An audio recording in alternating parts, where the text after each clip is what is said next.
Well, Clontarf braces itself for a fiery encore in the second ODI of the Token Fire One-Day International Series between Ireland and West Indies. The home side, having claimed a 124-run victory in the opening encounter, not only seized the early advantage, but ignited hopes of a series win against one of cricket's most storied sides. For West Indies, the visiting side, they can respond with flair and fire. But will they do so in this must-win fixture? It's all to be found out today. Clontarf is ready. We hope you're ready. Let's head out to the toss with the two captains and Andrew Leonard.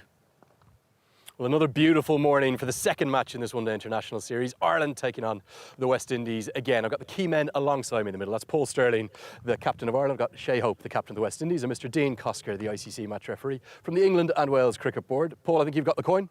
Give it a toss. Heads is the call. It comes down as a tail.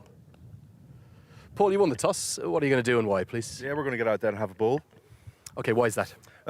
Look, we just want to make use of conditions. There's a new pitch today. We've moved over a couple and try and utilise that. It did plenty there yesterday, the other day, all day long. So hopefully that continues. Biggest ever win for Ireland over a fellow full member 2 days ago. How are you going to build upon that and make sure it's not one of those victories that is only a one-off and you can parlay that into a series victory? Yeah, I think doing exactly what we've done and putting the same processes in. You know, I don't think anyone's going to take anything lightly, especially from the West Indies. So we know they're going to come back strong, and we've actually got to do the same and be better than we were the other day. The other day, 3 debutants. Are they all in the team today? You must have been really pleased with how they went. Yeah, same team. Look, we're really pleased. You know, the note didn't look out of place whatsoever. And again, that's such a sign of strength on the island. So really happy with that. And they've got another opportunity today to show what they've got. Paul, always nice to see you. Very best of luck today. Ireland winning the toss, choosing to bowl first. Shea, what would you have done now, honestly? Definitely the same. I think the conditions would be pretty similar. And hopefully we could have gotten some early wickets with the new ball if we bowled first. But we definitely would have bowled first as well.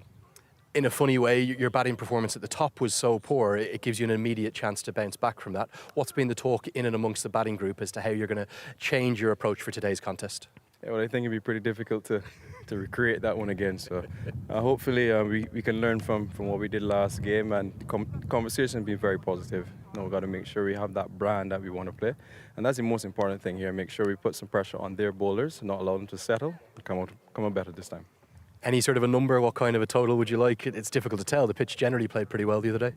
Well, the assessment stage has to be done. You know, we can't just say no what we want to get on the board. Obviously, the most runs as possible. But yeah, the assessment has to be done at the first couple of overs, opener's job. And yeah, we go from there and then see what's a good total. OK, final question. Any changes to your starting 11 today? Yes, one change. Shamar Joseph is out and Jaden Seals come back in. Looking forward to seeing him go today. Best of luck, Shea. OK, that's the news from the toss. Paul Sterling, the home captain Ireland. They've won the toss. They're going to bowl first. So interesting news from the middle. Paul Sterling deciding that Ireland are going to be bowling first rather than batting as they did in the opening one-day international, which saw great success. I'm delighted to be joined by former captains of their respective countries, Isabel Joyce of Ireland and Carlos Brathwaite of West Indies. Isabel, let me start with you. The choice to bowl first today, maybe a few eyebrows raised at that. What do you think? Yeah, I was watching the toss and I thought they might have batted first. But since hearing the decision from Paul Sterling, I can really understand it. West Indies struggled with the bat, so he's nearly hammering home the home advantage and almost saying, OK, let's see if you can do any better. Shea Hope says it can't get any worse, but famous last words maybe is what Carlos Brathwaite said. Yeah, Carlos, let's talk about that. It can't get any worse. The test is on now because they are going to be batting first. But I want to take you back to after the first one-day international. What were the conversations taking place in the change room after a defeat like that? Yeah, I think it was just lack of intent with the bat, not allowing bowlers to settle. I think in the power play they showed no intent really, and with the ball just being a bit fuller, especially the two openers where I think the weakness is full and straight. I think when you look at Balburney's wagon wheel, there were about 3 or 4 balls not even making out the 30-yard circle, straight back in what we call the V, and I think that's something they want to change, force them to drive the ball straight for a longer period of time. That's a point that you made during the match on Wednesday as well, bowling fuller in particular. Jaden Seals coming into the lineup today, though, maybe that's a solution to that.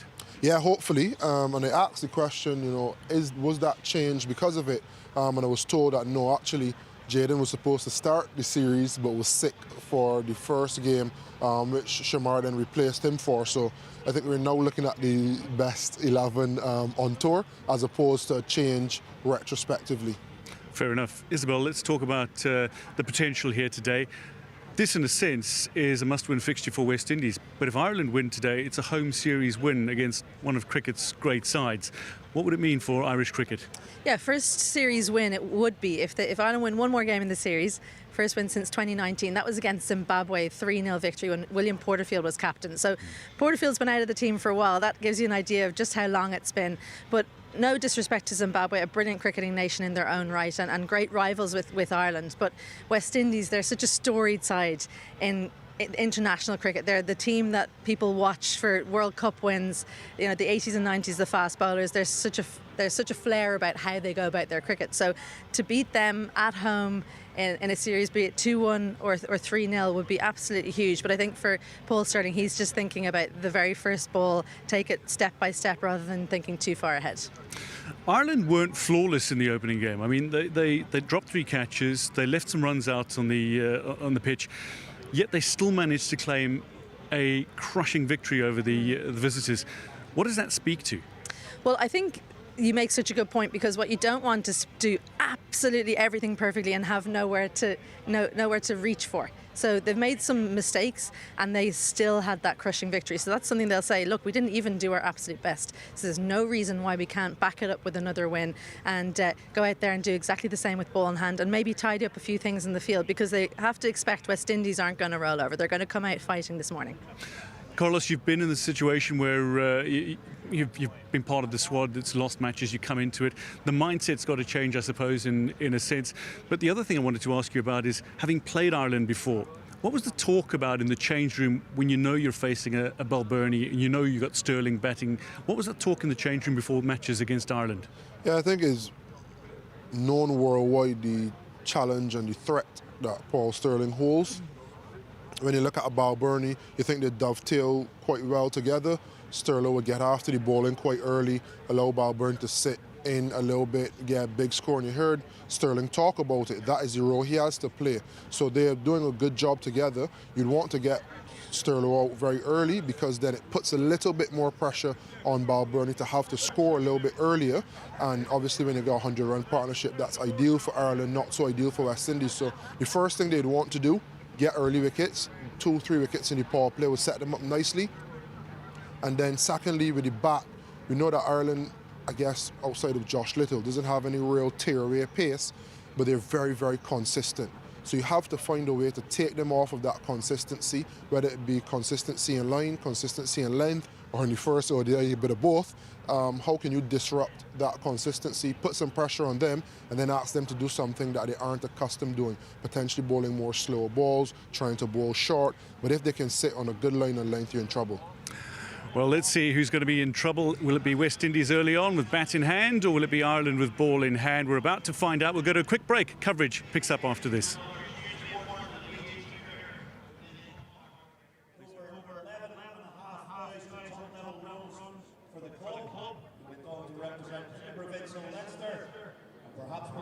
Was selected by Ireland in 1981. He won 9 international caps and was Irish Cricket Union president in 1998. Ringing the Roy Torrance bell ahead of Game 2 today is Enda McDermott. Well, a tradition that started last year, the Roy Torrance bell, you'll just have heard rung there. Enda McDermott, a great Clontarf man and the former president of what was then the Irish Cricket Union, given the honour of ringing that bell. What a perfect day again for cricket. You can see the Irish boys already, maybe Paul Stirling just getting a little bit of coffee or tea to warm himself up. It is bright, it is beautiful, but it's not particularly warm, probably 14 or 15 degrees. There's Richard Illingworth, joined by Johnny Kennedy, who'll be standing on field today. The Englishman and the Irishman led out alongside Dean Cosker. Very good morning, great to be with you. Andrew Leonard here. I've got Carlos Brathwaite coming in to join me. Carlos, good morning, lovely to be with you again. We had probably a few terse words, didn't we, within that West Indian camp. I was listening to all your build up there. they are going to look to bounce back in a big way today. Yeah, they have. I think that McCarthy's famous presser can't get any worse. It can.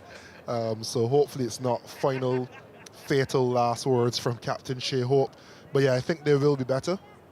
And it's because it's not anything major to change. It's a slight improvement in intent, aggression, and just showing the options that we all know that those batters have. I just felt they were a bit too passive. And when you look at someone like Sterling, who took the attack to the rest of these bowlers, who will do that and play that role for us. Evan Lewis and Brandon King both can, left hand, right hand, makes it ever so more difficult as well for the bowling attack. So a slight shift in mindset, intent, approach should be the difference. Lovely to see this as well, Carlos. This is what hosting international cricket is all about, inspiring the next generation. That's the kids as part of the Toyota Smash It program, recently come on board as sponsors with Cricket Ireland, and that's going to get kids active all over the country. Thousands of kids being introduced and getting involved in cricket for the first time, and lovely to see the West Indian players very much getting into the spirit of it. Did you used to do that in some of your internationals? You must have got kids who were very nervous, particularly with someone as tall as you. Yeah, they'll be looking up and spraining the necks. In Australia, they do it really well as well. And I think it's something that you have to do when you get to this stage as a player. There's a duty for you to give back. Many of us were in that position where we were looking up to players, looking for autographs, for photos. Now you have the privilege and the opportunity to give back. You definitely should. And I'm sure a lot of those boys will put a hand around them, ask the name, embrace them as they should. Yeah, really special moments. Always one of my favourite things. Getting to meet some of the stars who come in from the Caribbean. We're nearly all set for the national anthems. We'll start with Rally Round the West Indies.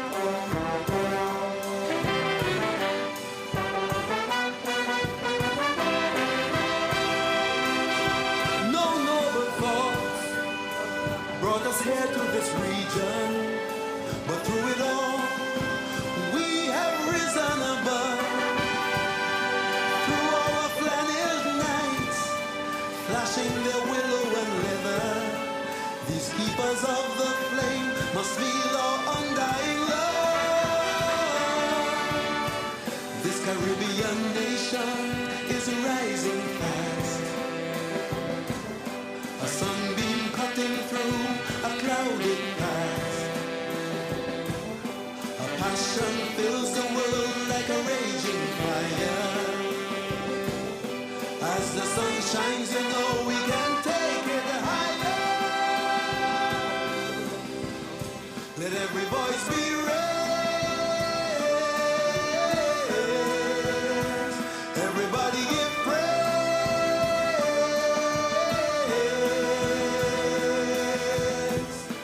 Rally, rally round the West Indies, now and forever. Rally, rally round the West Indies, now and forevermore.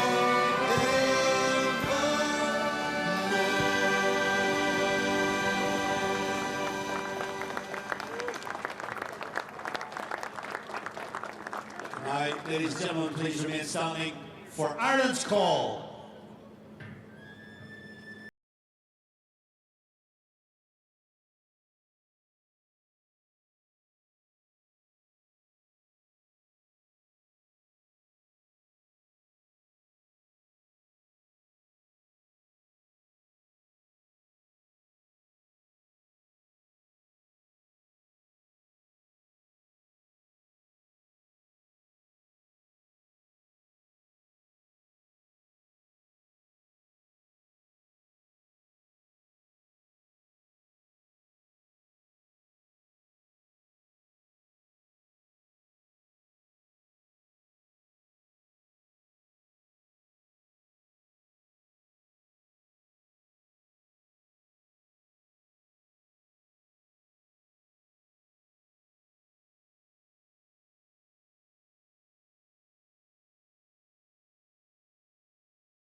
Moments of magic, and Harry Tector goes straight in to some of the young kids there to spend some time with them.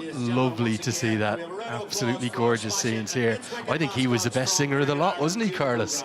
That young man, he was singing it out with real pride, real gusto. Yeah, I love that. The passion, as you mentioned, the pride. That's his moment. Look at him, hands aloft.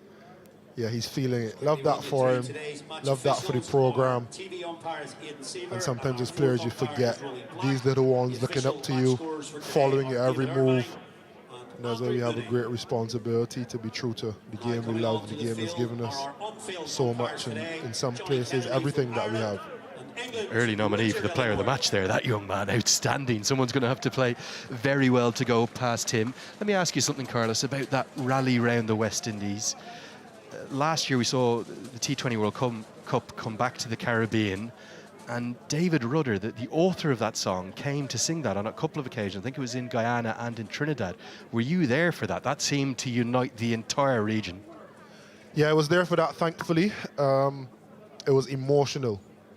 There was a lot of emotion, and these guys would want to use that emotion now. The top four, again, in my opinion, the buck stands with them. Brandon King, Evan Lewis, Shea Hope in particular, three elder statesmen, and Jaden Seals at the bottom. He's the one change, and he'd want to come a little bit fuller, bowl a little bit fuller, try to get an early wicket, try to get some wickets in the power play.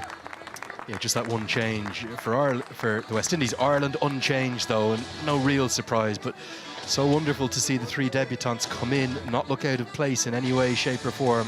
Cade Carmichael, Tom Mays and Liam McCarthy, big days for them again. As we get a little bit of the dropkick Murphys to get us going in the background. Shipping out to Boston for those that know and love their movies. The Departed, that one was a big part of. And here's the big man, Barry McCarthy. He was simply sensational 48 hours ago, wasn't he? 4 wickets for him. And some of those celebrations, Carlos, they reminded me of you and your pump. LCC, Barry McCarthy's done very well, not only in that game, but the way he leads the attack. I think he's one of the players that you can look to who ekes everything out of his talent, a good passion that accompanies it, a feeling of responsibility and pride when he pulls on his national colours. And sometimes that is not enough, but when it relates into good performances, you always feel a sense of admiration for players who can have those tools and win games for the team whilst using them. He's definitely one of those players you want in your team when you're going to battle. It feels like he is very much the pulse of this team. When he's up and about, Ireland are always in the contest. We're all set for this second one-day international. Barry McCarthy is the new bowler, and he'll be bowling to Brandon King. Starts with a gentle delivery outside the off stump. King opening the batting with Evan Lewis.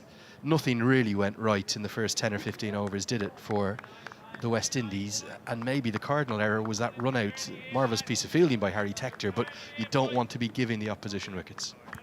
Yeah, and it was unfortunate, if we're being honest, to Evan. It was a tight single, probably would have made it home had it not been for the collision with Barry McCarthy. But Barry McCarthy wasn't at fault. It was just one of those things in cricket. Batter sets off for a run, bowler in the way, a little bit of a collision and a fantastic direct hit to get things started.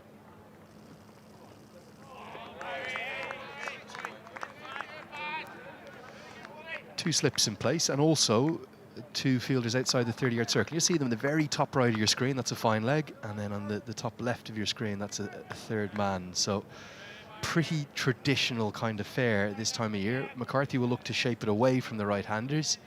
He had King put down early, didn't he? Paul Sterling, we think that carried. And then he also had 2 other of his dismissals behind the stump. So he'll always bring those catchers into play. He'll look to very much conventionally away shape and away swing the ball. And this one just angles on. No real movement at all. Felt to me, Carlos, as though he bowled pretty quickly, didn't he, the other day? Coming down the hill with the wind, he looked like he was pushing up above sort of 135, close to 140. Yeah, and he's one of those bowlers that on the gun it may look slow, but when you're facing it, you feel rushed. there's a lot happening at the crease. There's a lot of passion, a lot of effort and energy behind it. So he doesn't always, he's one of those that you talk about hitting the bat hard. The speed gun may only say 80 miles an hour, 130 odd kilometers, but it feels a lot quicker.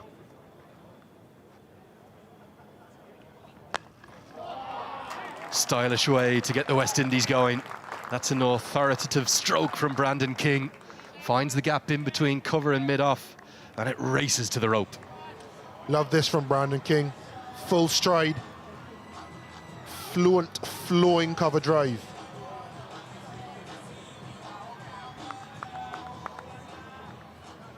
Suspect that Ireland may have kind of, with that win, awoken something within the West Indies, and you'd imagine a big response today. You'd hope so, but I don't think Barry McCarthy would be too upset with that drive, if we're being honest. Well, that's exactly why, because this time it beats the inside edge. King, maybe his eyes getting a bit larger than what he could take on. Didn't shape away that one, might have ducked back in off the surface.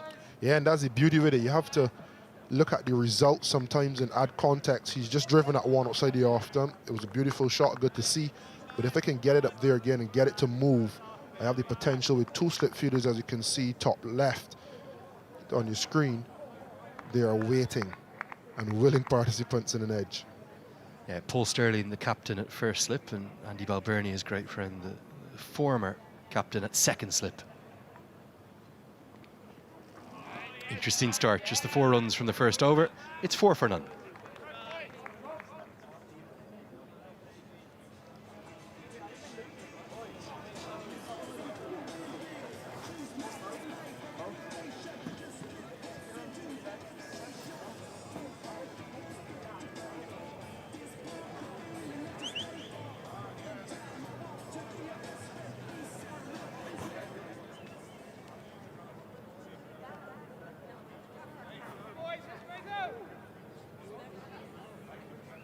Of the first over for the West Indies. Tom Mays. Gone to 4 without a loss. Very proud man making his debut 48 hours ago. Plenty of his family were here. Bowling for Ireland. Spoke to him on the outfield this morning, and Wearing 22. he still had a Tom big Mays. schoolboy grin on his face. And he said he loved every second of getting out there and representing his nation for the first time. Very likeable guy. He's worked hard on his batting. He'll add all-round depth down the order, and he'll take the new ball. Evan Lewis can play the most glorious stroke you could ever imagine to your very first delivery, just a punch off the back foot. He started with consecutive maidens in game 1. His first ball travels to the rope immediately here. Another good sign of intent from Evan Lewis. And well executed as well. Hitting on top of the bunks, well into the ground. And you could already see that small shift in mindset. It's not been reckless, but they have pounced on a couple deliveries, gotten a couple boundaries, and they're well away so far.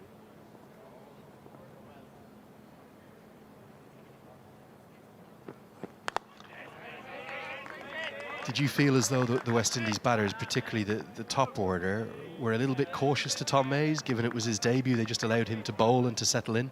I think he bowled all 12 of those 2 maidens, all 12 balls of those 2 maidens at Brandon King as well. So this would have been the first time he's bowled to Evan Lewis, if I'm not mistaken. And maybe that's the trick. We talk about that run out. The beauty of having Evan and Brandon King, left hand, right hand. Difficult for bowlers to adjust mid-over. So maybe it is a different proposition for him. Going to be 4 more. Lewis has started with real style here. Beats the diving George Dockrell at cover. And this looks a quick outfield at Clontarf with the good weather we've been having. 4 more.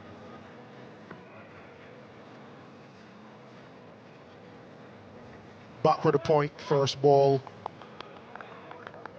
In front of cover on this occasion, showing his full range of that back foot punch, Evan Lewis.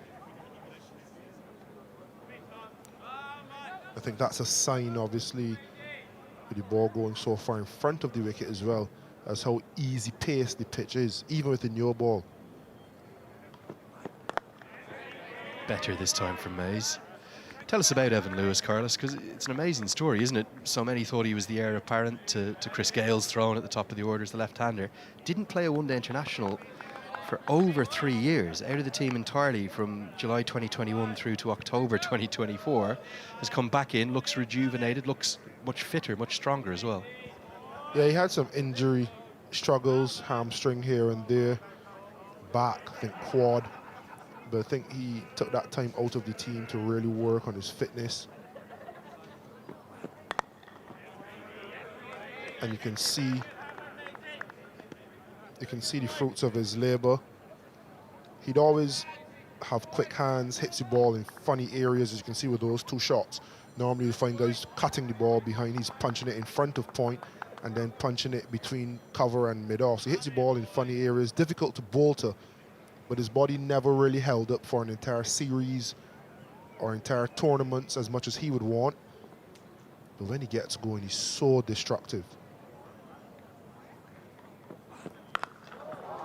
Destructive again from Lewis. That's outstanding batting. 3 boundaries in the over, 12 from it. West Indies 16 for none. You boys are down there.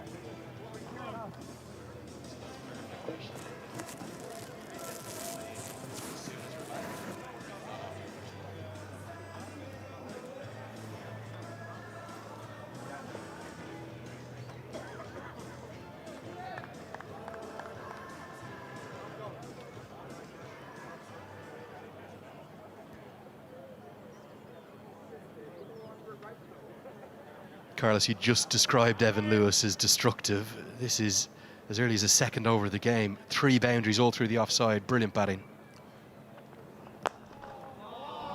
Going to be 4 more.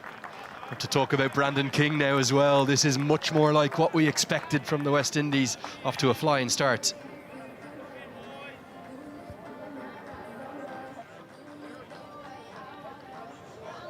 Well onto the front foot again, Brandon King.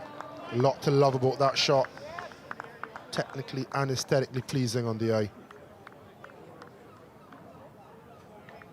Saw McCarthy's reaction. He almost thought, hold on, is that going to carry to mid-off? Have I got a chance here? But it's a true surface, isn't it? And Ireland were brave 48 hours ago. They bowled very full. They got good reward.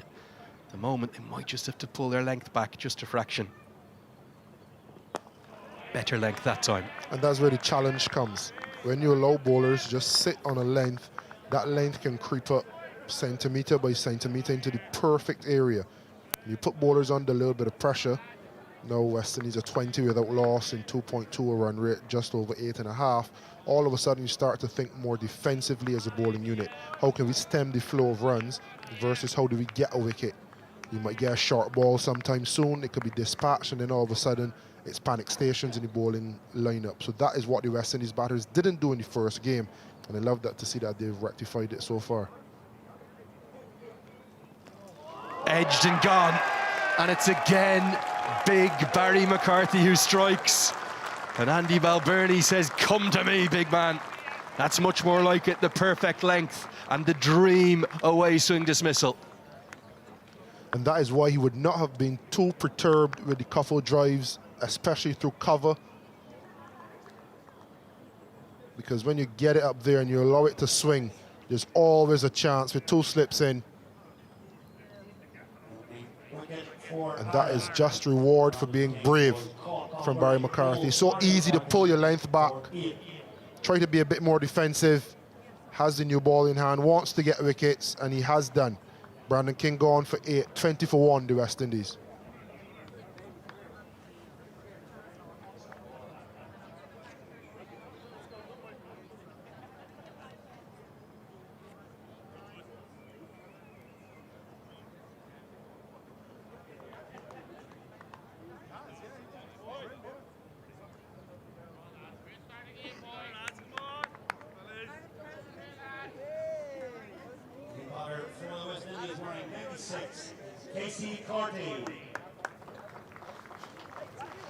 Casey Carty is the crease.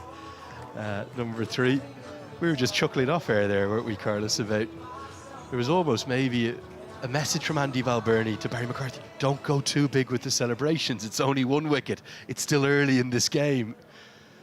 He was absolutely pumped up, wasn't he, 2 days ago? And he's saying, okay, that's one. That's one. I'm going to count them up. Keep going. 2, 3, 4. Beautiful delivery, though, wasn't it? Great spell, great piece of bowling. Good away swing. Yeah, and you will say Brandon King probably shouldn't have drove at that one, but he played 2 beautiful drives so far. Probably tried to play it too straight. Probably just slightly straight and probably going back to the stumps, just beside the stumps as opposed to mid-off.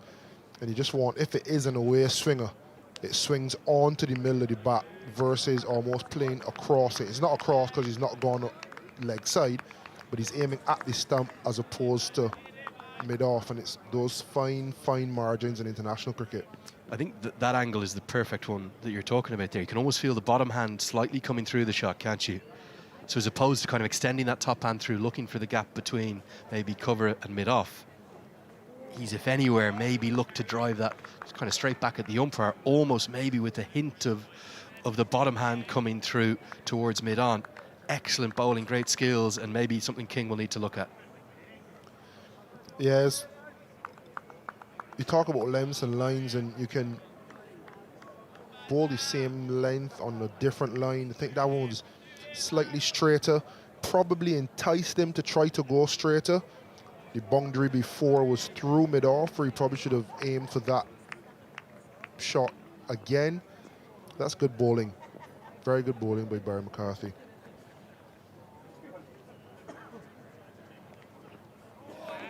Really good over. The first wicket is in the books for Ireland, and it goes again to Barry McCarthy. West Indies, 20 for 1.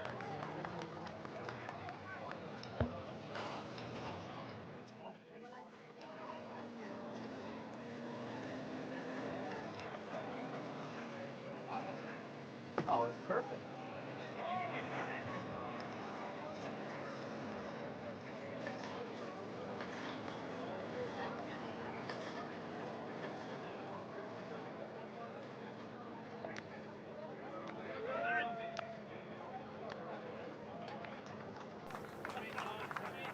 Tom Hayes will continue into his second over.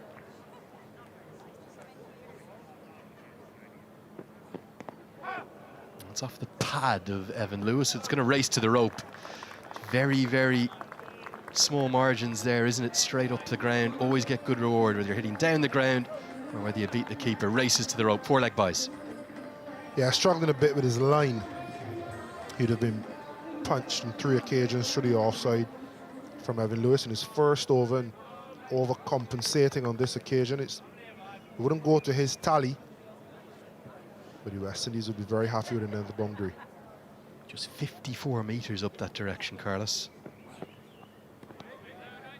Talk about where we're looking right now. This is from the city end of the ground. In the square, it's a little bigger. You're looking at to the east 59 metres, to the west 60 metres, but straight down the ground, well, for a modern player, it's a bit of a chip shot, isn't it? 54 metres north and a bit bigger, 65 metres down south towards where we're standing.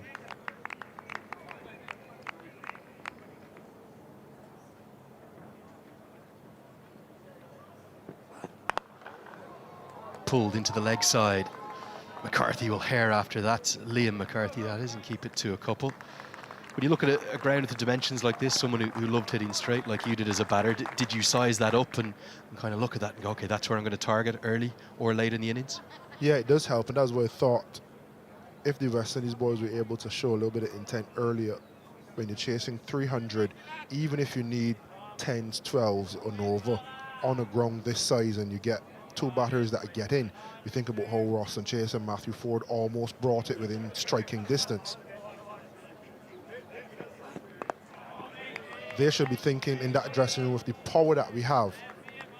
Once we could play proper cricket shots for a prolonged period of time between the power play and let's say overs 30 to 35, depending on how many wickets in hand, you can really attack those last 10 to 15 overs with the dimensions of the ground.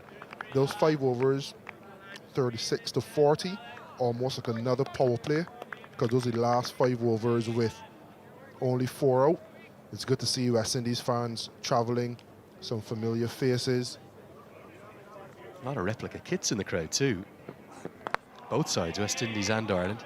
But to build on your point, it was a 98-run partnership, wasn't it, for that 7th wicket? And it wasn't like they were behind the rate. They were right in the contest, apart from the number of wickets that had fallen. Yeah, and if you think about it, they didn't do anything out of the ordinary. They play a couple dinks off McBride to manipulate the field, but with regards to risk, that was about it. So it was low-risk cricket, striking at 80, 90 runs per 100 balls, and then they didn't even explode. So imagine having a better power play and that explosion at the bat.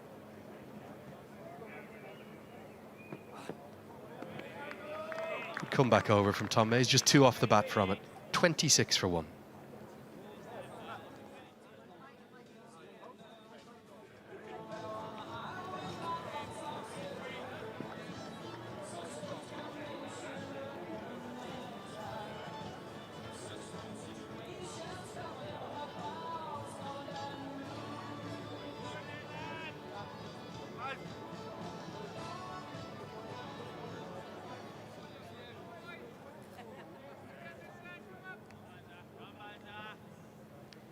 Match number 2 of this 3-match Token Fi ODI series between Ireland and the West Indies. Ireland 1-0 up and hunting and maybe sensing what would be a very, very famous series victory for them, the first on home soil versus the West Indies, if it would be possible. Talking about that second kind of fight back, I suppose, for the 7th wicket in the first ODI, Carlos. I was really impressed with the way Roston Chase and Matthew Ford went about it. Like you said, they played low-risk cricket. The irony is, what broke the partnership was the first time they tried to attack. Big 6 off Dockrell, and after the 5 wides, the next ball brought about the break in the partnership. Yeah, but even the ball that got Roston out was a nice arm ball between bat and pad, hitting the top of middle and leg stump. So it wasn't as though that it was the positivity that got them out either. But you do find yourselves in a situation as a batting unit where when you have that desperate partnership, once you lose a wicket, then you fall like 9 pins, and that happened. George Dockrell, you can see Roston Chase beaming between Shamar Joseph with the bib and Justin Graves. Roston Chase just behind him talking, new West Indies Test captain. More often than not, when you have that desperate partnership after a poor top order performance, once that partnership is broken, then wickets just fall, and George Dockrell was catalyst to that, getting 3 for, bowling his team to victory.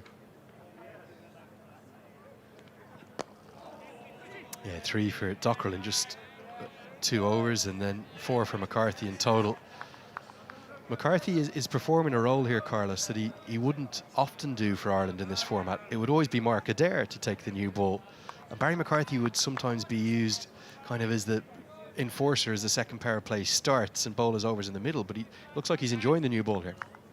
Yeah, that shows you have to be able to bowl in multiple phases, not be a one-trick pony, and he's showing that he has all the skills, and the leadership is another thing. It's okay to bowl, but to pull players along with you is an important factor.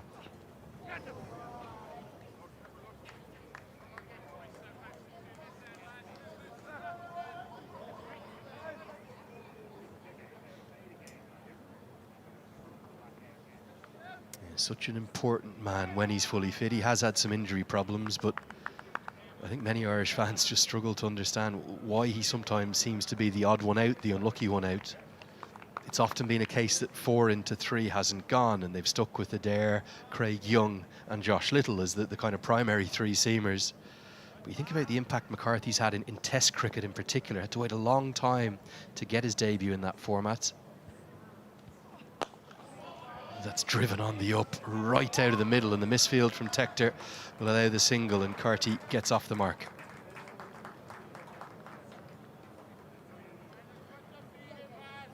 Just looking at Casey Carty.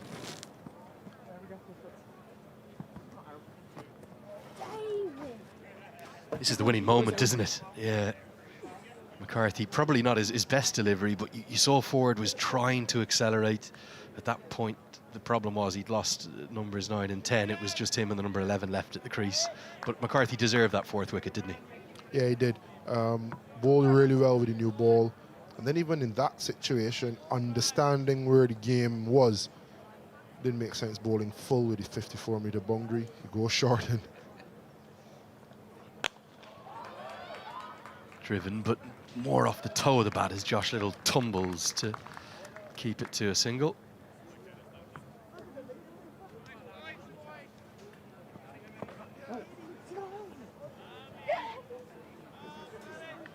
Yeah, 14 wickets from McCarthy in his first 3 Test matches. The spell out at the Tolerance Oval in Abu Dhabi, it sits strong in the mind. I think he bowled 9 overs on the bounce, uphill into the wind. This is the wicket you wanted to look at, the one of Casey Carty. yeah, first game, just not sure if you want to say it straight or over mid-wicket and being caught half and half. Wide allows us to elaborate. I just want him to be a bit more decisive. I've seen it in this innings already as well, where he just gets caught neither hitting the ball through or over long on or mid on, or over or through mid-wicket.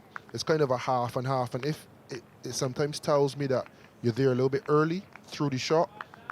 This is the second game now. You have to acclimatise quickly when you travel, and you may need to want to play that shot a little bit later or be a bit more decisive, whether on the ground or over the field. Be a single down to Liam McCarthy. Fine leg to close out the 5th over. We're halfway through the power play. 31 for 1. Really nice to see such a beautiful day for cricket. Talk is, we had a few worries about Sunday, Carlos, but I think your presence coming into the country, you're going to extend this beautiful start to the summer we've had. It's looking set fair for Sunday now as well. Yeah, it was a little bit overweight. There are a few rays of sunshine that bogged my bag down. So thankfully, they've manifested themselves. It is a fantastic day. There is, just across the river, a very famous, what was Lansdowne Road, the home of many famous Irish soccer and rugby victories over the years, now the Aviva Stadium. Did you ever get to go to the Aviva Stadium or Croke Park when you've been into Ireland before? Never got to any of the Gaelic games or the rugby? So that is on my to-do list, but I didn't get a chance to go. Gaelic though, Gaelic soccer. Well, you'll be winning plaudits from all the people who think you're half Irish. Have you been learning any Gaelic? Have you been speaking a couple of focal, as we say?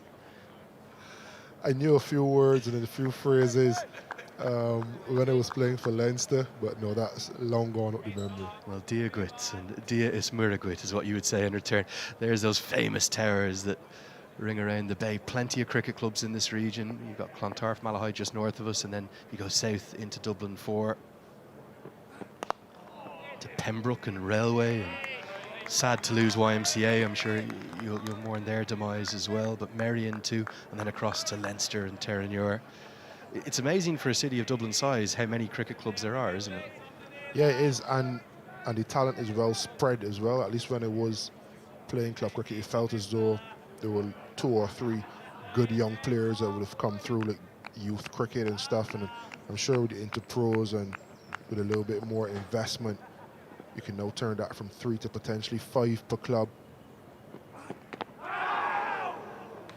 And then I look at my club, Leinster Cricket Club, to think about a club that size producing George Dockwell and Gareth Delaney for international duty. I think that's brilliant in its own right. Of course, Laura Delaney as well, former women's captain who continues to excel, one of the most capped Irish women's internationals. Yeah, there's a very proud culture of club cricket here, not just in Dublin, but in Derry and in Belfast and in Cork. Fantastic to see the Connacht Cricket Union now officially become the 5th provincial union, with the North split into 2, the Northern Cricket Union and the North West. That's a stand and deliver pull shot on the front foot very much. He just picks the gap with consummate ease. That's a beautiful first boundary for Casey Carty. A lot to love about this shot. Wasn't quite short enough to pull. Just hit it on its head into the ground. Beautiful cricket shot. Really is a prodigious talent, isn't he? Casey Carty, so many talk about him throughout the Caribbean.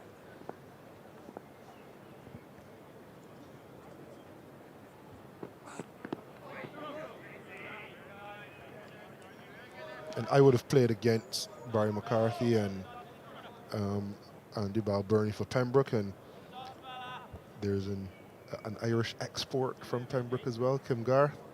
So yeah, there's a lot to love about that generation of Irish cricket who now have been elevated into stalwart status and providing now for the Liam McCarthys and Cade Cunninghams of Irish cricket, who now come into international cricket and look as though they've been here for a couple of years. Slashed away, but deep third will cut that one off. Gets us to the end of the 6th over. It's 36 for 1.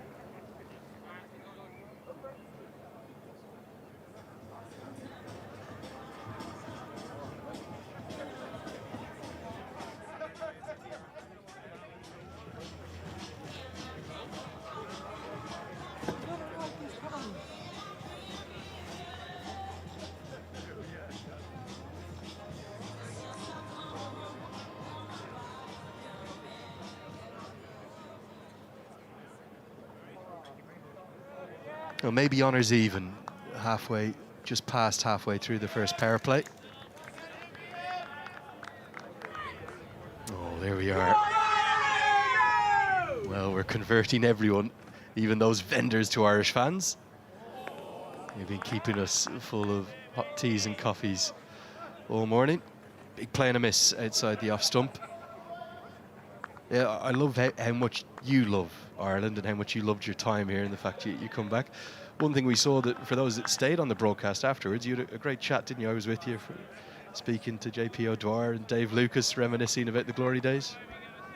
Yeah, I think a few of the boys will be here today as well, and then we can make a night of it somewhere in town. Early one, not too many fizzy juices. No lies on air, please, Carlos. We need to tell the truth. There's no early ones on a Friday night in Dublin City. Worked into the leg side. This could challenge the rope, as McCarthy will have to make good ground. He does, to keep it to a couple. Was the stuff, joking aside, off the field kind of as integral to the stuff on the field as to why you loved Ireland so much? Yeah, it was a really good dressing room to be a part of. What I really enjoyed is how hard we trained. So we trained really, really hard, and you know the old adage, work hard, play hard. And we went just as hard off the field as well. So it was a real nice balance, and I feel as though when you have that culture in the team, it's easier to get to know players and it's easier to build rapport.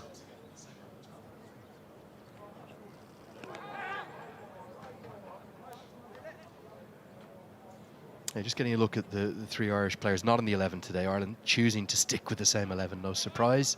Stephen Dohenny, good to see him back in the mix. He came in as a replacement player for Curtis Camphor. Matthew Humphreys in the middle with the moustache. Not too sure about that moustache, but I'm not a stylish man, Carlos, so I can't judge. And then on the left, we've got Jordan Neal, who has come in.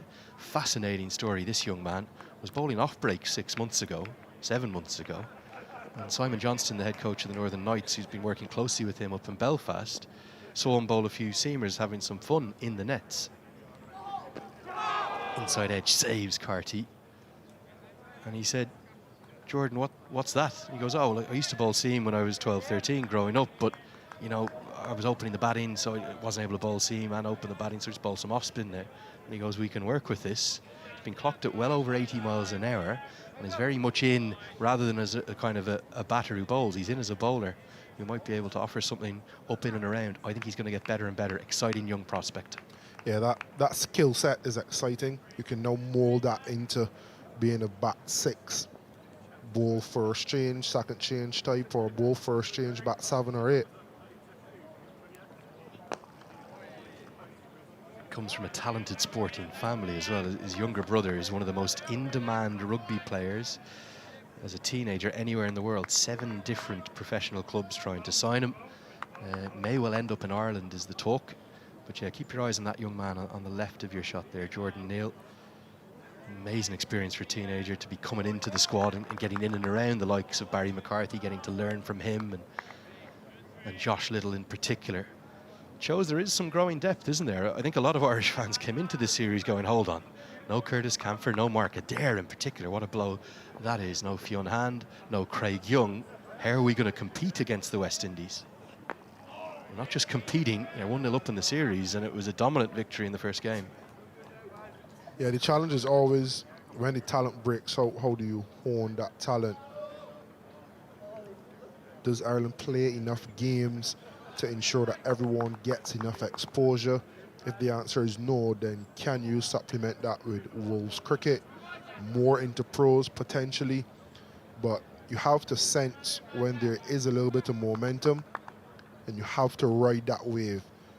You create golden generations every once in a while, and if you're on the cusp of one, how can you embolden them to carry you to some sort of success?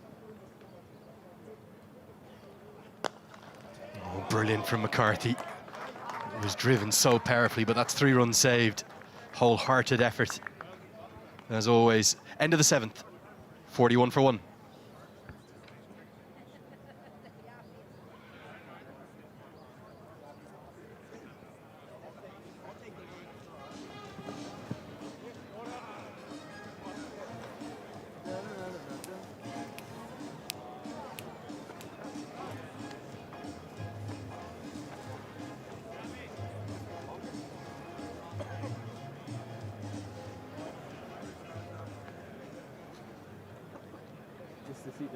Thank you very much, Andrew Leonard, Carlos Brathwaite. West Indies 41 for 1 after 7. As Casey Carty and Evan Lewis find themselves out in the middle. The wicket to have fallen. Brandon King for well-played 8. Stroked a couple of boundaries early on and then found himself out, but edging again to Barry McCarthy for the 1 wicket down. But certainly West Indies starting a little more fluently with the bat today. He just fell into the trap, didn't he? It was almost a setup from Barry McCarthy. They're happy to give away a couple of boundaries as long as you'll still play the shots. Josh Little coming in for his first bowl. Switches ends from the first game on Wednesday, coming from the City end today.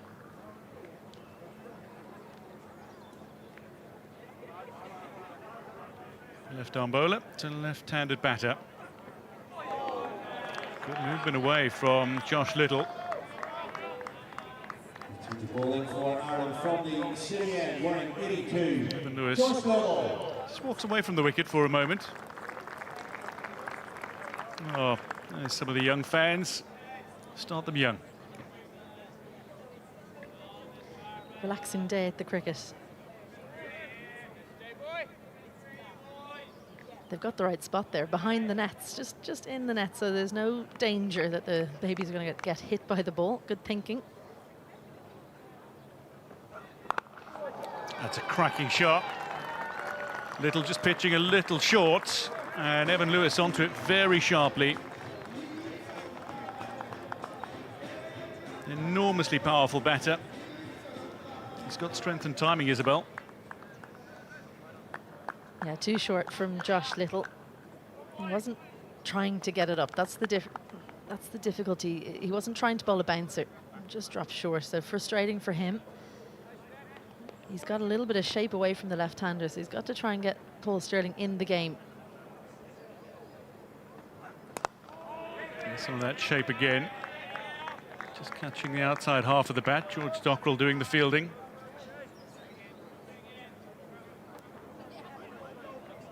Josh Little has that little movement that can often see the outside edge found.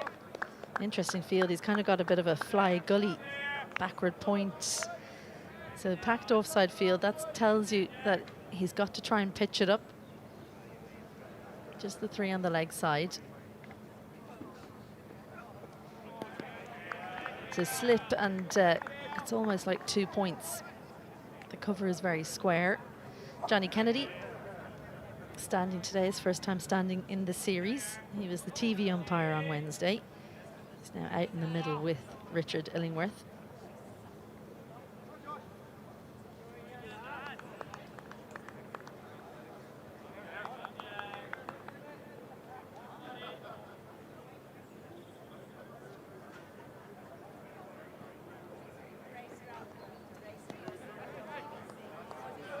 Eyes almost lit up. Evan Lewis, he thrives on width. That a little too wide.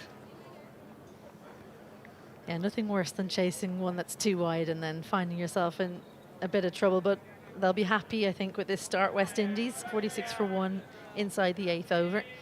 We were kind of taking a Big breath in, weren't we, when Shea Hope said it couldn't get any worse. It's definitely not any worse today for the spectators. Great to see so many in and enjoying the weather.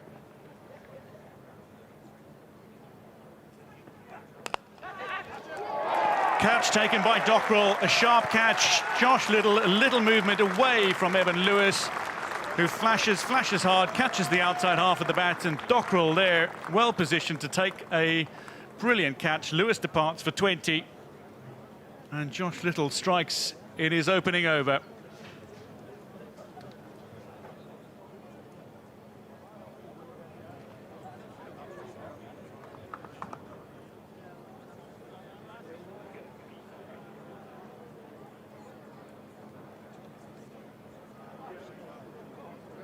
Evan Lewis was caught. Dockrell hold Little for 20.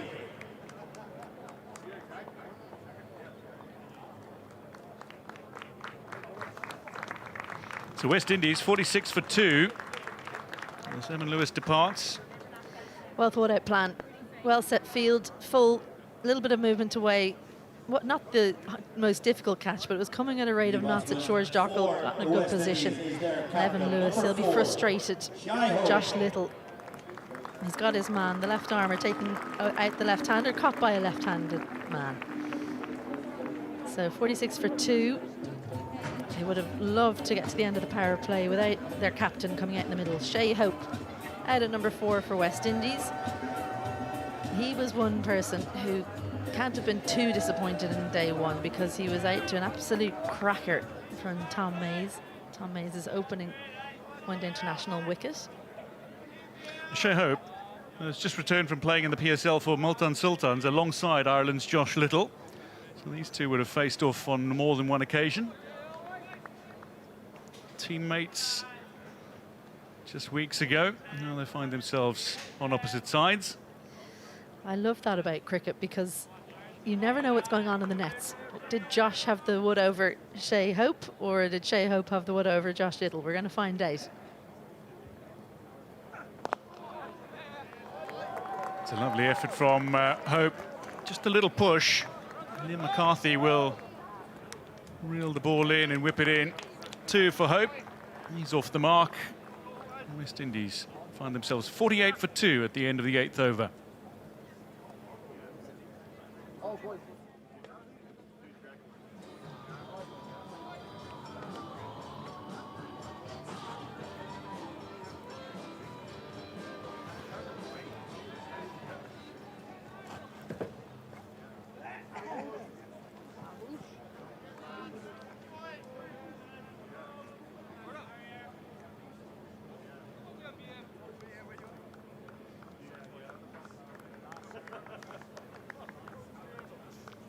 So West Indies 2 away from bringing up their 50 inside 8 overs. The power play has certainly been far more successful for West Indies today than it was in the opening one-day international.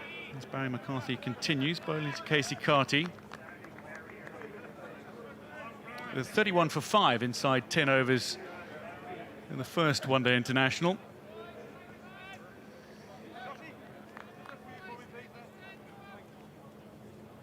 So 4 wickets for Barry McCarthy. That was an easy dismissal. That was probably a bit more of a setup, and a brilliant one for Jangu, who's out second ball for none.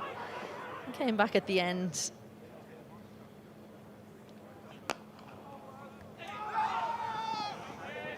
Yeah, he came back at the end of the innings, and that's almost a privilege for an opening bowler when the last few wickets are on offer. You put your hand up and say, I've done the hard work at the top of the innings. I want I go at the back of the innings as well. Just love the combative nature of Barry McCarthy when he's on the pitch. Very gentle off the field, behind the scenes. Ooh, there might be a few people who have something to say about that.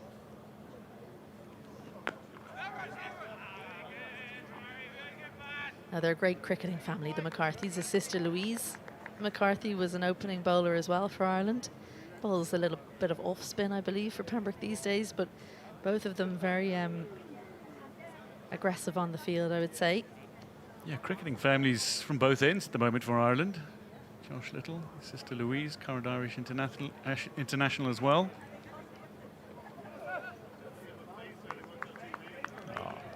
What to do when you're at the cricket? Head on down to the nets and play a little cricket.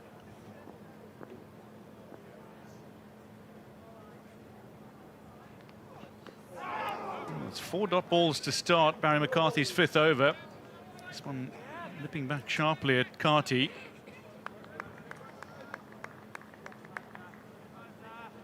Just small changes, that's all from Barry McCarthy, and that's been the evolution. Doesn't try and do too much different, but it's very difficult to line him up, it seems, from this series in particular. You just wonder, is this going to be the last of his spell? Will they give him one more? The other day we felt maybe it was one too many.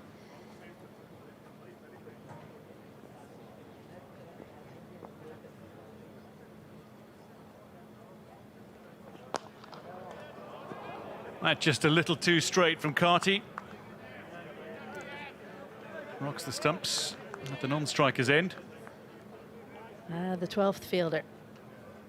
The stump. So frustrating as a batter because it's usually a good shot. That was more like a little clip, but disappointing. You could see the shoulders drop from Carty. He thought on 10 from 24.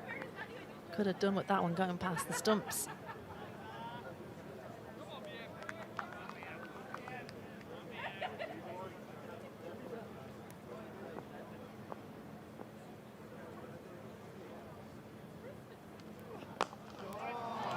Well, a maiden over was in the making, and that final stroke from Casey Carty denies Barry McCarthy that milestone. 14 for Carty.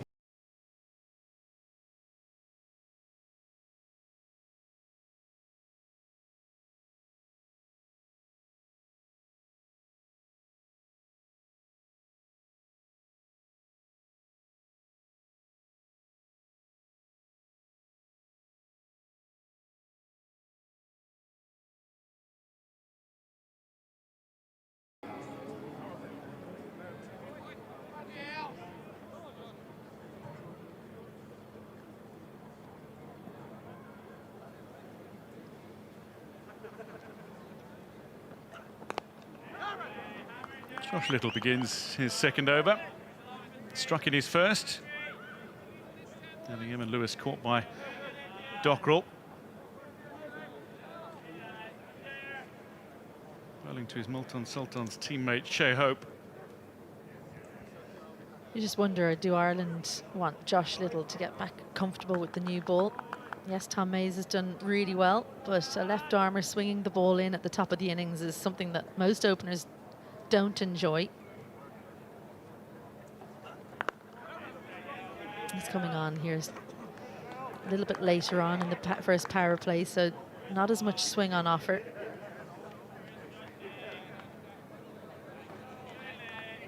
A little bit more chat in amongst the West Indies team today than we found at this point in game 1. Justin Graves, well, he's an enigmatic character, plenty of energy. Enjoys a good time in the middle.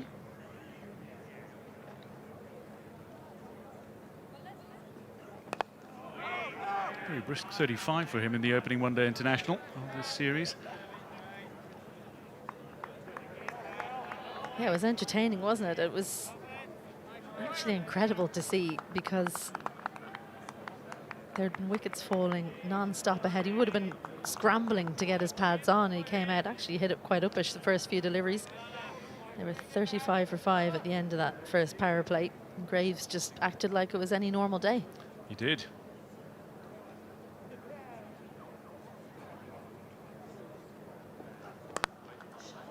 Lovely shot. Fielder was there, got something on it, and this should still get to the boundary. Harry Tector is after it though, and does brilliantly to reel it in. West Indies only get 2. Great support there from Harry Tector. It was Andy McBride in cover. It was hit so sweetly. The sound off the bat. Didn't even try and hit it too hard, just used the pace. Andy McBride couldn't get down quickly enough to get a full hand on it. But 2 runs saved. I'm sure Josh Little will be appreciative. Still 2 slips in. Paul Stirling, Andy Balbirnie, ready for any catch that comes their way, so it means there's one fewer fielder in the covers.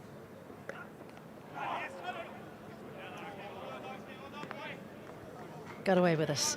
As a bowler, you're so thankful when that happens, because that had 4 written all over it. Down leg side, all it needed was a little tickle, and he missed out. Shea Hope, he'll be disappointed. He knows how to score runs against Ireland. He's got a highest score of 170 against Ireland. A massive partnership he and John Campbell put on. Record in ODIs, 365. This one just fended off his thigh. Takes the single, rotates the strike. The end of the opening power play. West Indies 55 for 2.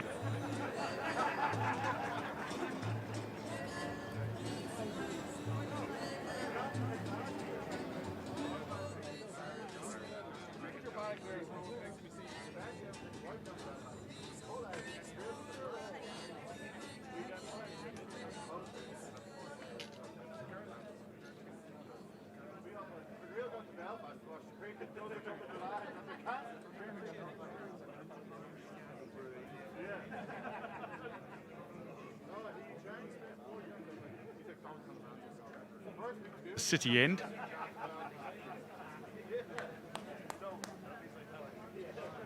So this is interesting. Tom Mays has changed ends.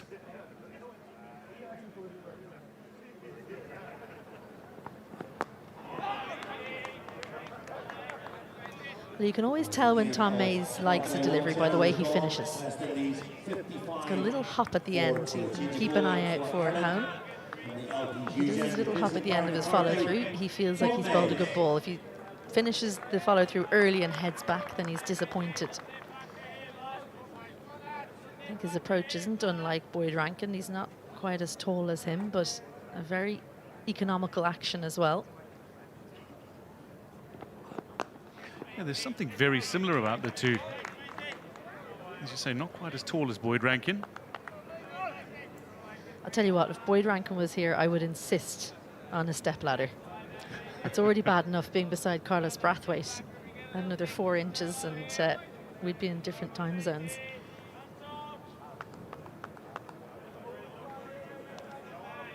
Two in the slips, Balbirnie and Sterling.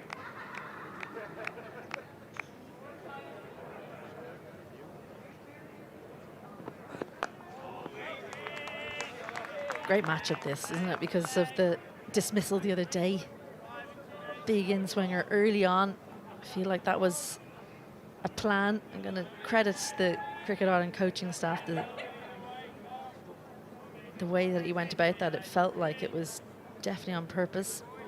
Got the caps and the sunglasses out, always a good sign in Ireland if you need both. Oh, we've got a smattering of maroon in a Clontarf. Tom May's family in today, led by his father Chris. He's watching on with pride from the sidelines. Very proud of his son's performance in his first one-day international against West Indies on Wednesday. As you say, picked up the wicket of Shea Hope with a superb little off-cutter.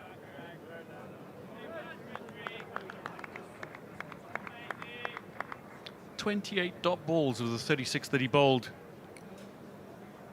in the first one-day international. Well, that was the one. That was the in-swinger. He was trying to repeat the dose against Shea Hope. Scott Irvine's the men's analyst for Cricket Ireland. Have a look at this. Yeah. Just changes the grip ever so slightly. You can see the follow-through is different as well as he's trying to swing the ball in. His natural action is a way swing. Yeah, Scott Irvine, he'll have been working away on how do you get the West Indies batters out. He came up with a good plan in game 1. Execution not there on this occasion, but the execution right there that time. Gets right on top of the bounce. And good running as well, comes back for a second.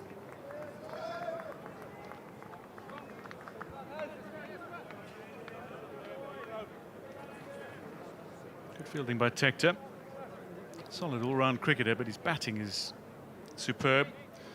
a year ago, ranked inside the top 5 in the world in one-day internationals, still ranked 7th in the batting rankings. And there's somebody who perhaps hasn't paid an entrance fee, but is enjoying the cricket nonetheless.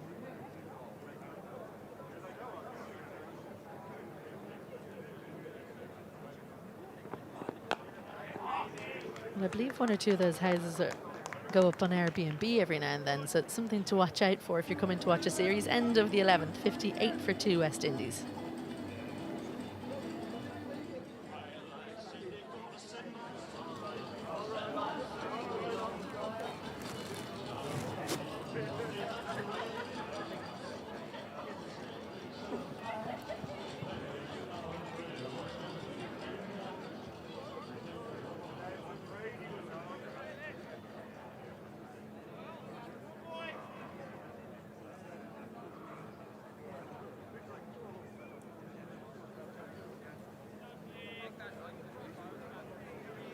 Glorious day in Clontarf. Oh, some youngsters in the batting zone.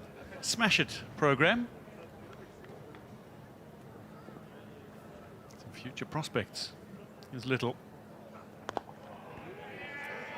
Yeah, that would have been me. Definitely in the nets at the cricket. At the end of the day, I'd ask my dad, who won? So I was too focused on playing in the nets with my pals.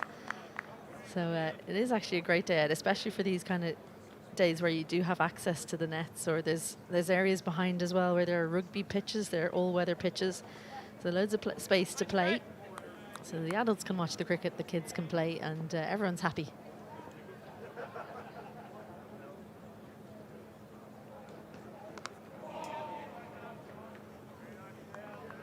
Little fortune for Carty. Just seemed like there was a little extra pace there, didn't it? I don't know if it's just a better length.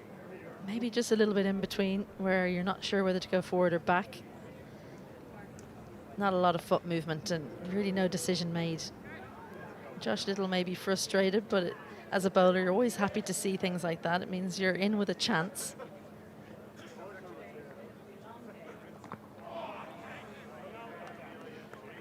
Good shape from Little.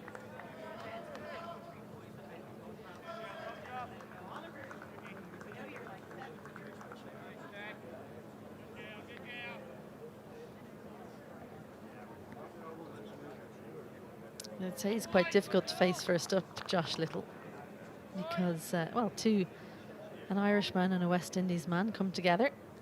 Good to see them getting along. Difficult to face because he's got such a slow approach to the crease.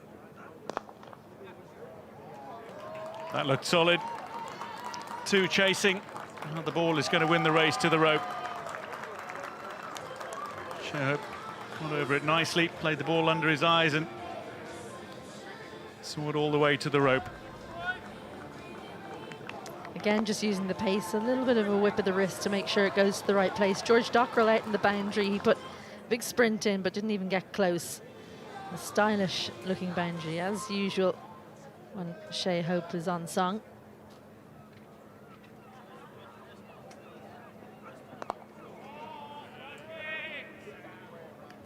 Praising one stroke. That's one he might like to have again. No harm done. Yeah, the line was good there from Josh Little. A little bit wider and you're in trouble because give him any more width there, he's going to take you through the offside. But have a look, it's just about, yeah, just about straight enough where he can't play with a horizontal bat. He has to play with the vertical bat, and with the extra bounce that Josh Little gets, doesn't really have the time to get it through the offside.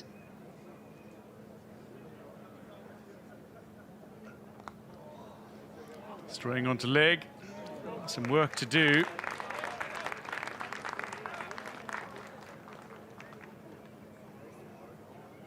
Looks like Jordan Neal is on. He's got a fine arm from the boundary. End of the 12th. West Indies 64 for 2.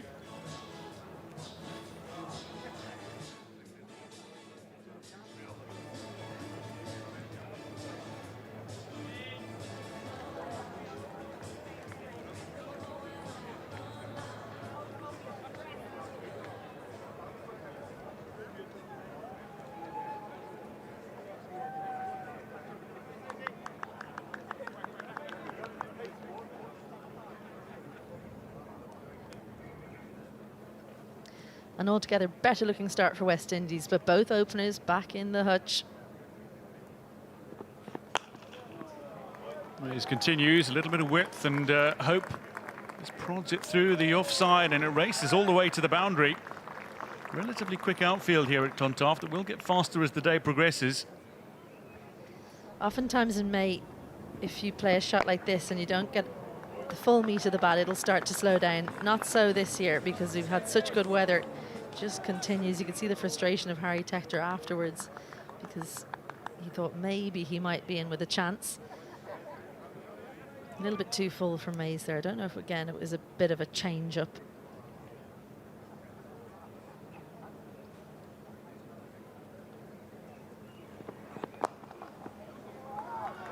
A little too straight. Knocked off his pads very nicely by Hope. This will be reeled in with Brian. Well, the brilliant thing about Mays in the first game was he just banged away on a length. Today, I think he's searching for the wicket of Shea Hope. We've seen a few in-swingers now. Yes, he got it perfectly right in day one, but Shea Hope's alive to the danger now, so maybe it's just go back to banging away on that line and length, try and create some pressure. But the batters certainly, from a West Indies perspective today, playing with a lot more intent, which was something was missing from the opening one-day international. That kind of shot, even if it's just for one. Dockrell. Well, the field's been spread a bit, so cover out, and that's something that West Indies will be happy to see. It means they can kind of get into their work of the middle overs. A little bit early to say middle overs yet, I suppose, but it's less of a chance of nicking off. Only one slip in now, so they've earned that right to play with a little bit more freedom. Ireland into run-saving mode ever so slightly.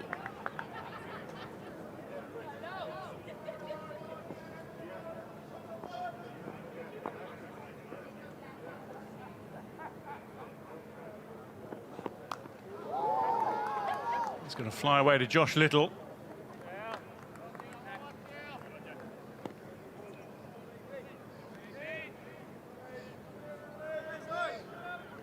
Little width on offer again, and after starting the over a little too straight.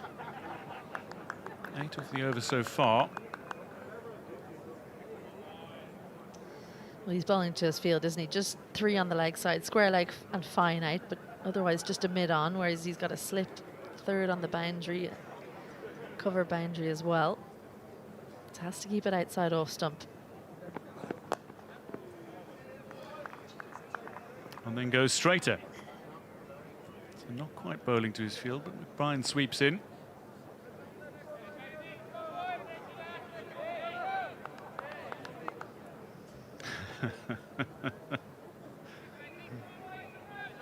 Somebody with a great sense of humour. Well, it's okay to skip crash. Always okay. You don't get in trouble for that. School might be a different matter.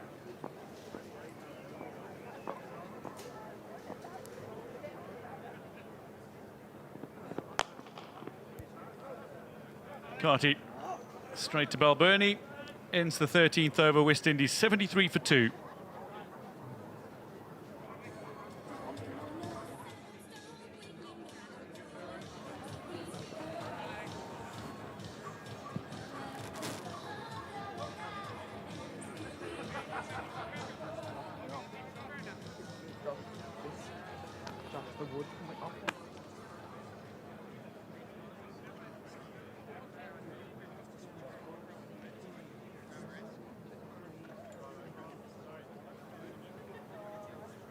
So 13 overs done, a run rate of well over 5.5 and over. At one stage was at 6 and over. We've spoken about how much happier the West Indies change room seems to be today. Yes, though, 2 wickets down, but there's runs on the board. They're going along at a healthy rate. And Justin Graves is a live wire character. Little continues.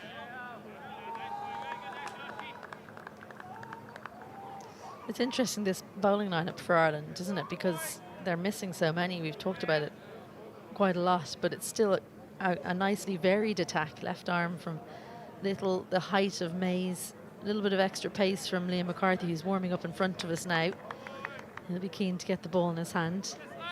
Barry McCarthy, a bit more of a wily character, and then McBride, the out-and-out spinner, and we saw George Dockerow was so effective the other day with his 3 wickets.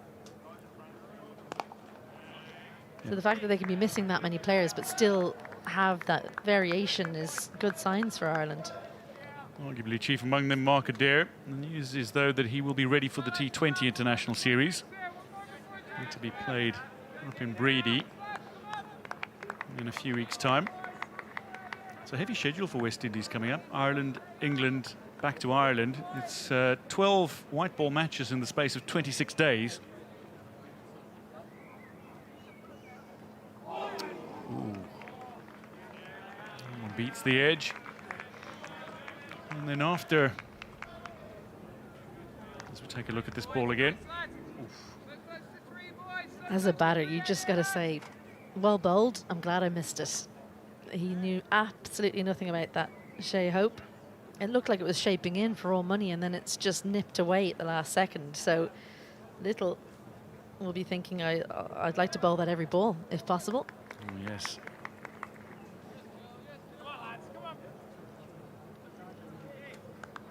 The schedule gets even heavier for West Indies after this as well. They return for Test series against Australia and then Pakistan. 11 white ball matches for those 2 countries. And that's going to scoot away for 4. Played beautifully off his legs, Shea Hope. It's going along at nearly a run a ball, 24 of 25. So short in this boundary. Caught up with it well. Barry McCarthy is wider in fine leg. He's not there for the poor ball down leg side. So doesn't bother to run there, Shea Hope.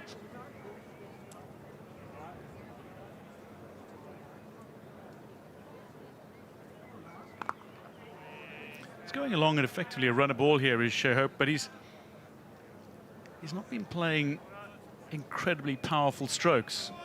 He's been working the ball around magnificently in the style of a top order anchor. He's looking to build an innings methodically. Well, if anyone's going to feel a defeat like West Indies suffered on Wednesday, it's the captain.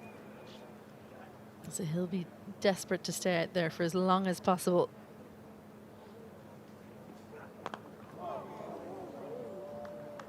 Well, a wide full toss to end the 14th over. West Indies 77 for 2 as Hope rues out missing that opportunity.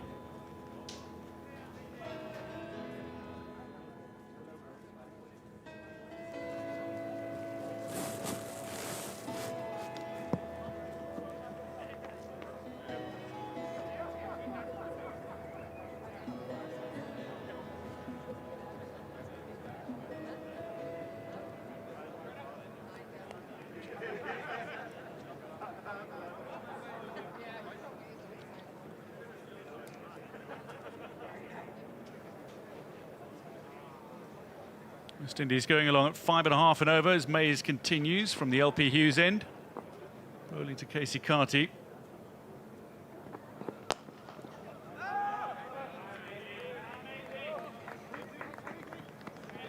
Relatively full delivery as Carlos Brathwaite has joined me in commentary.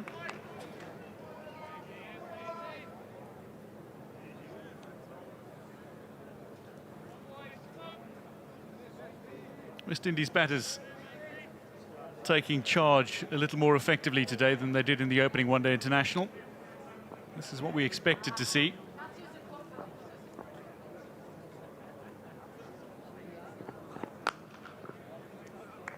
Yeah, it's been good to watch, and the effect of them showing more intent is a couple more bad balls from the Irish bowlers, which then allows them to continue to motor on.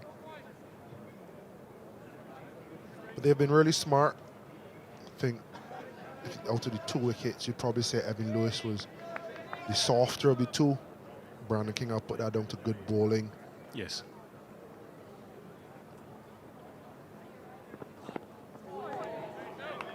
Mays Hits the outside edge of Shea Hope's bat.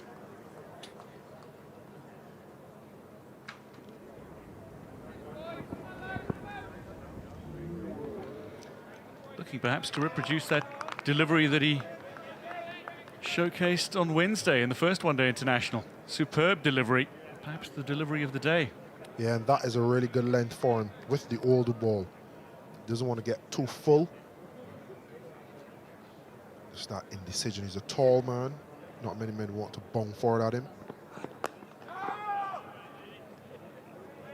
Fielded by Sterling. The captains this side going in search of a first home series win since 2019 against Zimbabwe. That was a beautiful delivery. Well deserved. It's a first international wicket that he'd be absolutely proud of. Not only to get Shea Hope out, but to do it with the skill, the guile, the execution, and the destructive manner in which he did it. Oh, and oh so nearly again. Same shape, but just a little high. Just over the stumps.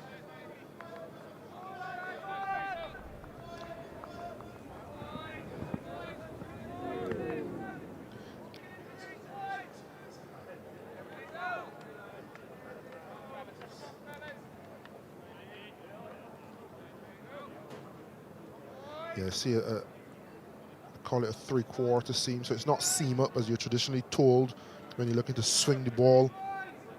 You're more looking to get the seam to hit at an angle, and then to get that movement.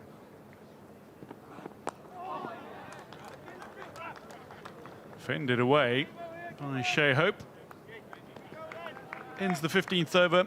West Indies 79 for 2.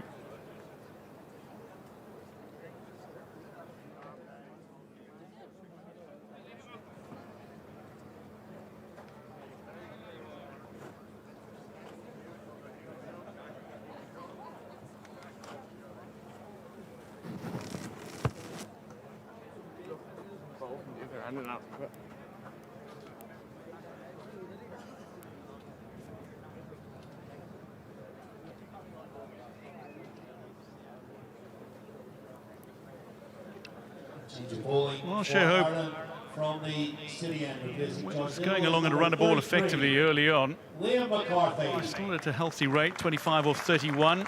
Casey Carty, a more patient 17 off 31. As Liam McCarthy into the attack, made his debut against West Indies on Wednesday. Starts with a slightly fuller ball, fielded by Balbirnie. I think this is an important passage of play for both teams. Shea Hope was 24 off 28 deliveries. In the last 4 deliveries, he's only managed 1 run, and he's looked a little bit more uncomfortable with the ball seaming and jigging back into him in particular. Casey Carty, normally a quite slow starter, 17 off 31. And this partnership is so important. Ireland will be thinking if they can continue to make it very uncomfortable for these two and potentially get that big wicket of Shea Hope, they'd at least have one end open. And the West Indies will be thinking if Shea Hope can stay out there, he's someone who can guide and has guided Casey Carty in the past, and they can build a really strong foundation. So it's a critical next 5, 6, 7 overs or so in the lead up to the water break. Who can throw the first punch?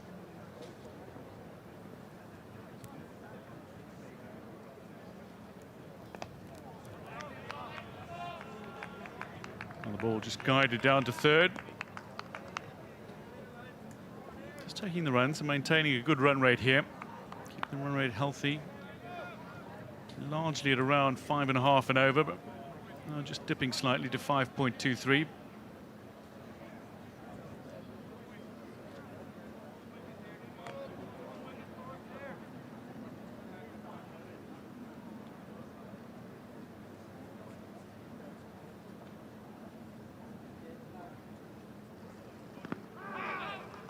Looking to come down the wicket, Liam McCarthy drops it in a little shorter, a little straighter as well.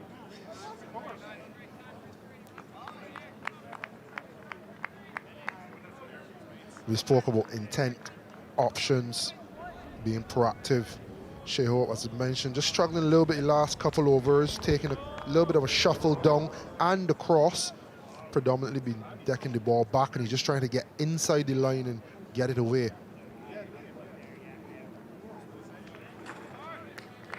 And then force a reaction like that, where it's not on the body anymore or jagging back, but he's gone a little bit wider just in case.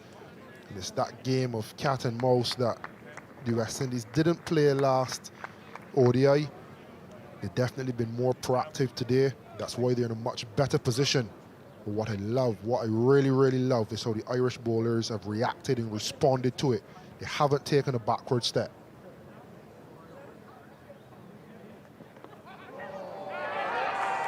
Well, there's a muted appeal for a caught behind. Lorcan Tucker takes a clean one, but it's come off the pads. That ends the 16th over. At the drinks break, West Indies 81 for 2.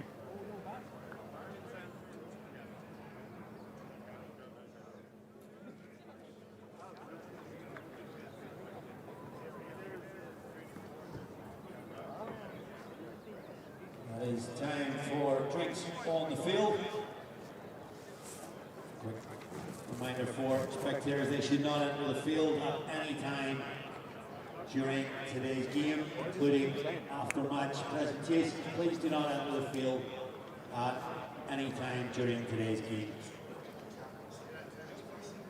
Also a reminder that cricket It's a drinks break for West Indies and Ireland so far. As we look back at this last delivery of Liam McCarthy's first over, a muted appeal for a caught behind. It was well taken by Lorcan Tucker, but clearly off the thigh pad.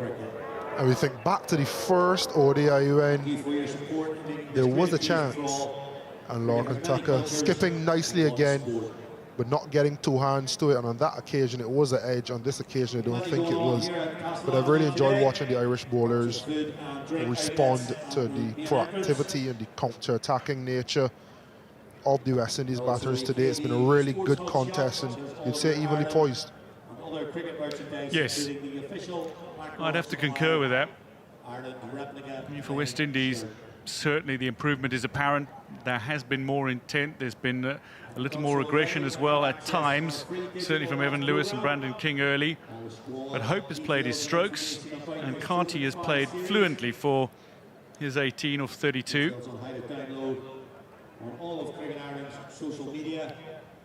But despite the relative inexperience of bowlers like Tom Mays and Liam McCarthy at international level, they have adjusted well, even if the results have not gone quite so swimmingly for Ireland as they did on Wednesday in the opening one-day international.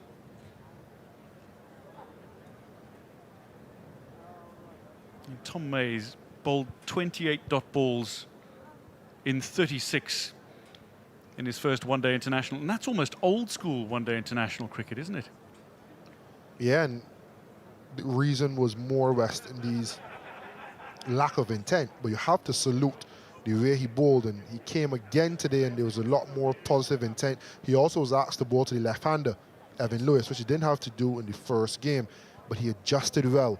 And then he's come from the other end now to Shea Hope, and he's starting to pose some problems. So what I've really enjoyed is the bowlers not straying too far from the skill set, staying within the realm of what they do well. This is Tom Mays just being really disciplined, and then through the gate. Amazing stuff.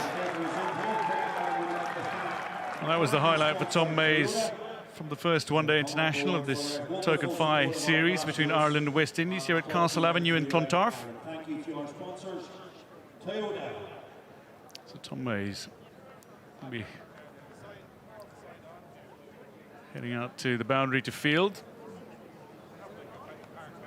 The only challenge with bowling such a good delivery to such a good batter and getting your first international wicket in that way, probably can't get better. Should have retired directly after that ball. He's got his one wicket, took the West Indies captain with a perler. Well, we are going to see a bowling change here. Instead of Tom Mays coming back from the LP Hughes end, we are going to see the introduction of spin. Andy McBride He's got an incredible record against West Indies. He's played West Indies 9 times previously in one-day internationals and picked up nearly 2 wickets a game on average. He's the leading wicket taker between these two nations. 17 wickets in his 9 matches. 81 for the loss of 2 wickets. Now a change of bowling for Ireland from the LP Hughes end. Number 35, Andrew McBride. Andy McBride turned 32 last month. Donamana's finest.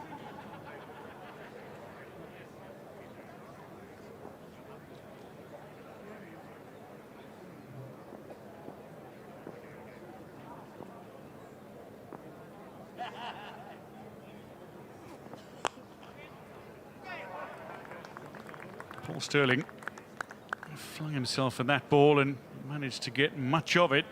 And still, West Indies sneak through for a single. Carty hit it hard. Brings hope on strike.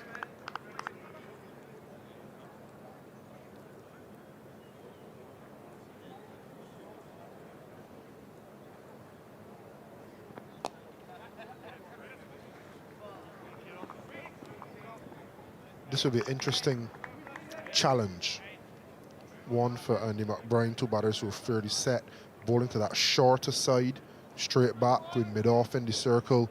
2 very good players of spin also. Casey Carty not the best at rotating it, but he can attack the spin. Shea Hope can do both. And I think Shea Hope would be eyeing up straight back off McBride, which poses a chance for a wicket. It's only 54 metres back to the LP Hughes end. Looks to go on the back foot, Carty. Let's cues it. The danger for West Indies is the fact that McBride gets through his overs so incredibly quickly. The scoring rate can dip and has dipped below 5 and over now. But it's singles like that that keep the scoreboard ticking over, and they need to be conscious of that when McBride is bowling.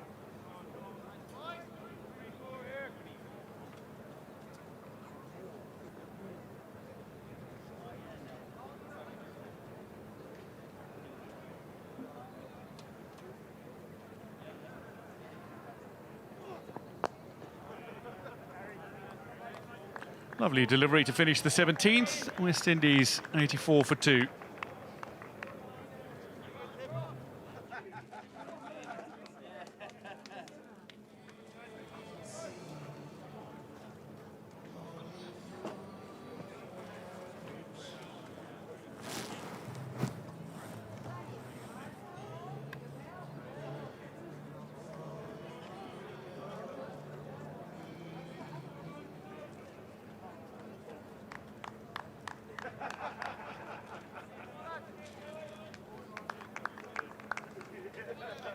McCarthy will begin his second over from the City end.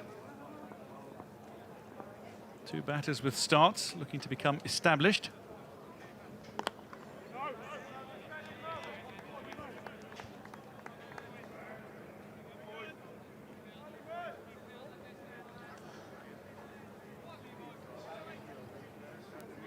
Just think there's where Casey Carty could be a little bit better as he develops into international cricket a bit more.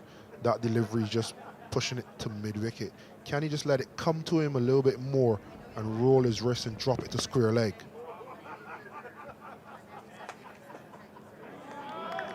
McCarthy going to the bouncer, but it's been called wide.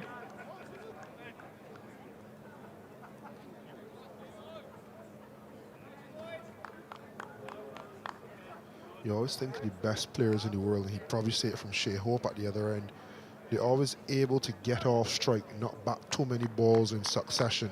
If you get a good delivery like that, probably a little bit shorter than McCarthy would have wanted, you just drop soft hands. But there's almost a correlation between watching Casey Carty bat and watching Andy Balbirnie from the opening one-day international, for example.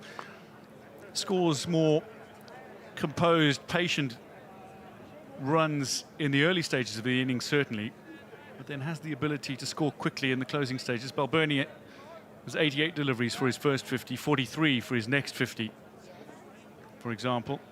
Carty is in a similar mould.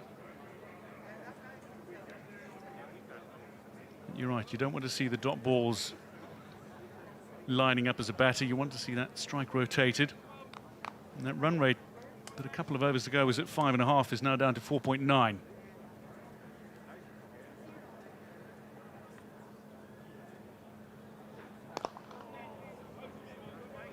And the challenge is always if you lose a wicket. I think Balbirnie got dropped on 67. So imagine if you're 67 off 100, then someone else has to come in and start again. Whereas if you get to that 67 within 80 balls, within 75 balls, there's a few more balls left for the incoming batter.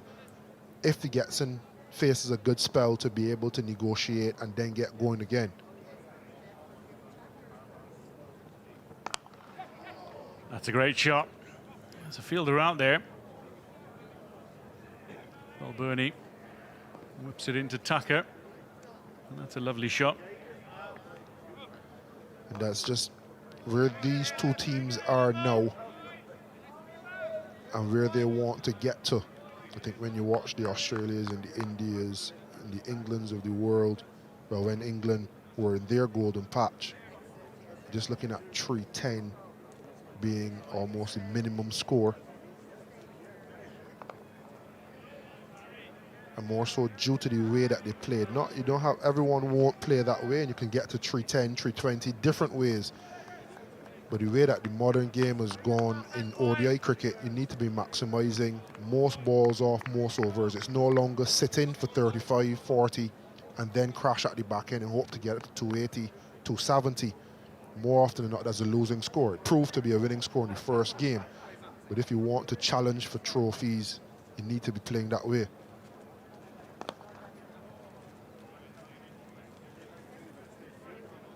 Hope takes a single to win the 18th.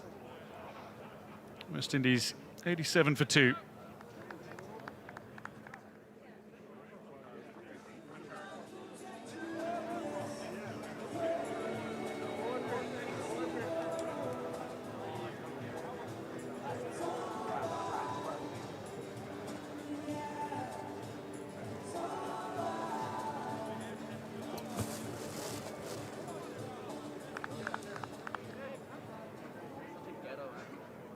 Ghetto man. You're a ghetto man. McBride to continue from the LP Hughes end. Just a little movement behind the bowler's arm, so appeals from Shea Hope for those next to the sight screen to move.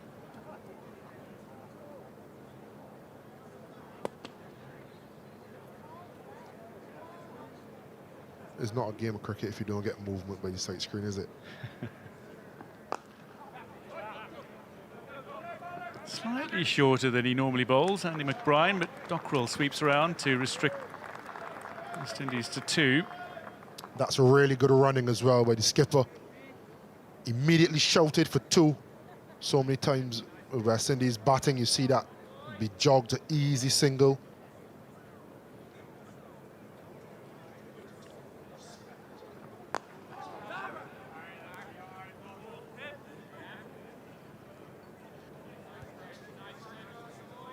Barry McCarthy sweeping quickly.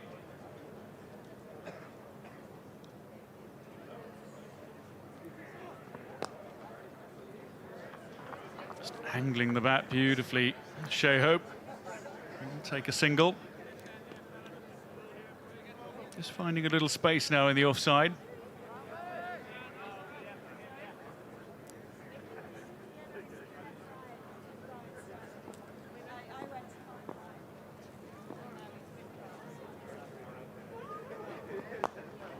Casey Carty with an expansive stroke, and that's going to go over the infield and away into the boundary cushions.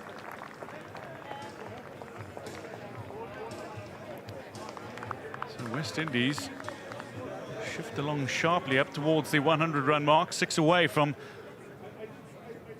the 100 up. Carty strikes firmly again. Too firmly to take two.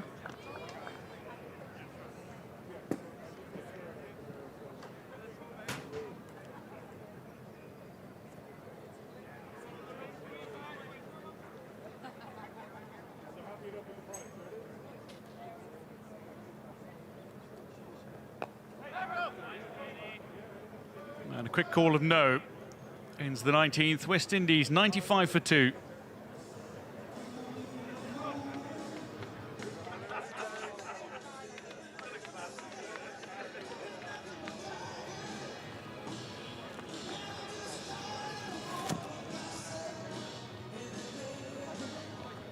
We need to find out.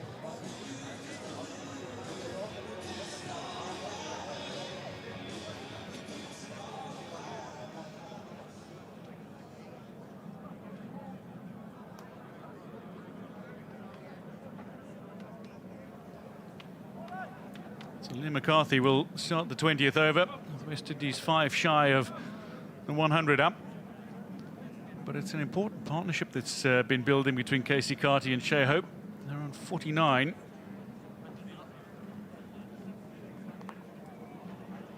And that'll be the 50 partnership with a fine boundary.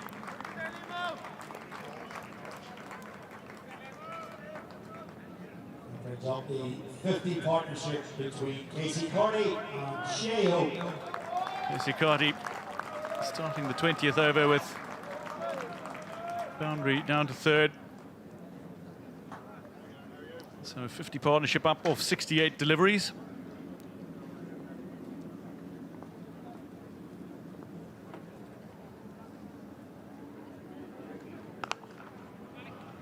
And that'll be the 100 up for West Indies. Move on to 101. As Carty takes another two, and it looks like he's just shifting through the gears now, as Carty has more than Hope through 44 deliveries each. Yeah, and I think it starts with you running. Remember Carty punching a ball to mid-off off McBrown's first over. Ever since then, they've run two really good twos, couple quick singles.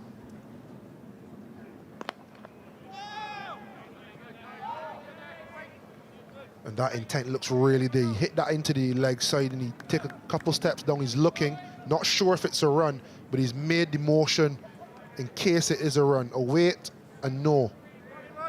These are the sort of things that I'm looking for from a West Indies team. These are the sort of processes that if they employ them often enough, it pushes the performance to 5–10% better.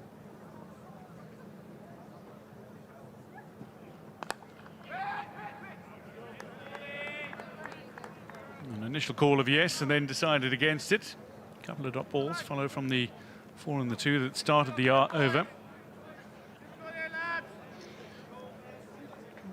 While you wouldn't necessarily say that consistency and reliability are two things that are associated with West Indies' top order across the board, these two batters, though, are very reliable, are very consistent, and they have good temperament when they're at the crease.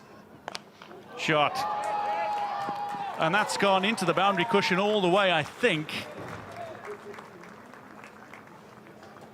Pulled towards the pavilion. And George Dockrell, who was fielding not too far away from the boundary rope, signalled to Johnny Kennedy, standing at the city end, that he'd need to go to the TV umpire to check whether or not this is 4 or 6. Well, from our vantage point, it looked like it hit the cushion on the full.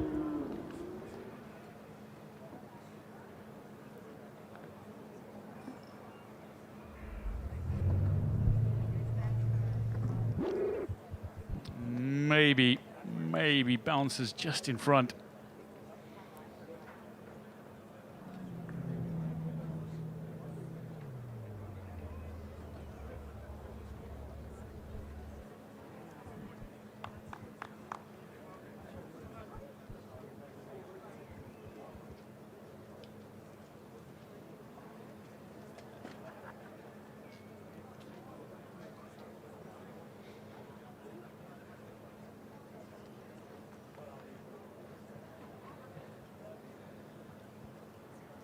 It looks like it's just dropped short. Johnny Kennedy signalling 4, but an exquisite stroke from Casey Carty.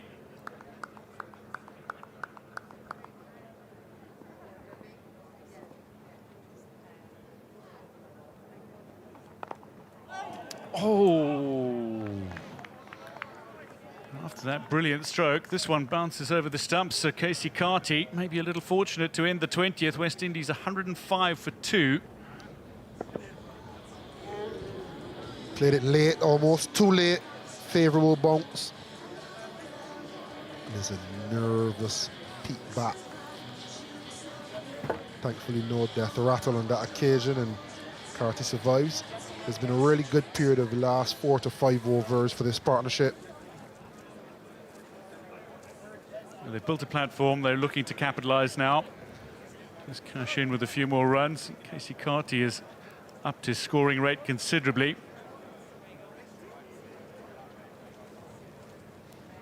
Let's hope on strike as McBride continues with his 3rd.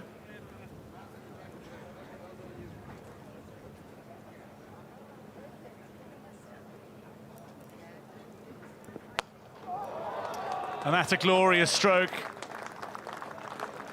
Came down the wicket, and a big 6 launched by Shea Hope, not to be outdone by Carty on the opposite end. Straight back over the bowler's head.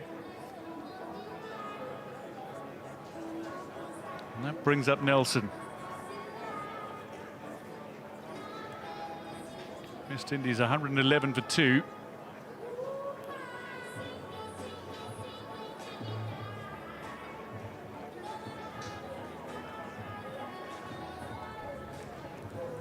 Yeah, lovely shot from Shea Hope. Calculated.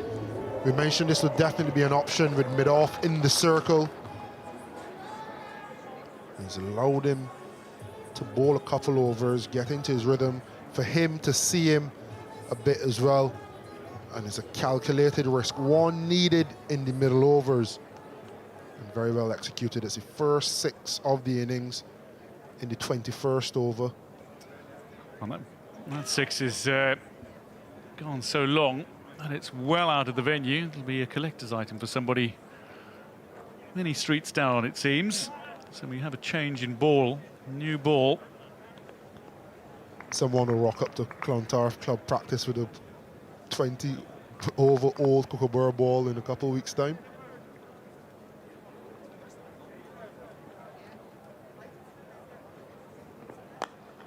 A little shorter this time from McBride. Hope works it away. Fielding in the cover. George Dockrell just sweep a boundary.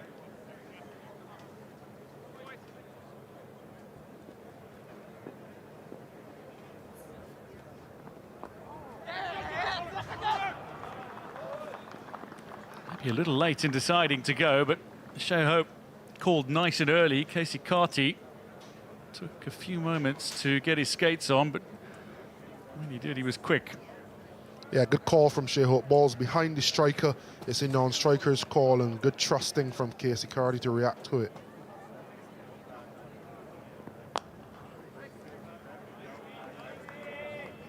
Fielding from Harry Tector. Down low into his right.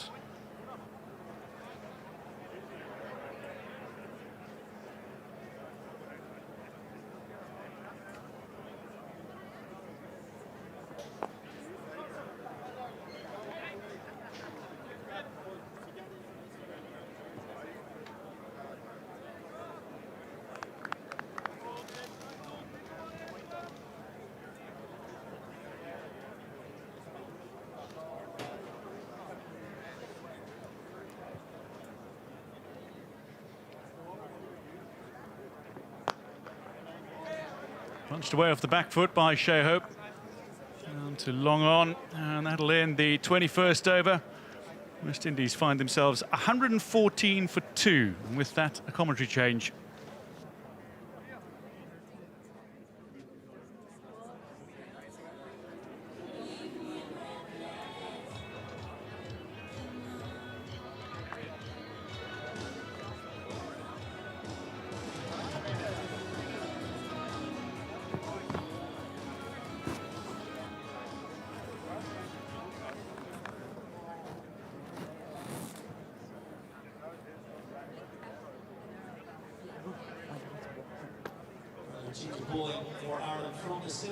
Fascinatingly poised with 21 overs in the books.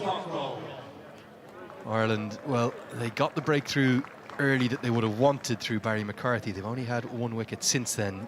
Josh Little seeing the back of Evan Lewis, and we'll see the sixth bowler introduced much earlier today.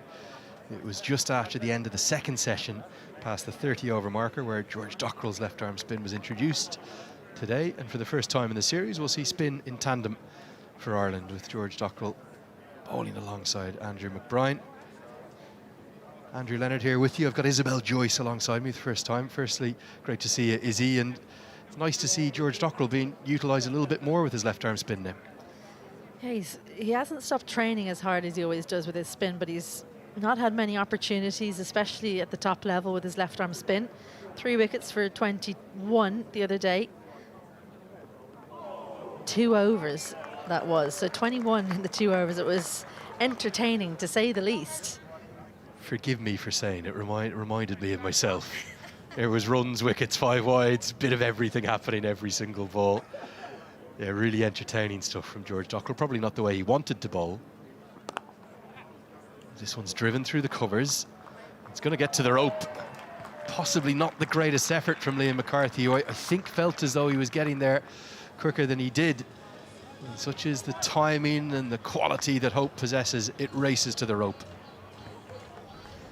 A nice shape on this from George Dockrell, but far too full, especially considering how good the length was the previous delivery. But McCarthy, well, it's just that outfield, it keeps on running away from you. Really good placement. Much better, much better. If you're going to be that full, you'd rather be straighter. That was the other problem with that. It was full and it was wide. You won't mind being lifted over the top as much. Beats the outside edge for the second time in the over. Just wonder, will Paul Stirling see that and be tempted by a slip? It's a reasonably defensive field right now, isn't it? Basically everyone in the circle is what we call a conventional position. The 4 fielders in the deep backward square, long on and long off then on the offside, and then out to that deep cover sweeper too. Exactly where this one will go. Would you be tempted to get that slip in, Izzy? Well, George Dockrell's struggled a little bit with his bowling. A little bit, I don't want to say yippy really, but he wants to get into a spell. I think if he bowls a couple of overs and he's starting to get a little bit more comfortable, that's when you can bring that third man into slip. Beautiful finish. Decent start from George Dockrell. 6 runs from that over. 22 gone. West Indies 120 for 2.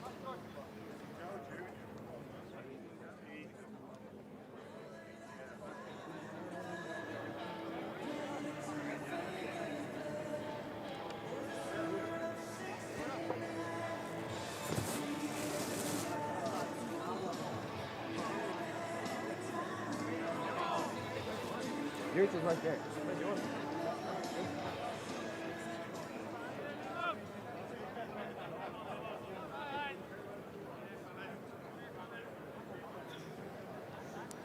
Excellent partnership this for the 3rd wicket.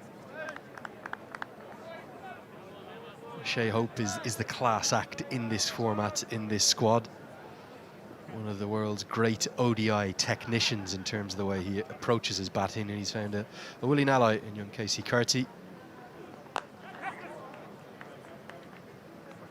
You think of every Caribbean side that ever represents the region for the West Indies, it's always full of talent, but there's some real class throughout this 11 with bat and ball for the West Indies. Very true. You can't look past Shea Hope when you think about class, really, for West Indies. I think Alzari Joseph as well with the ball has every attribute that you could want. The slower balls, the consistency, wicket-taking deliveries. Roston Chase as well, a real all-rounder. 55 in the last game for him.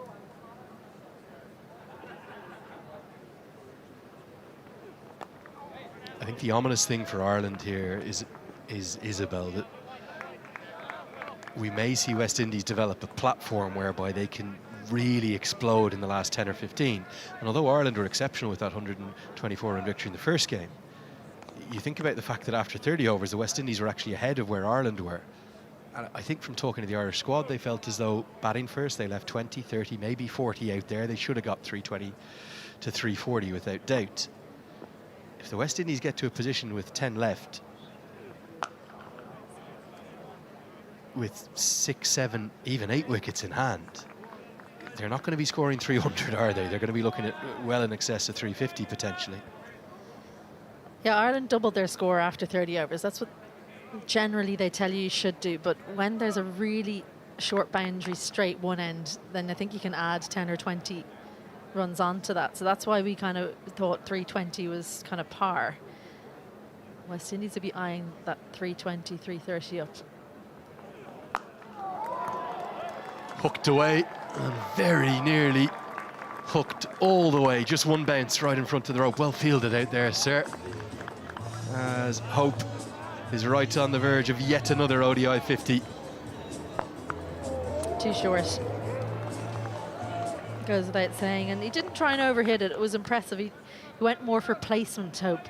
Could have probably hit it for 6 if he'd gone through with it a little bit more. But a very responsible innings from the captain, who's applied himself since going out into the middle. Is there an edge? Oh, yes, there is. Doesn't even wait for the decision. He turns and walks off, just looking to run one down to deep third. And it's a maiden international wicket for Liam McCarthy, just like Tom Mays. The first one he got next to his name was Shea Hope. So too now, Liam McCarthy. Well, you couldn't script it, could you? Hope goes for 49. West Indies 127 for 3.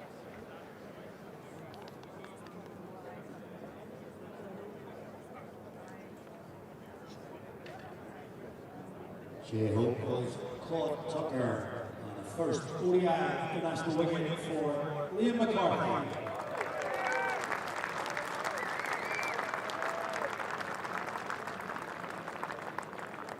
Shea Hope goes for 49.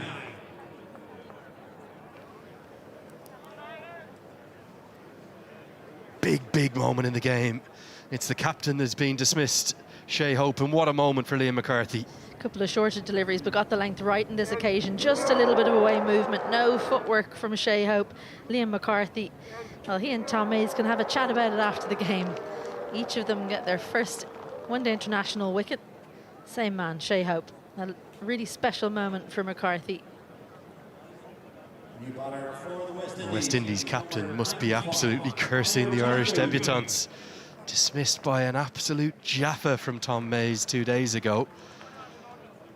And now Liam McCarthy breaks an 81-run partnership for the 3rd wicket, just as the West Indies were really starting to look ever so ominous. They find the breakthrough, Ireland, at an integral time in the match. It'll bring Amir Jangu to the crease. He'll come in at number 5. Was it the landmark that Hope was looking at there? It looked like it, kind of the stroke. You're just looking to run it down for a single. I reckon he was just done, that kind of shot. Whenever you're feeling for the ball afterwards, when you nick off like that, you just haven't got the feet moving. I think he wanted to go back. He was expecting a short delivery. It was a better length, and he found himself in no man's land. So really good bowling from McCarthy. Slip in place starts with a Yorker, McCarthy. What a moment for that young man. West Indies 127 for 3.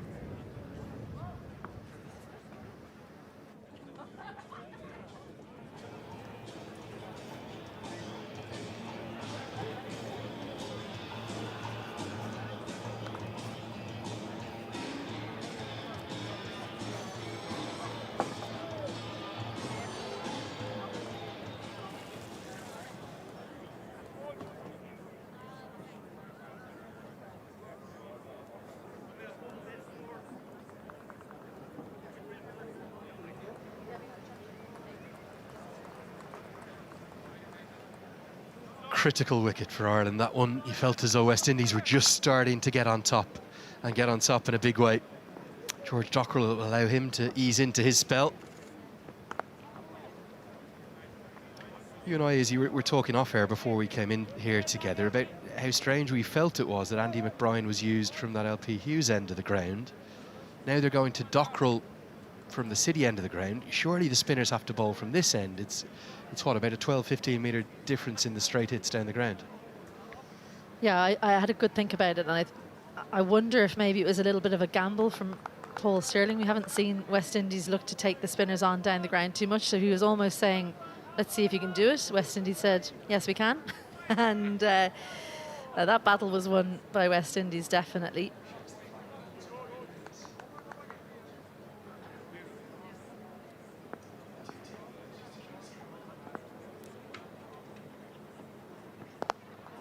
Yeah, I think the only other factor will be a lot of spinners will enjoy when there's a cross breeze on the ground, which we have here today.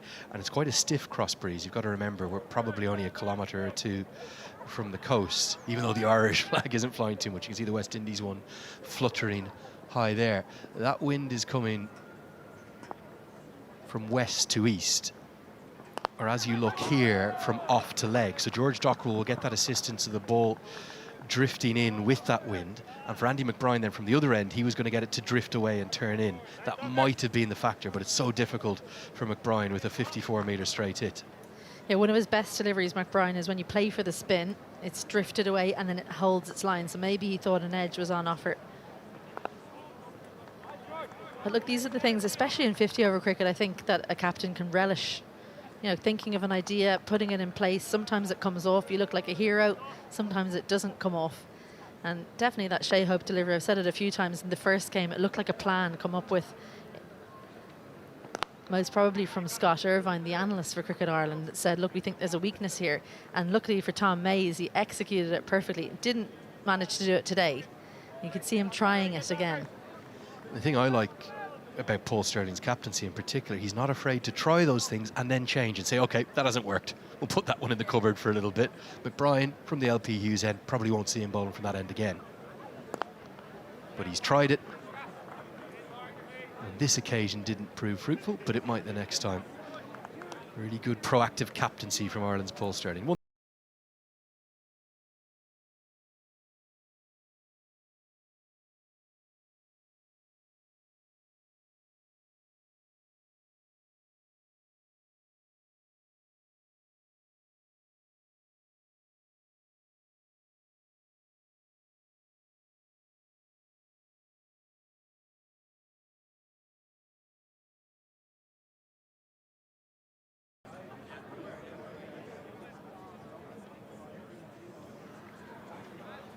as you'd imagine, for a young man who ventured across to London at a tender age, I think he was initially 16, 17 when he went over. Certainly not much more than that. He was a teenager going across, and a man of Irish origin took him under his wing, didn't he? Owen Morgan, known as maybe the great modern white ball captain for England, lifting the World Cup in 2019. Clearly so much of that has rubbed off on his great friend Paul Stirling. I'm sure he'd love to take credit for that. Yes, definitely. He's such a good captain. But just to touch on what we were speaking about the last over and trying things out as a captain and recognising when it doesn't work. Good fielding from Tector and Point. A little bit of width on offer, but Carty doesn't manage to pierce the gap. Well, when I'm talking to younger captains about, you know, how do you know if a decision's the right way to go when you're wondering, say, between two bowlers, a field change, maybe putting a slip in, I always say, if you think it, do it, because there's a reason you thought it, and you don't want to regret not going through with something. So if it doesn't pay off, okay, you can change your mind, but if you didn't do it, you never know. That is a beauty. McCarthy's mainly caused problems with his extra bounce. This time, maybe just a hint of lateral movement, particularly after it beat the outside edge. Yeah, scrambled seam, that was absolutely perfect. And the only thing it didn't do was clip the outside of off stump. You can see as the ball's going down, it's just wobbling ever so slightly. And because he angles it in, you're always thinking it's coming into your stumps. And if it hits the seam, then you're in danger of it taking your outside edge. Excellent bowling. A call from one of the great scribes of Irish cricket, Ger Siggins, yesterday, asking me what my thoughts were on Liam McCarthy. He did a feature article on him today, the Railway Union man. He said that some he's been talking to around the Irish club game, the Leinster club game in particular, have been saying that McCarthy's kind of as sharp as there is within the domestic club scene. You probably watched him 2 days ago and thought he's not particularly quick. I was impressed with his bounce. He seems to get quite steeply bounced for a man who's probably only 5'11", 6 foot. And that is that bounce that causes the problems. And Carty lucky to get away with this. That could have gone anywhere. It skews off the outside edge and flies for 4. This is a bit of a hack. Got a little bit of length. A little bit fuller, and maybe the nervous 40s. We usually talk about the nervous 90s, but a rare moment where he's just seemed to not concentrate there. Carty got away with it, and he'll be pleased to have seen the umpire signalling 4.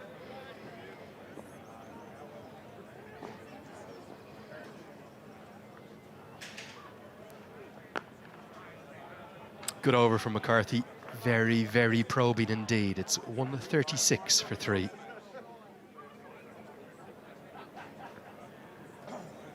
Hit the halfway stage of this first innings, Isabel, and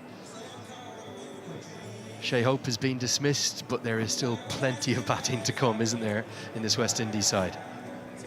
Yeah, they need to keep taking wickets, Ireland. Carty is set, but maybe not looking as comfortable as he was early in his innings on 47. Hope is gone. That's good news for Ireland. He went on 49. 6 bowlers used so far. Wickets shared around. McCarthy good again at the top. McBride a little expensive in his 3. And a maiden one-day international wicket for Liam McCarthy. Little taking the other one.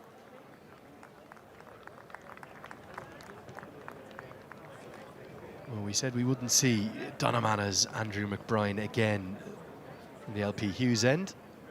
For the moment, we've been proved right. He's at a change of ends, comes back in now from the City ends. Just the 2 overs for George Dockrell.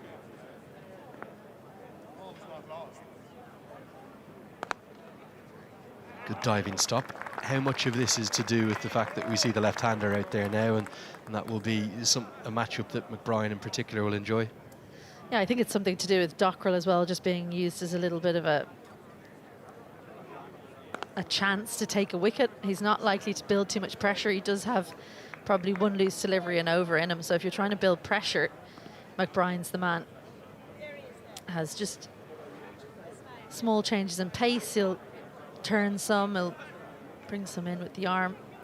So he's probably the best option right now, especially in the middle overs, trying to stifle the runs.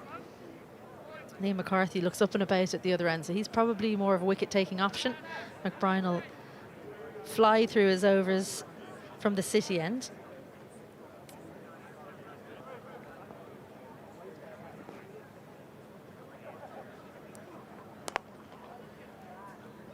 Something Carlos Brathwaite and I were talking about at length the other day was when and if Paul Stirling would get the 6th bowler in, and kind of right as we were speculating about it, he brought George Dockrell in. It was quite late in the game, and it was almost more of a kind of call of a slight desperation trying to end an ever-growing 8-wicket partnership that was worth 98. But he's got those couple of overs out of Dockrell much earlier in the innings now today. Could you even maybe consider the possibility of Harry Tector being given a bowl, particularly if Django gets going? He had a lengthy warm-up, the tall batter who really likes bowling his off-spin, doesn't he? I think it's a bit of a formula that Stirling's decided on, which is if a partnership gets going, George Dockrell just breaks things up a little bit. He's a tall man, George Dockrell, and he bowls from a height as well, which sounds strange, but you've got tall guys who maybe have slingy actions, so you can get a little bit of bounce. Sometimes it seems like it's shorter than it is because of how tall he is, so I think we'll just see him use Dockrell when a partnership gets going. They broke the partnership, so he's been whipped off, and another quick over from McBride ends. Just 3 singles in it, 26 gone. West Indies 139 for 3.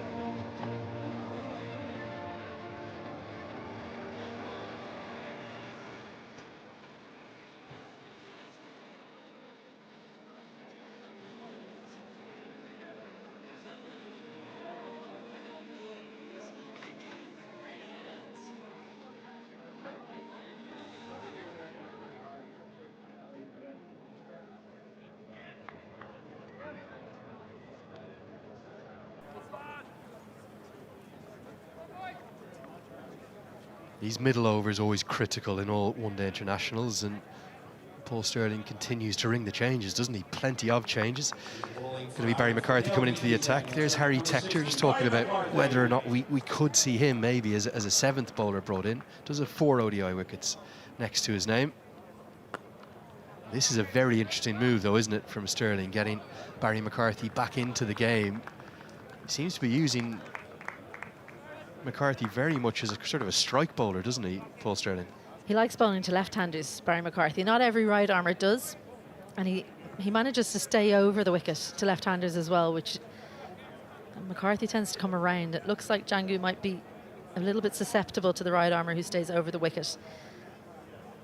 And so he's always thinking, an agile captain, I would say, Paul Sterling. You often get captains who'll have a rhythm to their bowling changes that they stick to by and large, whereas Sterling adapting to whatever's happening in front of him. I'm not sure that he'll go to Harry Tector.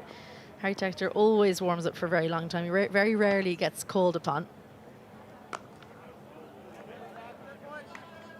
And interestingly, early in his career, when he was a teenager, he was very much more an off-spinner that batted. And it was his ability to turn up in big games with the bat as an under-19 and in the A team that I think actually made him turn into more of a batsman, and his spin bowling went by the wayside. Got a massive wingspan, doesn't he? Some of the longest arms you'll ever see. So I think he's still got a lot of potential, albeit as a part-time bowler in international cricket. And a message from a great fan on Wednesday evening saying, could you ever have imagined a better performance from Ireland in terms of everything that happened? 10,000 runs for Paul Sterling, the century for Andrew Balbirnie, who probably has been feeling a bit of pressure, being left out of the T20I side. Runs and a return to form for Harry Tector after maybe a few concerns through some periods and passages. Lovely sparkling cameo from Lorcan Tucker. The dream perfect maiden wicket for Tom Mays. Cade Carmichael not looking out of place. Barry McCarthy leading the attack with his four wickets, 3 for Dockrell. And ultimately, the largest ever win for Ireland over any other full member. And he was right. This fan told me you could not have dreamt or put together a more perfect display or start to the Irish summer. Well, if you ever dreamt that up and wrote it down, let us know, because it never occurred to me it might happen. They're hoping it won't happen again. West Indies fans, great to see so many in and watching. It seems like a lot of people have taken Friday off and just making a long weekend out of it. Certainly was a difference to the traffic this morning to Wednesday. We cruised up today. Here's Carty, he's on 49. And he's going to get to 50. It will be a 6th one-day international 50 for him. Warmly applauded by his teammates in particular, who all rise to him just to our right. The man from St. Martin, the first ever from that beautiful island to play for the West Indies. He has 1 century to his name. That came against England, 128 last year, that rescued his team from a spot of bother on that occasion. Today, he's played ever so nicely. Gets there off 67 balls.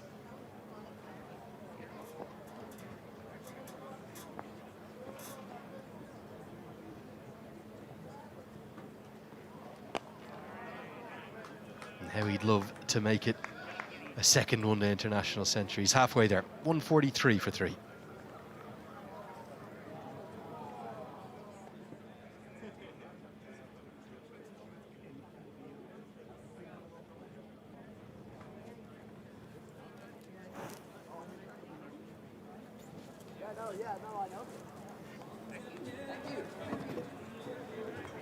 See what you're doing? It's actually really smart. We also have to admit, what you guys are doing.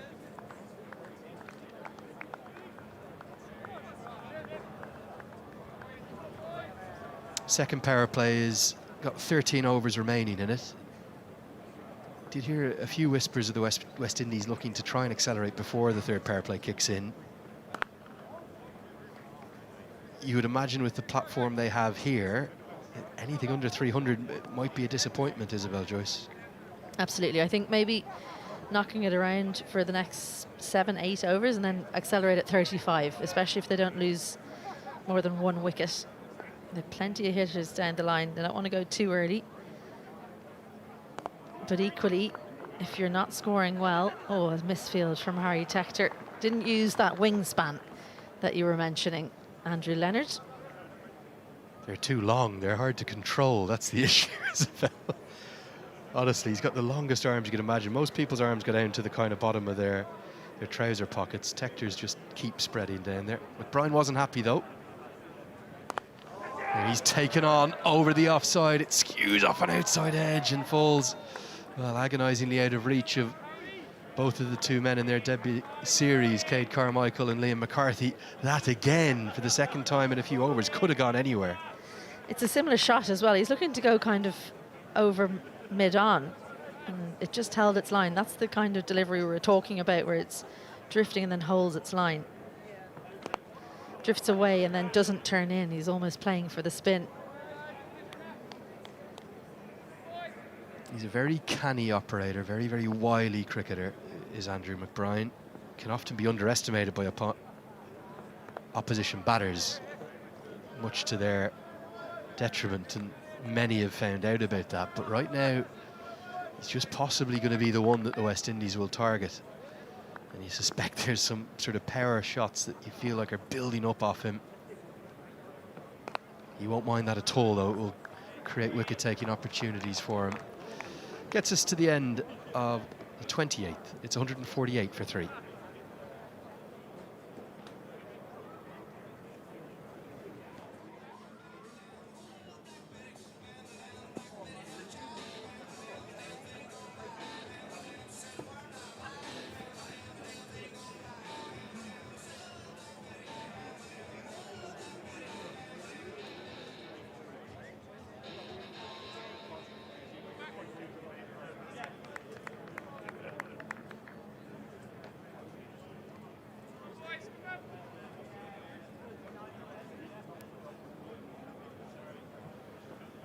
Two things, particularly after Ireland's victory in the opening game.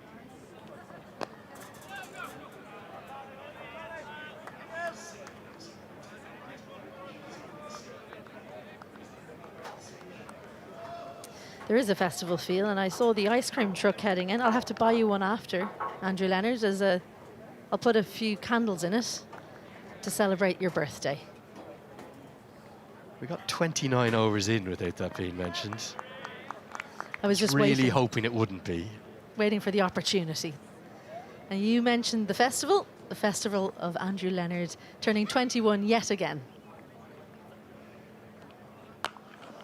Pumped, absolutely pumped. Stand and deliver from Casey Carty. That's a really impressive stroke. And it flies to the rope, just one bounce, 4 more to him. Something you hate to see as a fast bowler, a pull shot off the front foot, disdainfully dispatched. Nobody out there. Just shows the strength of the wrists as well, almost a short arm jab that he followed through on. He knew he wanted to get it over midwicket, 150 up for West Indies, and you just wonder, is Paul Stirling regretting the decision to bowl first today at this point?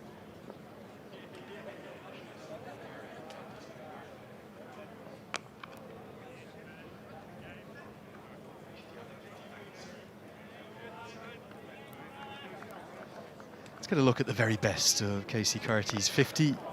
He's known as a player who's particularly dominant through the offside, but he's shown us strokes on both sides of the ground. I think it's something he's been working on, playing through the leg side. A couple of times it hasn't paid off for him, but definitely the evolution coming through.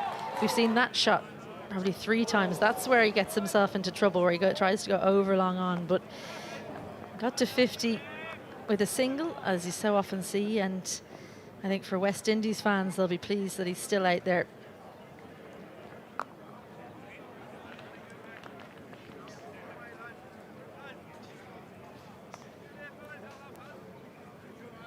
Well, Izzy, thank you for the birthday wishes. The only reason I'm going to linger on it, that's Richard Illingworth there.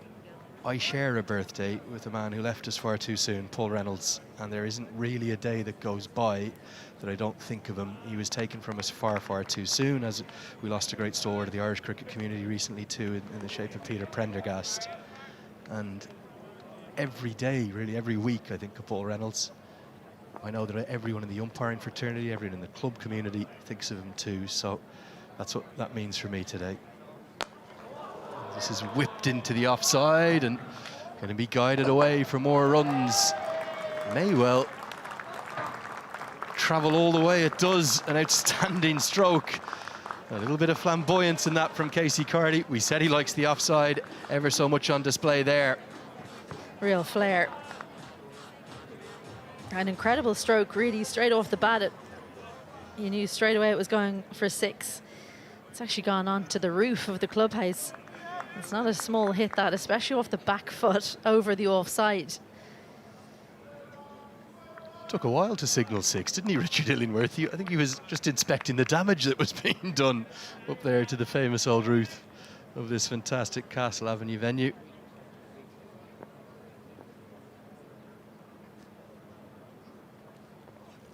McCarthy bangs it in again, but it'll be too short, signalled as a wide.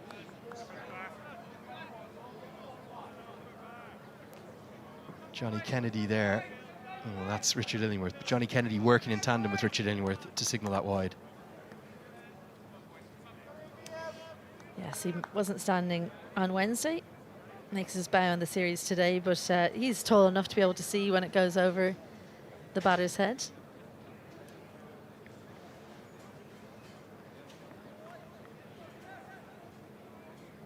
Aidan Seaver, our TV umpire today. Man from Wexford in the southeast of Ireland. Johnny Kennedy from Northern Ireland. Taking on McCarthy in this over, and he's really taken him apart. It's the biggest over of the innings thus far as West Indies continue to grow, and things are starting to look very ominous now for the home side. It's 165 for 3.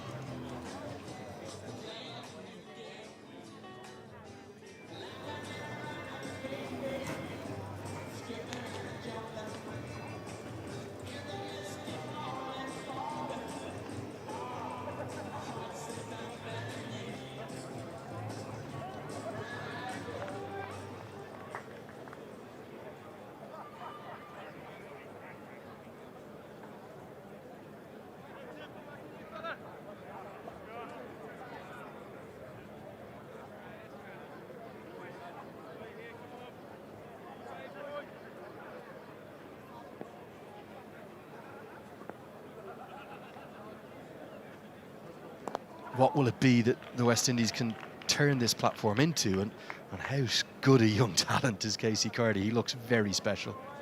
Yeah, Casey Carty, since the under-19 World Cup playing a match-winning knock, you always knew there was something about him. You know there was a player there, and he's taken to 50 over cricket like a duck to water.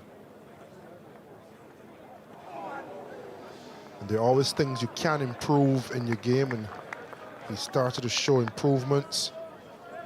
But I think he started to think now is the time to really gain some momentum. Andy McBride just has a little jig in his step all of a sudden. He knows that Carty's going to be attacking him. And look at the way he mixes it up. Whenever you see a good delivery released by Andy McBride, you'll see in the follow-through there's almost a spring into the air. Shane Warne used to do it most famously.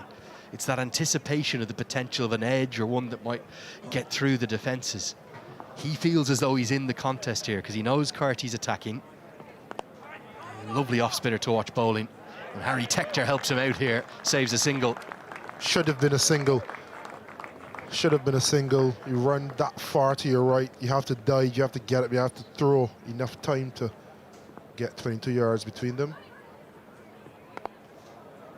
And I also think Django was really good after the second ball. Django going down to Casey Carty and almost telling him, sit in, just sit in. And that's a part of his game that you want to get better at. You have to be able to cycle up the gears, but when you get there, also know how to either maintain or just relax a little bit. Fantastic over from Andy McBride.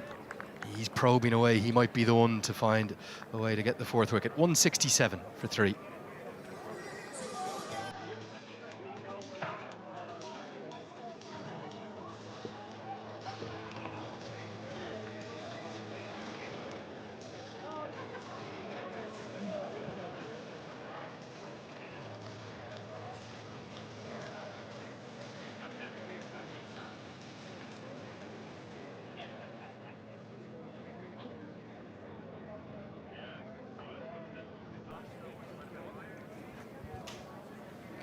Josh Little's going to return to the attack. We're at the 30-over marker, as we see plenty of expatriate support. I know some have come across from the United Kingdom, where there's such incredible Caribbean communities, particularly in London, although right the way across the UK. And we've got a growing Caribbean community here in Ireland.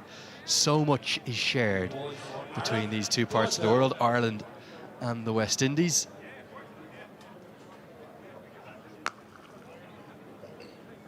Worked into the leg side, should be a couple as McCarthy does the fielding.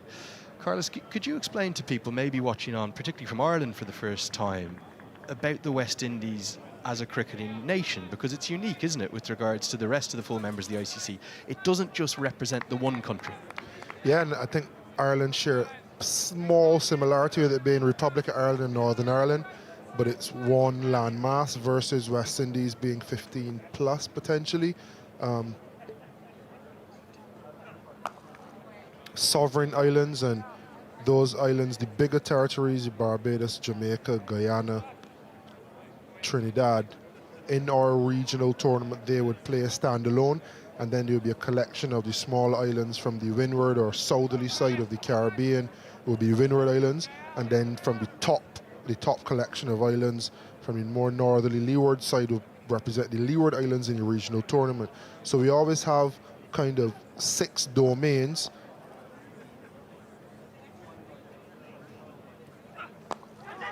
Chip back past Josh Little and a good tumbling stop from Tom Mays.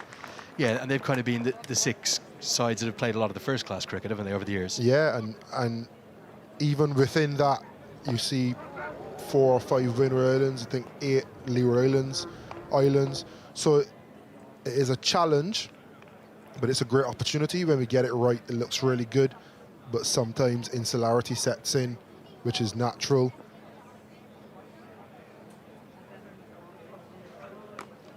When you say that, are you talking particularly from sort of selection perspective? It always seems to be a hot topic within the Caribbean. Yeah, it brings a lot of politics, whether it be selection, whether it be which games are awarded to which territories, that sort of thing. And in an ideal world, I love to see when Australia come, they go to the territories that spin more. When England come, they go to the territories that spin more. But we don't have the financial backing to stand alone. So when England come and they say they want to go Antigua, Grenada, Barbados for nice beaches and tourism. Feels like they're always there, or St. Lucia. Correct.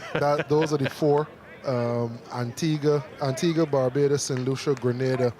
Those are the places that the visitors want to come, and they bring tourism. They do so much for the economies in the Caribbean. Then cricket kind of takes a back seat. So it's all of those little political things that either help, hamper in some instances. But when we do get it right, you find there's certain traditions. You find your fast bowlers from Jamaica, Barbados, your batters from Barbados, Guyana, Trinidad, your spinners from Guyana. Runs from every delivery of Josh Little's comeback over. 7 off at it overall. 174 for 3.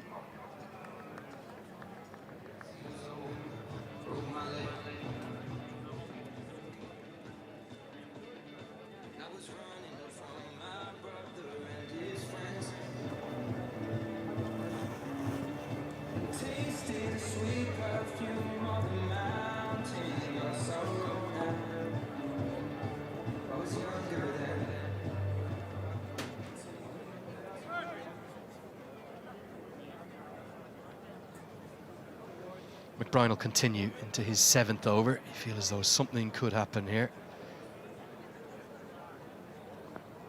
Floyd Reefer there on the left of your shots. Great servant of Caribbean cricket himself. It's what we're talking about right now with Carlos Brathwaite. As this goes over the head of mid-off. It's slightly longer down to that corner, but it will still race for 4. And it brings up a 50 partnership, it feels like, in a heartbeat. Really good batting again. Casey Carty's led this partnership. There's another beautiful shot. Any width outside the off stump, mid-off is in. It forces a field change as well. Mid-off goes back to long off. Deep square leg comes into the circle. And that's the thing in this second power play, when you can only have 4 outside the circle, there's almost always one gap, isn't there? And such is the class and the quality of the modern batters. They'll just target that gap, often early in the over, force the field change. He can go square now if he wants. That's where he goes, but the man cuts off the single, Tom Mays. Yeah, it's been really good batting.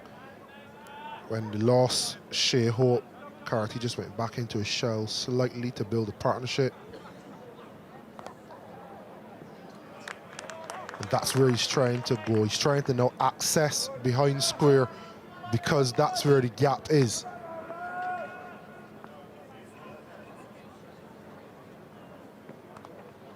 Speared in, but it's cut away with aplomb. McCarthy can't cut that one off. Casey Carty has paced this innings so wonderfully, Carlos. He moves into the 80s now.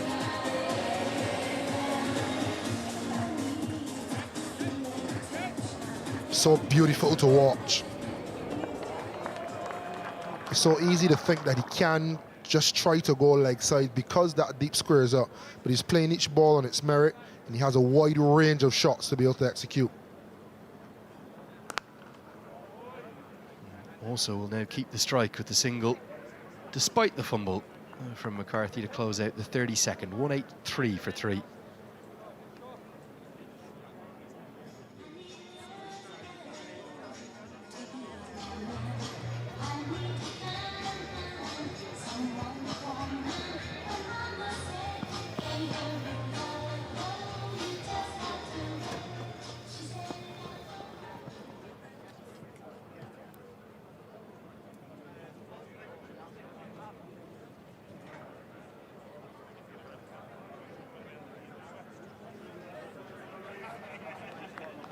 $18 overs left. Just going to have one more over before the second drinks break. We're talking all about the history and the culture and the passion of West Indian cricket with one of their great representatives, Carlos Brathwaite, who's with us throughout this series, and indeed the T20s he'll be back for.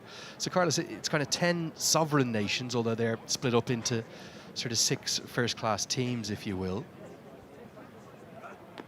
Them being Antigua and Barbuda, Barbados, Dominica, Grenada, Guyana, Jamaica, St. Kitts and Nevis, St. Lucia, St. Vincent and the Grenadines, and then Trinidad and Tobago. But also there's players from then 5 additional areas. That's Anguilla, the British Virgin Islands, Montserrat, the US Virgin Islands, and most importantly, St. Martin. And we've never seen a West Indian international from St. Martin before. And Casey Carty is the first to achieve that. And it looks as though, even though that's a constituent country of the Netherlands, we've seen Daniel Dorham from St. Martin play for the Netherlands. It looks like it's an area that's going to unearth new talent, and those 15 areas come together for one team. Yeah, as I say, it is mind-boggling when you think about it, coming against nations who, you know, grow up together. You play under one banner, one flag, and we come together in one thing for the West Indies, only one thing, and that's cricket. And when we're good, we're very, very good. But the challenge of getting a group of players together, the financial hurdles between organizing, firstly, cricket in those smaller islands, then your Windward Islands and Leeward Islands tournaments, and then the regional tournament to try to pick the best. We do have a lot of natural talent, but as you get a bit granular and you go down, it's a lot easier for someone in England, let's say, to be affiliated to a county. And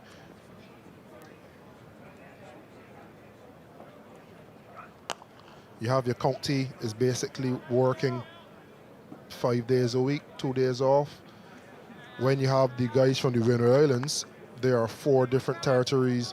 It's a lot harder for them to come together, and we do it. We can do a lot more, but I don't think the challenge should be understated. Just because we were so successful in the past with those challenges doesn't mean that those challenges don't exist.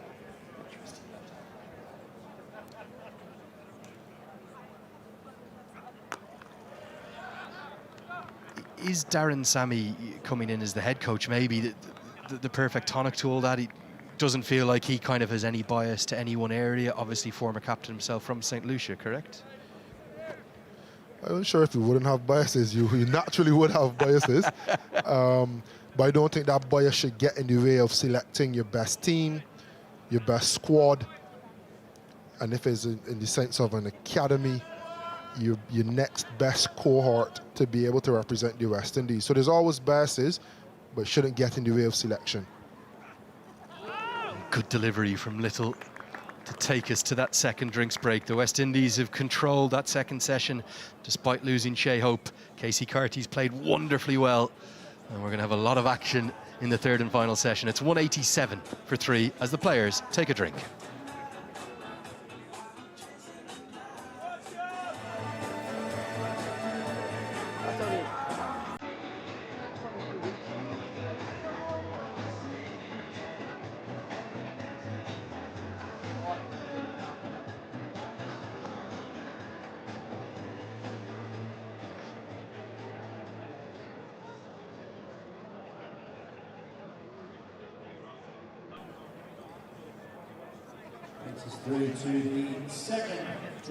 Well, welcome back and welcome along here if you're just joining us to Castle Avenue. We're in Clontarf in North Dublin. It's been the most beautiful 3 or 4 weeks of weather, but a few clouds just starting to come in. Ireland might want to consider those. We could see some interruptions in the second innings is some of the talk. And if that is the case, you'll see Duckworth Lewis Stern come into play. The ground staff go about their work on what, again, looks like a very good surface. It is a fresh pitch, Carlos, but it's played probably just as well as 2 days ago. Ireland posted just a shade over 300. You would imagine West Indies from this position are going to want a lot more than that. Yeah, you're talking about doubling. They scored 30 overs. I think if you look at West Indies getting another 170 odd, 350.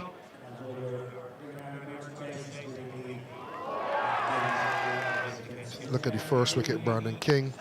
Evan Lewis a little softer than he'd hoped after a very good start. And then the massive wicket of Shea Hope in the context of the game, but also for Liam McCarthy, his first international wicket.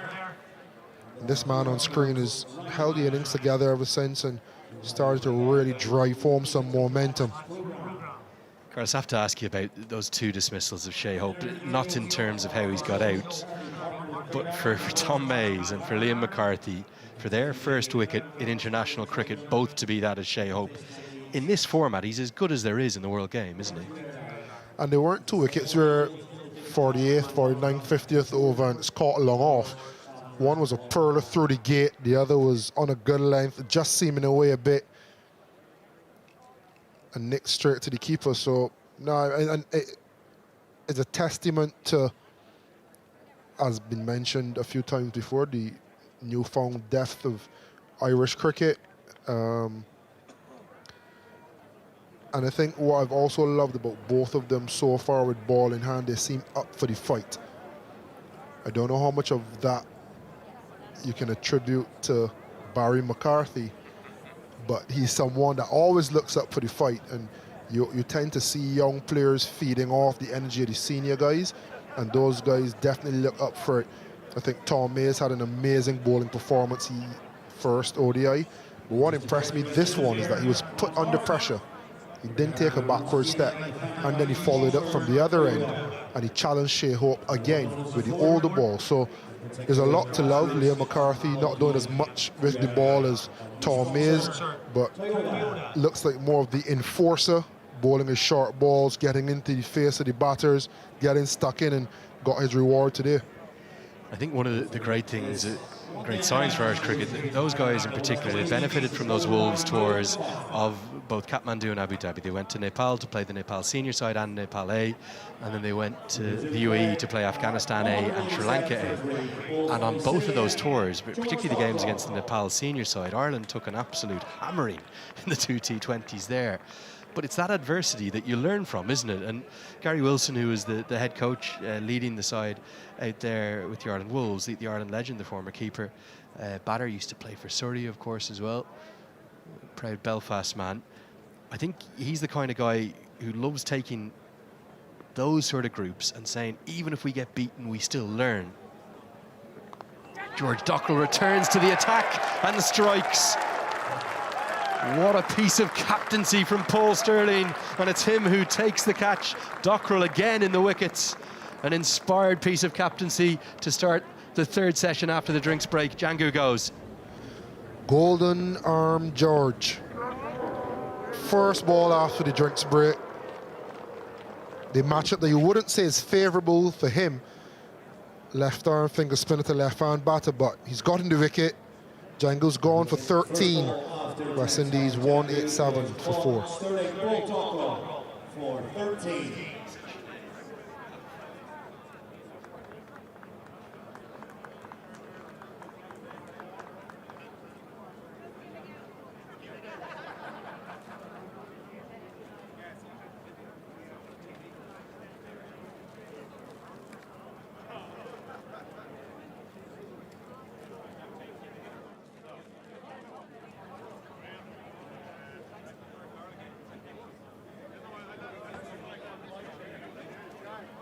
Big wicket. Carlos, just after the drinks break. How often do we see that happen? Either just on the stroke of the break or just after the break, the batter's concentration just slightly erred, and maybe a slightly ambitious stroke given it was the first ball after that drinks. Yeah, I'm not saying the shot wasn't on, but first ball after the break, new bowler, respect it. Respect the first couple deliveries. You still are batting, so you're still in the middle of your knot, but there was a short break, a change in tempo, change in rhythm. Respect that break and wait until the next over, wait till the next couple balls, and then you can be a bit more expansive. Justin Graves to the crease. Someone who's having a real purple patch over the last 3 or 4 years. We're talking about all those different regions that come together. From Jamaica to Barbados to Guyana, who's produced all those brilliant spinners. Trinidad and Tobago, of course, Evan Lewis. There, young Jewel Andrew. Great to see some Antiguan talent coming through. As this is driven elegantly through the covers, it's going to race to the rope. Well, that's one of the shots of the day from Casey Carty. He just leant on that. Look at the timing, though, Carlos Brathwaite.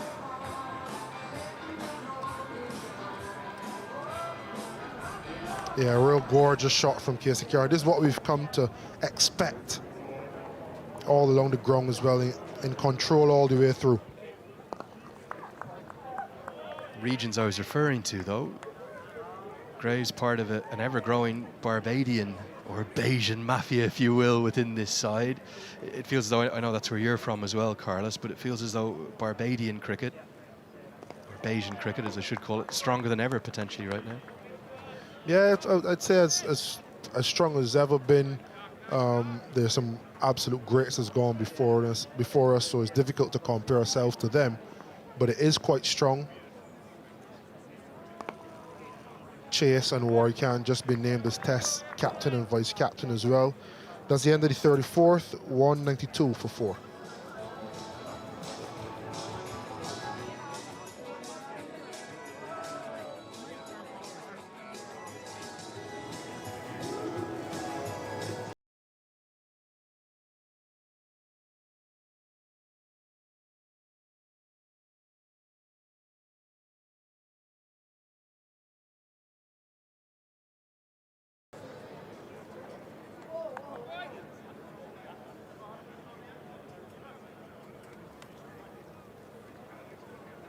.16 overs left, still plenty of time for West Indies, not just to get up to 300, but maybe beyond that. But there's a lovely little game of cat and mouse between Paul Sterling and the West Indian batting lineup. He continues to try and find a way to get inroads into it. Roston Chase has been held back. Justin Greaves has come to the crease at number 6. It's a great saying in English cricket for many years, Carlos, wasn't there? When Yorkshire is strong, England is strong. I think that might have been a bit of a northern bias. Is it the same in some regions in the West Indies? Is it a case that when Barbadian or Guyanese or Jamaican cricket is strong, then the national team seems to be going well too? I'd love to say Barbados. But we've had two stints where Guyana had won the first class tournament for 5 years on the bounce when I was playing. And when I first started, Jamaica would have done it as well. Hooked away, and, well, just one bounce again. It flies to the rope. We've seen real profit from Casey Carty. Whenever Ireland have banged it into him, he's responded with a pull or a hook shot of real quality. Yeah, in front of square again, shows dominance. One bunks into the rope, couple meters short of a 6.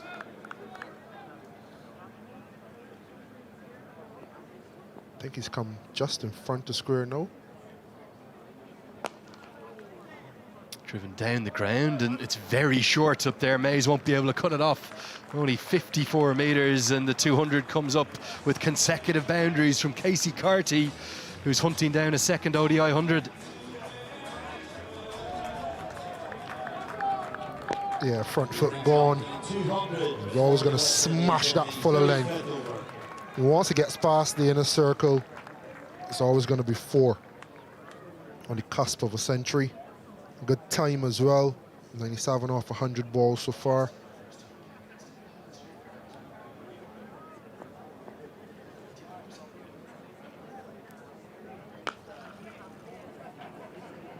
This time Mays does enough as Carty moves to within 2 of what would be a second ODI 100. Amazing talent, isn't he? That century last year came against England, didn't it? Yeah, it was a really good watch. Thankfully, I was there for it. And he's such a confident young man. In the post-match interview, he said he was talking to some of his mates on WhatsApp in the group, and he told them, I'll score 100 today. So I'm not sure how many messages have been sent this morning, but he looks like he's ready for one.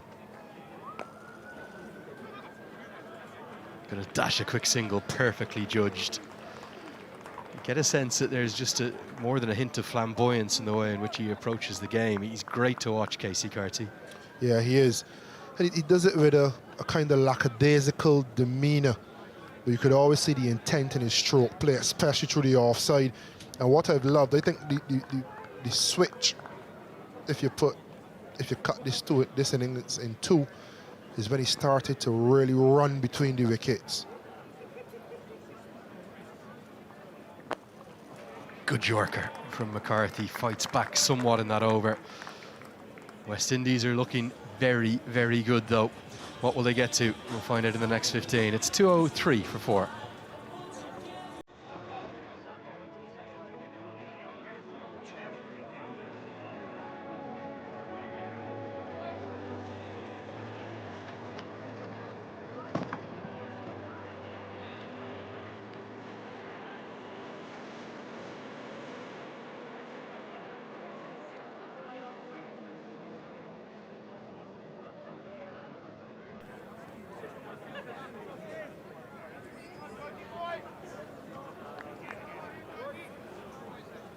Just under a run of ball that the West Indies are going, but they will want to start to accelerate and think about 320, 330, maybe even 350 plus. George Dockrell will be persisted with in for his 4th. He's been very effective used as that 6th bowler. Still no sign of Harry Tector, probably won't see him today. And here's Casey Carty, that century he made against England last year. Somewhat announced himself on the world stage. He's on 98. Will he look for a big one to get there?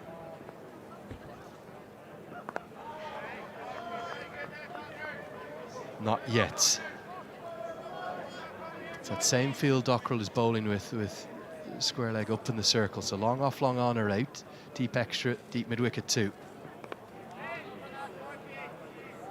No matter who you are, no matter how many centuries you've got, you get to 98, 99, things just tense up more than a fraction. And as a bowling unit, you have to sense it. Everyone in the circle get a little tighter. Bowlers, keep it wicket to wicket.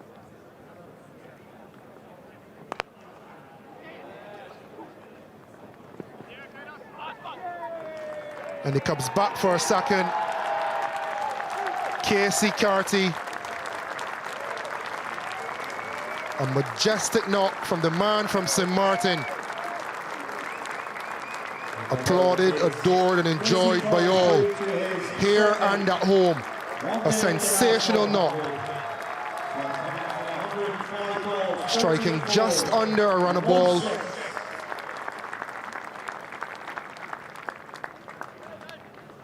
Second 50 of the 100, only 38 balls after losing his captain. He's really stood up, shown a lot of maturity, leadership, And he's put West Indies in a fantastic position and laid a very good foundation. Applauded from every single corner of the ground. It's the second century of the series. The first went to Ireland's Andrew Balbirnie. The second goes to the man from St. Martin. It's Casey Carty. It's been a joy to watch, hasn't it? Such an ovation he was given, particularly by his teammates, but the entire ground stood to him, even the Irish 11 out there all applauded him. Very well played indeed. And he may well look to start to go big now with the best part of 15 overs to bat. It's been a wonderful innings. Yeah, it's been spectacular. I think the hallmark of his innings for me was how he took control after the partnership with Shea Hope. He took on the mantle. Yeah, didn't he just? And it was a perfect gear change. That second 50 coming off just 38 deliveries. He might be thinking of a personal best and much more than that. 36 have been bowled. It's 207 for 4.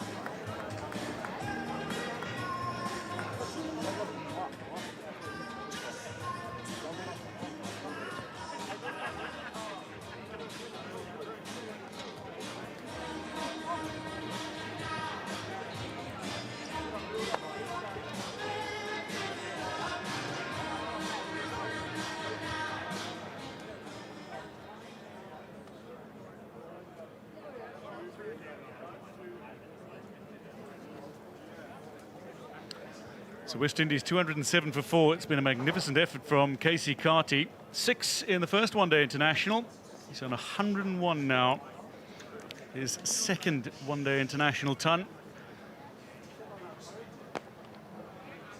Straight back at Liam McCarthy, but just manages to get past the bowler. Carty sneaks another. Isabel Joyce alongside. It really has been a wonderful innings from Casey Carty, who looked to stabilise things after 2 early wickets and put on a really good partnership with his captain, Shea Hope. But he's really gone through the gears as his innings has progressed, and he's effectively a runner ball. Impressive, that's what he's been. There have been a couple of times the luck has gone his way, but you need that, especially your maiden one-day international century.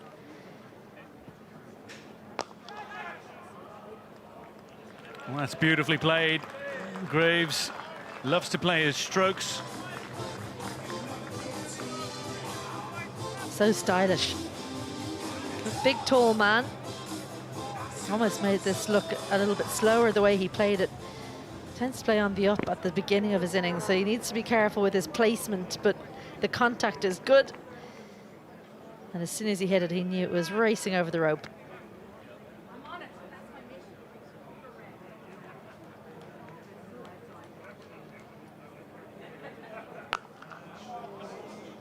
Well, that's hit hard. Dockrell is out there. Sweeper. Very quickly onto it, into the bowler. Yeah, brilliant fielding that from George Dockrell, running to his right. And he's a left-handed fielder, so he had to get his feet in position very quickly, get rid of the ball, but he's definitely prevented the second. Spin bowling coach having a quick chat.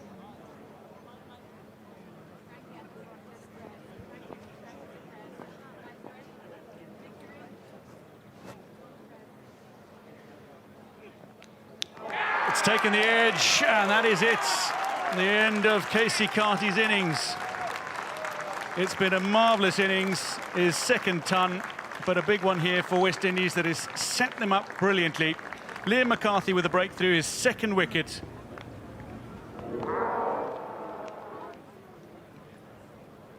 Yeah, just angled in, slightly straightened away, and Carty not able to press the accelerator. He looked to go big after he made his century, but he's perished. McCarthy gets his second. Carty goes for 102. West Indies 213 for 5. 102.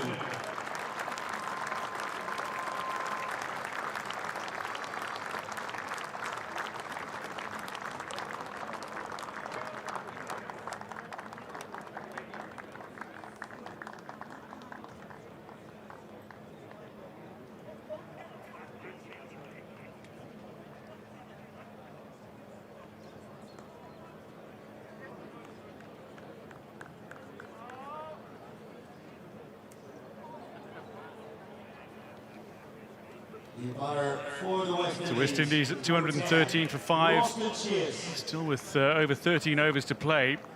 The platform is set for a really big target. What sort of total will they post? 5 wickets down. Graves can bat, opens the batting sometimes domestically as well. And he's improved tremendously as a batter in recent years. And he's joined by the new Test captain, Roston Chase. Another player who is not only efficient with the bat, but he's got a very composed head about him. Yeah, as a number 7, you're pleased to come out at this point in the game. The scoreboard looking healthy. You can take a couple of deliveries to get into your work. Field is spread. There is a slip in. Paul Stirling's gone in there.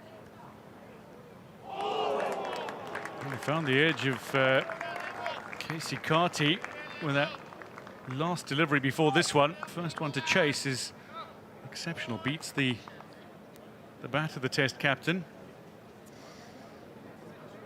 George Dockrell, the resurgence of him as a spin bowler, he's been useful for Ireland. Talking to Chris Brown, the Ireland spin bowling coach.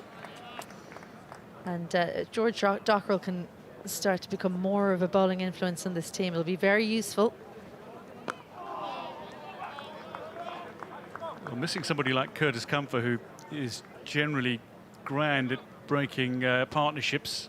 He's certainly got a role to play. End of 37th over, 214 for 5 for West Indies. Ladies and gentlemen, we have an urgent spectator announcement. Several cars have been parked in Blackheath Park. Several cars have been parked in Blackheath Park. We would ask you to move that car immediately. They're currently causing an obstruction. If you parked your car in Blackheath Park, please return to your car or on site. So you can move your car from Blackheath Park as soon as possible, please. Thank you. Dockrell to continue.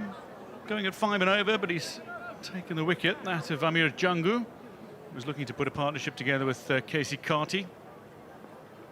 Dockrell bowling to Chase. Full ball to start, straight to Tector.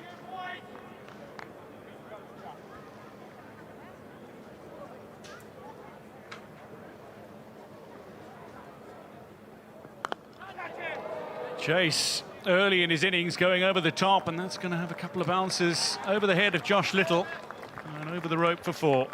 Yeah, interesting tactics this, because Dockrell is operating with just 3 outside the ring. Opted to keep mid-on inside, so Chase helped himself, lifted the ball over. Just a deep forward square or maybe mid-wicket. Cover and long off. They're going to keep mid-on inside the ring. That's Paul Stirling trying to get Chase out. He's in slip. He's hoping the ball turns and that Chase will look to go over again. That's a bit better from George Dockrell. Captain Paul Stirling. He's bowled a good few times against West Indies in previous one-day internationals, taken 3 wickets as well.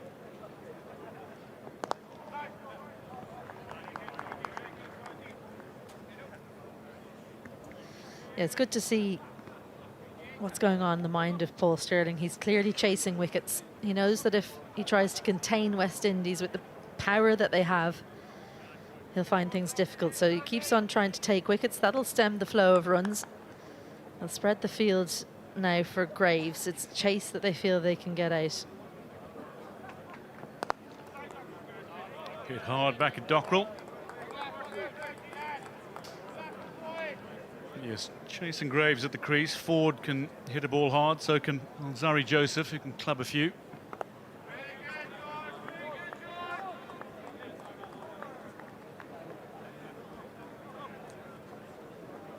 End of the 38th, 219 for 5.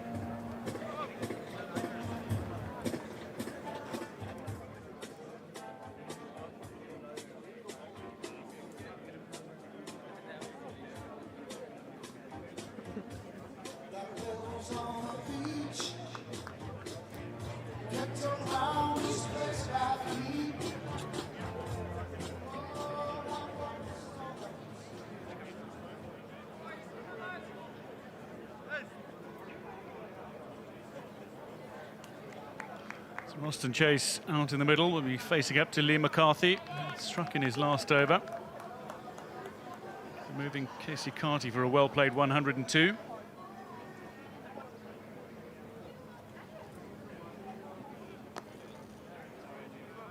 Turned away. We'll take the... Ooh, just about to say take the one. Well, there was a misfield. The batters were settling for one.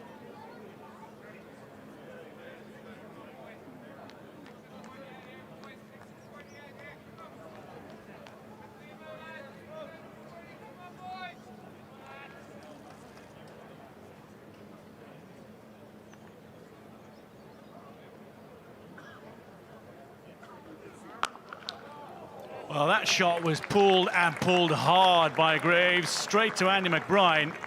Excellent in the field. They always say don't rub it. That's hit the hands very hard. Andrew McBride is doing a good job of pretending like it doesn't sting. It almost certainly does. Watch him here, you can see he's itching. But just after that, wants to rub the hands on the leg, just get some blood flow back. There he is. He's waited until Graves isn't looking at him to just have a look and see if there's any damage. I think thankfully for McBride, it struck the palm flat on rather than the fingers, where the potential of splitting the webbing is apparent. What you don't want though is, you know, when it hits just the palm of your hand, kind of just below the fingers, and you get that blue, that dreaded blue bruise.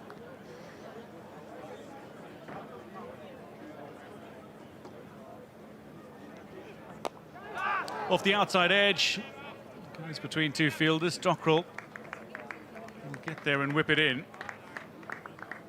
Not dissimilar to how he's taken his other 2 wickets. Liam McCarthy angle it in, get it to straighten up. That time just a thicker edge. So Chase will get through for a single. It could have gone to any fielder. Absolutely no control over that shot.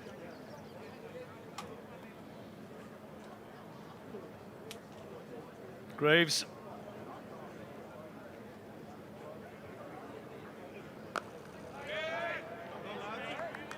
For West Indies, very much a hard-hitting middle-order batter. Domestically can open. He's become a little more technically proficient. Initially, he was rather unorthodox, Justin Graves. Still plays a few unorthodox shots. Yeah, he looks like a player who was strong early in his career. So when you're playing underage cricket, sometimes it can be dangerous to be too physically strong. You don't learn to stick to technique. Certainly not something that I suffered with myself. 39 gone. West Indies 222 for 5.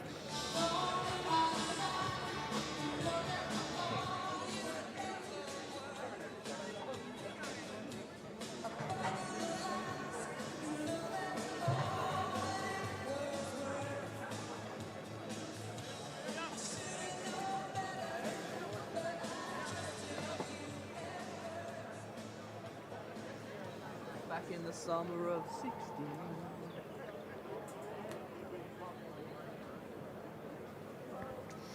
Well, I think we might have a slight injury. Justin Graves has called on the physio. Maybe there's something caught in the eye.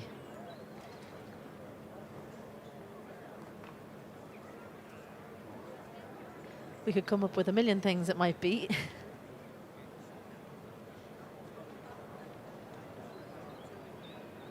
Certainly hasn't been struck by a ball. Andy McBride struck by a furious stroke from Graves in the last over. Does seem as if there's something in the eye. Well, this innings has been set up by a superb innings from Casey Carty. Started patiently and then really went through the gears. Played an array of strokes, some with finesse and some with genuine power. And the kind of innings that sets up victories.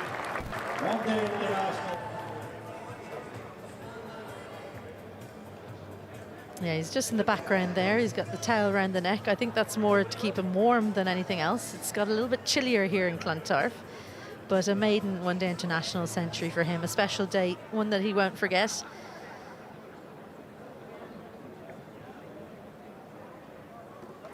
Cave in the house, former Ireland player. So all sorts turning up in their droves to enjoy some international cricket in Clontarf.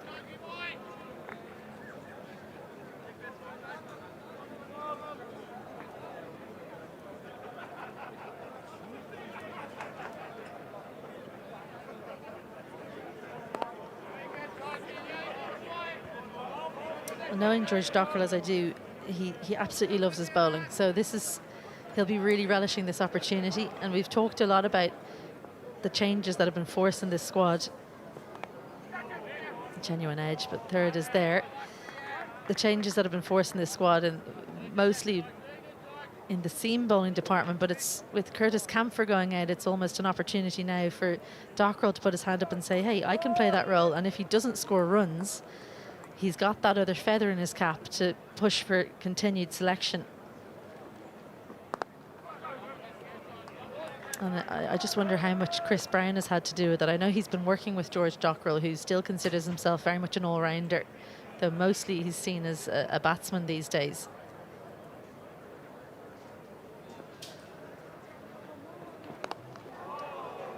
That is swept away powerfully. One bounce past Tom Mays and into the pavilion.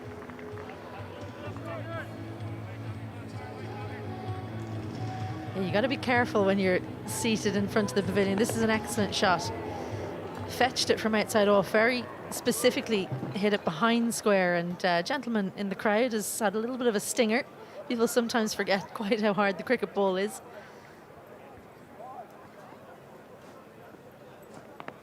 And next one, an absolute beauty.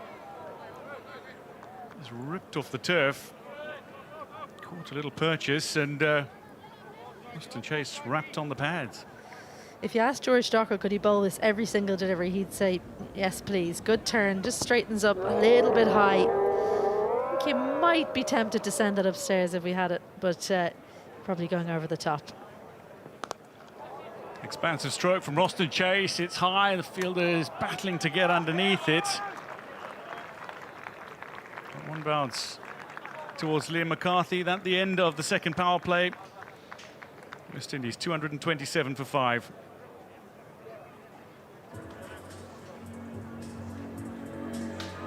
Yeah, big 10 overs in the context of the match here.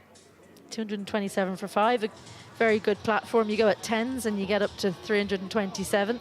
So Ireland's focus, along with taking wickets, will be to try and go for maybe 7s, 8s. Barry McCarthy, the wicket taker, he'll come back on. You'd imagine Casey Carter's dismissal will have had a lot to do with that bowling change. He was dispatched around the ground last time, Barry McCarthy. There we go. Third power play. What's the difference, you ask? One more fielder allowed outside the ring. So now 5 allowed. It'd be interesting to see if Barry McCarthy deploys all of them. Cover third, fine. Square out on the boundary, and they are. They're going to send another one out. Deep straight mid-wicket, so no one saving the single on the leg side, apart from mid-on.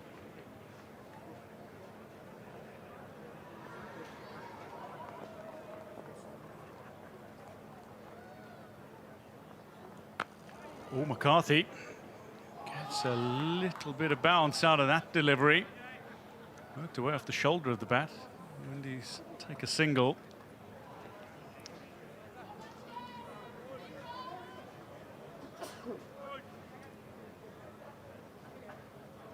So at this stage in the first one-day international, Ireland 220 odd for 2, West Indies 227 for 5 as they started the 41st over.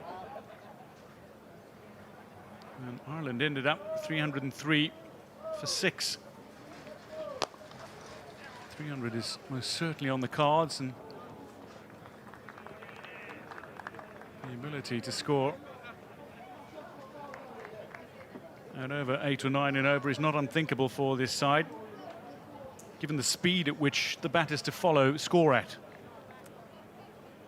Exactly, and I think how West Indies stalled that Irish innings, if you want to call it stalled, only 80 in the final 10, is they took wickets. Lots and lots of slower deliveries was what they did. We haven't seen much of that from Ireland, but it might be a blueprint for how to bowl in the final 10.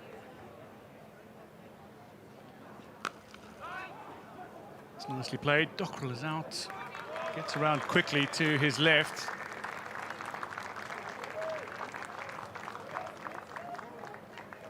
Still quite a bit of chasing around the cover boundary is Dockrell today. Well, George Dockrell is a cricket nerd. He wants to be involved. He's very into his fitness, so he'll be happy to do all of the running. Don't you worry about that.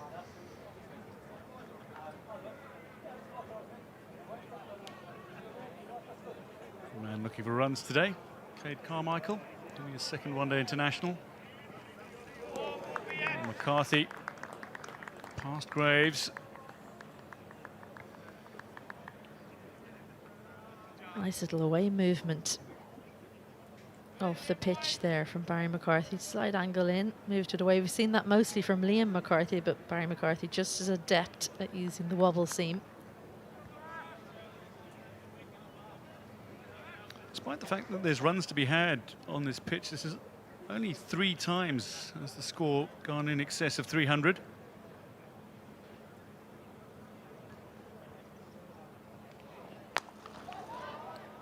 Glorious shot in the fielder. Barely had to move, and Harry Tector somehow manages to smother that ball before it crosses the boundary rope. There's that famous wingspan of Harry Tector. He's got a big reach, a tall man, but even longer wingspan. So he made good ground. Now have a look. Just about managed to lie on it almost to stop it from going into the Toblerone. All goes down the scorebook the same.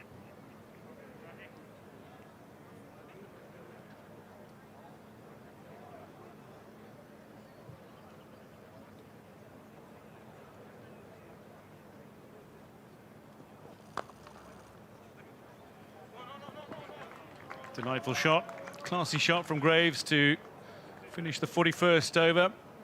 6 off the over. West Indies 233 for 5. We're talking about the last 10 and what will Ireland be trying to do? They'll be trying to do just that, go for just 6s. 2 men getting their innings underway, Graves and Chase on 14 and 15 respectively. The 2 big scorers, Carty and Hope at 3 and 4, have given West Indies a good platform. Made an international century for Carty, so with 9 overs to go, they find themselves 233 for 5.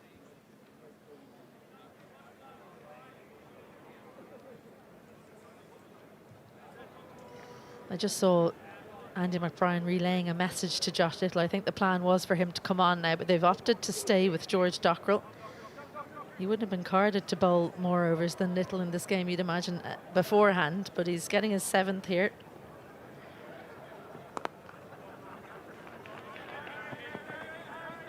Tector steaming in, denies West Indies a second. Well, he's going from boundary to boundary, Harry Tector. He's in deep mid-wicket for both bowlers, so he's someone who judges the angles really well, which is an underrated skill.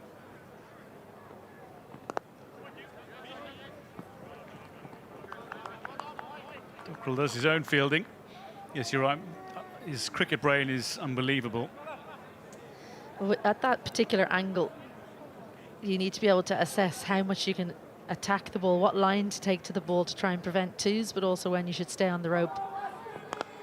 And this is an occasion when he can stay back. It's hit straight to him.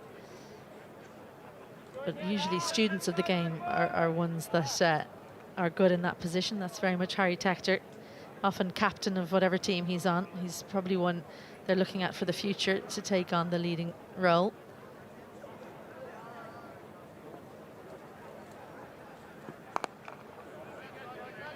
Fielding again by Tector. Just picking up the singles here of Dockrell with similar strokes, Graves and Chase alternating. Does feel like something's got to give. It's go big time. 5 wickets in hand.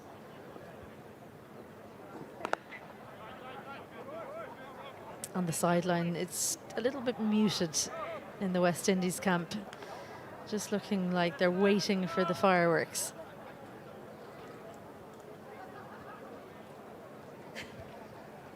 A little bit chilly as well. It's not quite as cold as all that. Chipped in the air, it's going to bounce in front of Tector. Need to come around some way. And denies West Indies a second again with some fine fielding. End of the 42nd, West Indies 239 for 5.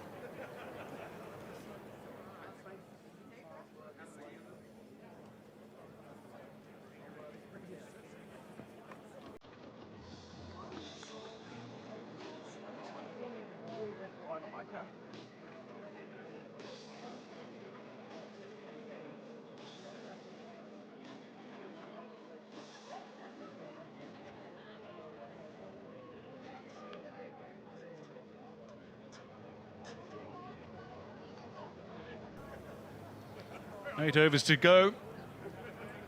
West Indies 61 away from 300. As Josh Little makes his way back into the attack.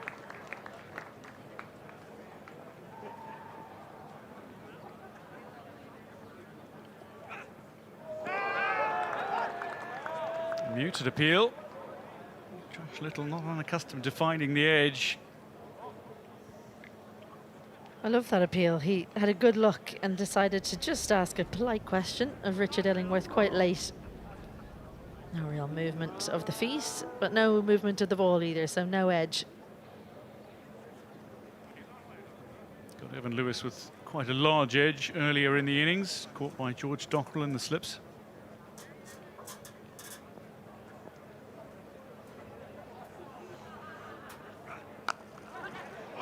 Just wide of McBride. And Dockrell is there to deny the boundary. I think he'll be disappointed, McBride. He didn't quite pick up the line as quickly as he would have liked. It's coming at him very, very quickly, but his feet just don't get out. He kind of falls over towards it rather than moving his feet.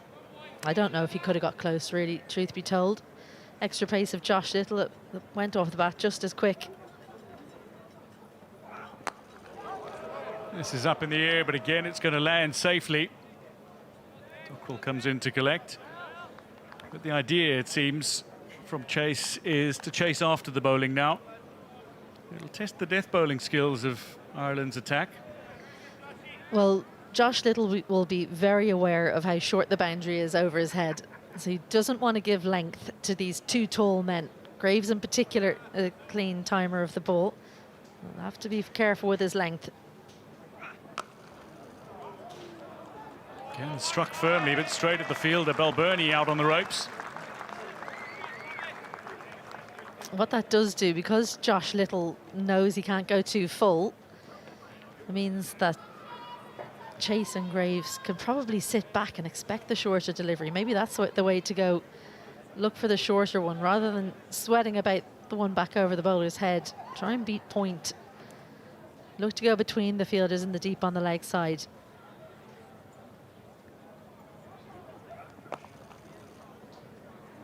This one a little fuller. Decent looking pull shot. Cade Carmichael is around to smother it.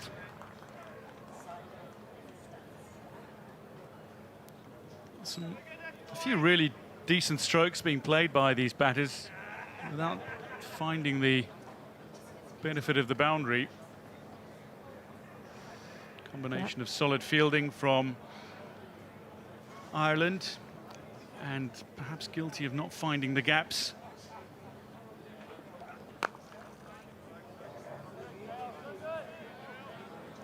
And that'll end the 43rd over. 7 overs remain. West Indies 246 for 5.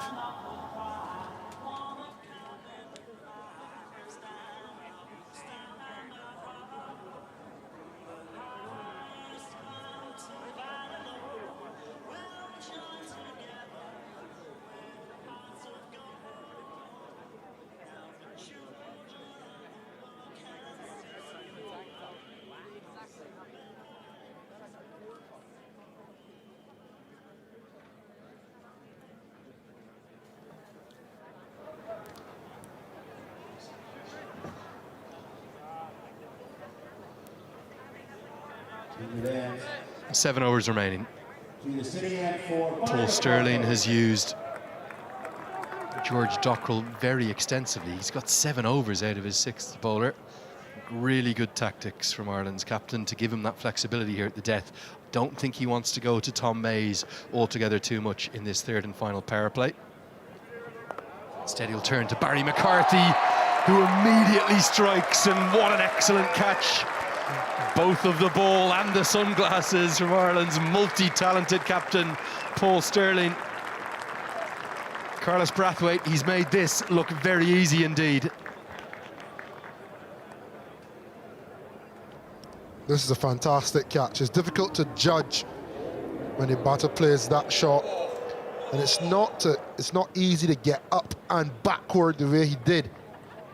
And in true Paul Sterling form, just making it look a lot easier than really and truly should have been.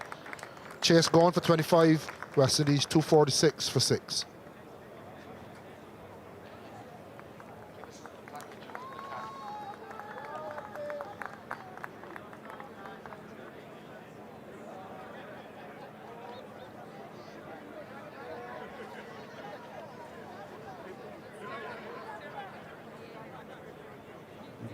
For the West Indies is number 5, Matthew Ford.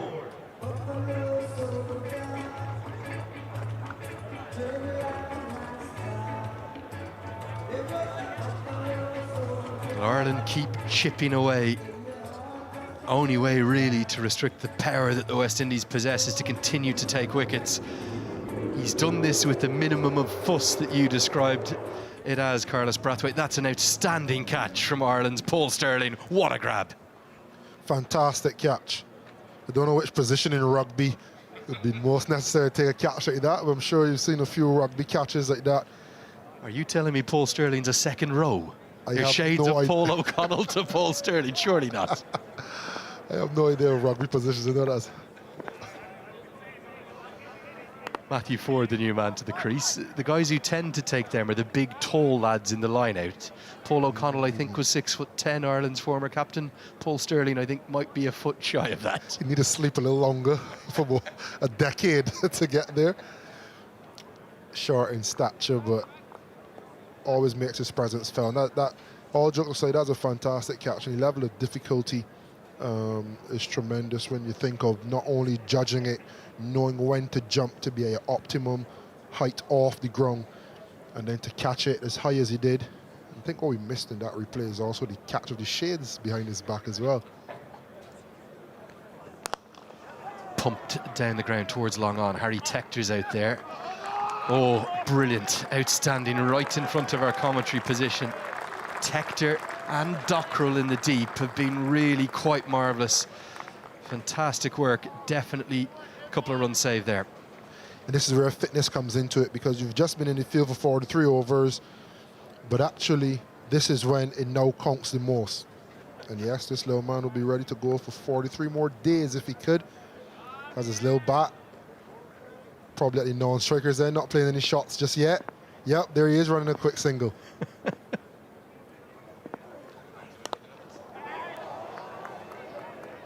Slapped away, and that's going to be all the way. Ford has a reputation as a very dangerous power hitter towards the end of the order. He played very well in the first ODI. He brings up the 250 in some style. There's a beautiful cricket shot by Matthew Ford. He knew straight off the bat that was 6. A little bit of width outside off. West Indies are known more for straight and through the leg side, but that is an elegant over extra cover drive.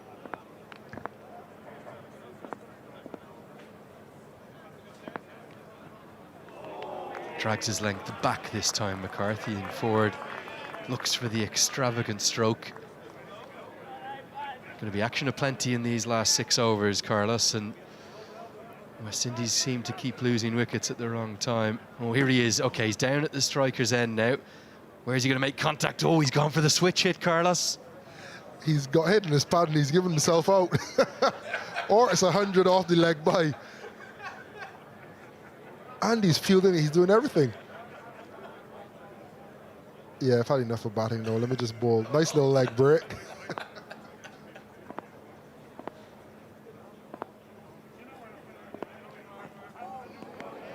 Good finish from McCarthy. That won't be a wide as Ford moved outside the off stump So wicket taking over, mainly thanks to Paul Sterling, 254 for 6.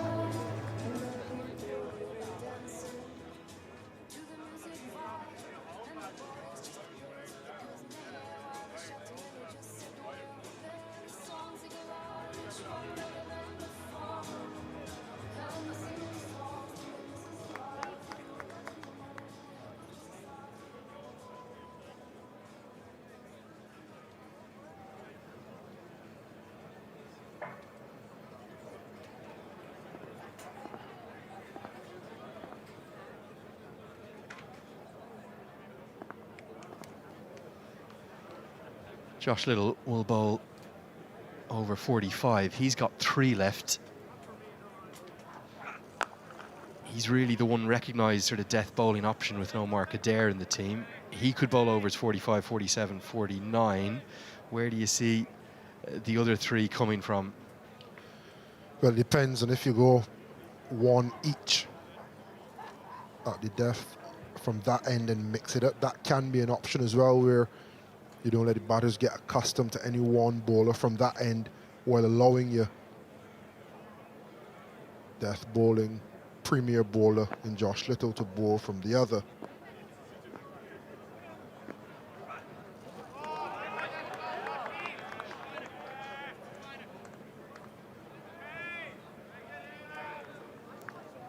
Here's the bowling options. Don't think he's going to go to Tom Mays at this stage. Maybe 1 from McCarthy, Barry that is, and then 2 from Liam McCarthy. Yeah, potentially. Or does he go Liam McCarthy, Barry McCarthy, Liam McCarthy from the other end?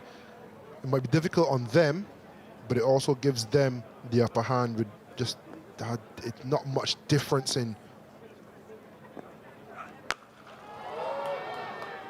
This one's obliterated. It's only 54 metres up there and it soars over the rope. This is the perfect time of the innings for Matthew Ford to come in, and he's already cashing in.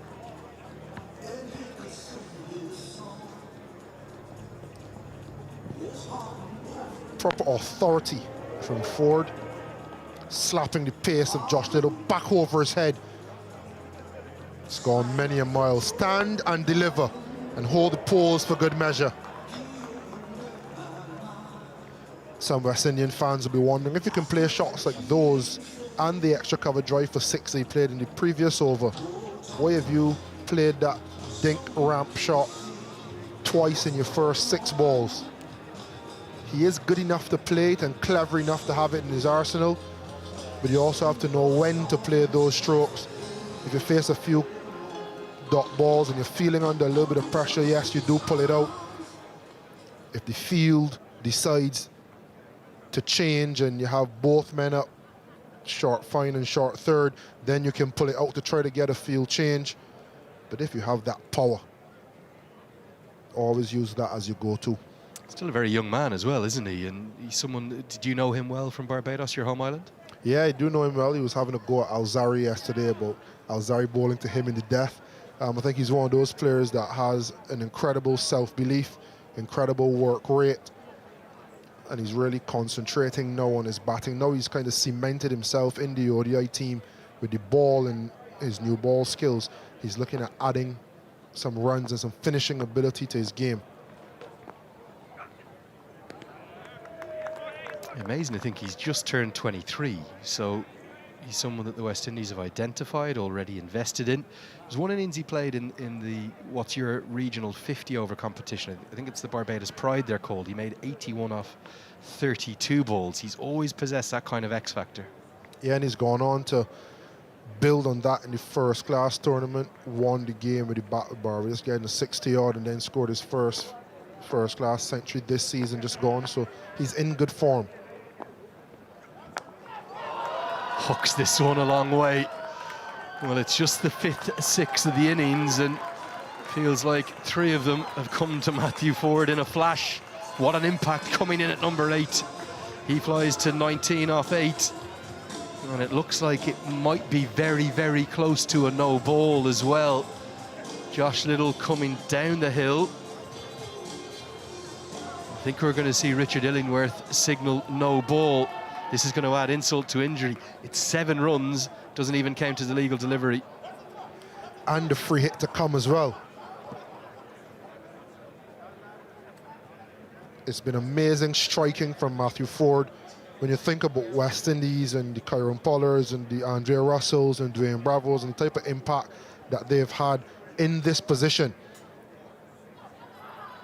not what Paul Stirling would want to see. But this is the type of impact that Matthew Ford would want to replicate and emulate in his position with bat in hand. And he started well. Here comes the free hit. Pace off. It is pace off, but Ford answers in rather audacious style. He doesn't even look at it, he turns and signals to his teammates that he is ticking. And the fans, many of them supporting the men from the Caribbean, love that.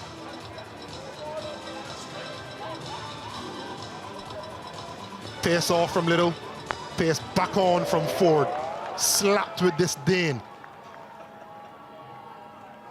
And he enjoyed it. He just looked at it long enough just to enjoy it. They feel that deep mid-wicket.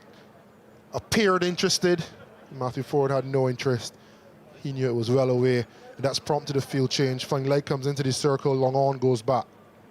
There's a swagger to the way he plays his cricket, isn't there? Don't want to say arrogance, not at all, but definitely confidence. Goes again. This goes a mile up. Tom Mays runs back over his shoulder. Not going to get there. And it's another maximum. It's the fourth of the over. The over has been dispatched around Castle Avenue for 26 runs. It's 280 for 6.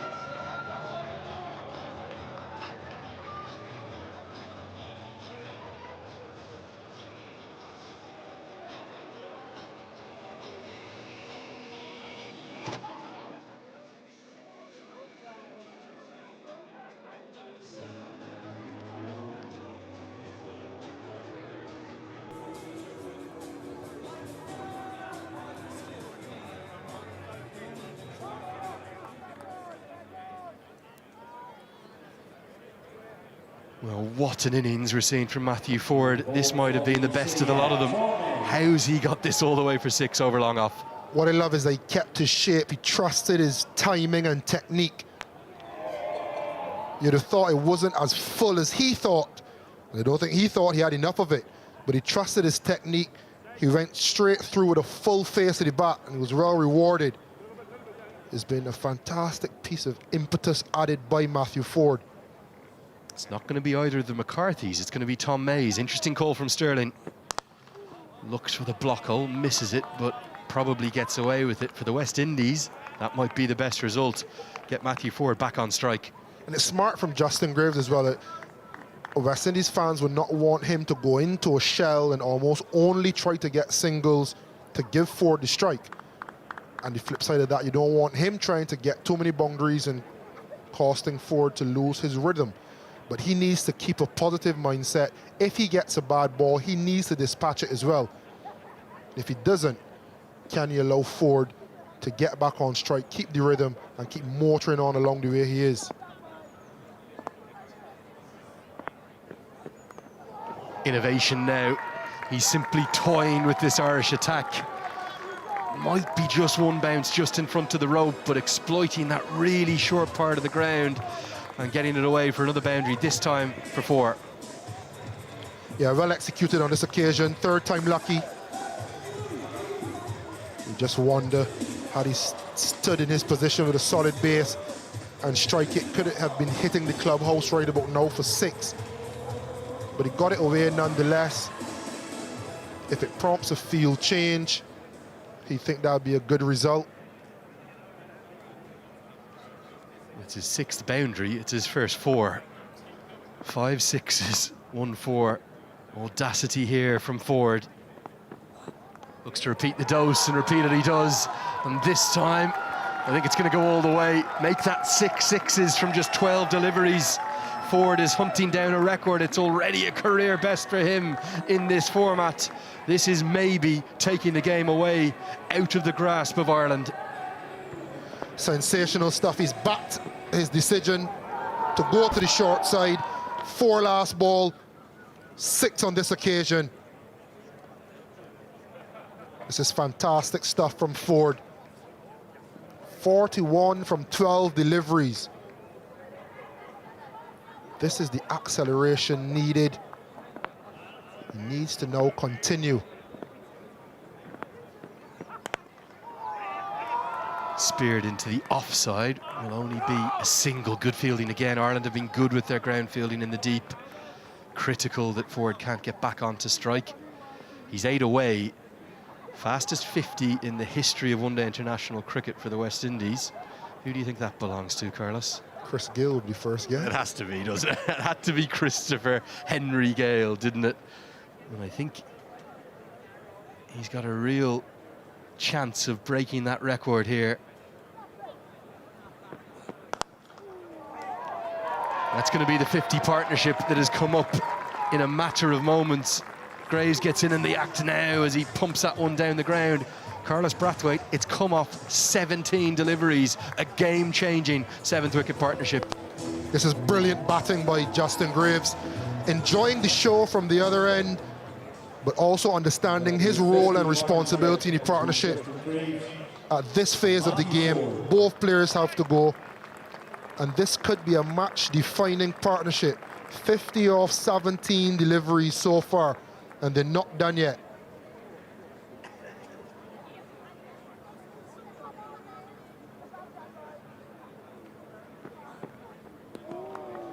Mays gets out of his over, but he's been taken for plenty as well. It's 296 for 6.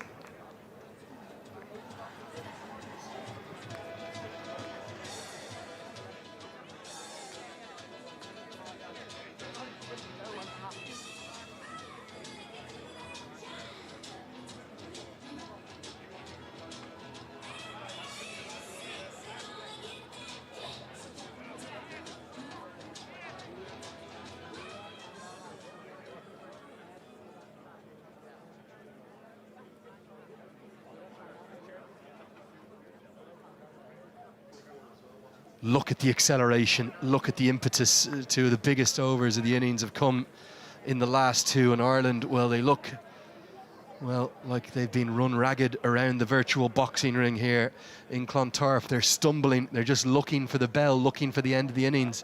4 overs remain. Ford is flying, he's on 42 off 13.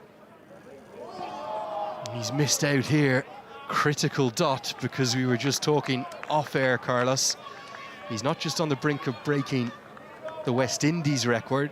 Christopher Henry Gayle got there in 19 balls against England in St. Lucia back in 2019. Fastest 50 in ODI history belongs to A.B. de Villiers off 16 balls. He could still equal that.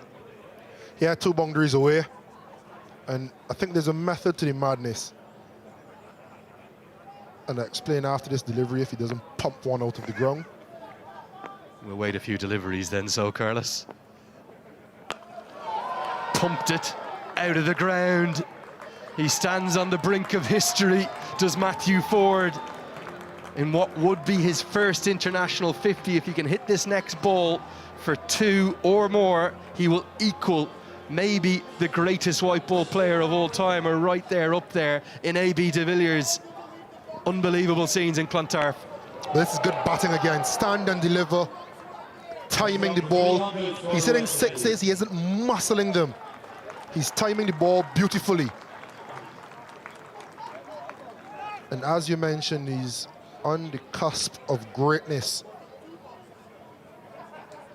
If there is a game right here, right now, that goes beyond the milestone, and he's setting West Indies up so nicely. We are just checking if that went all the way or not. I'm pretty sure it did. I think it's cleared the rope by 20 metres. To see if it cleared the trees or not. Do you get extra? Do you get 8?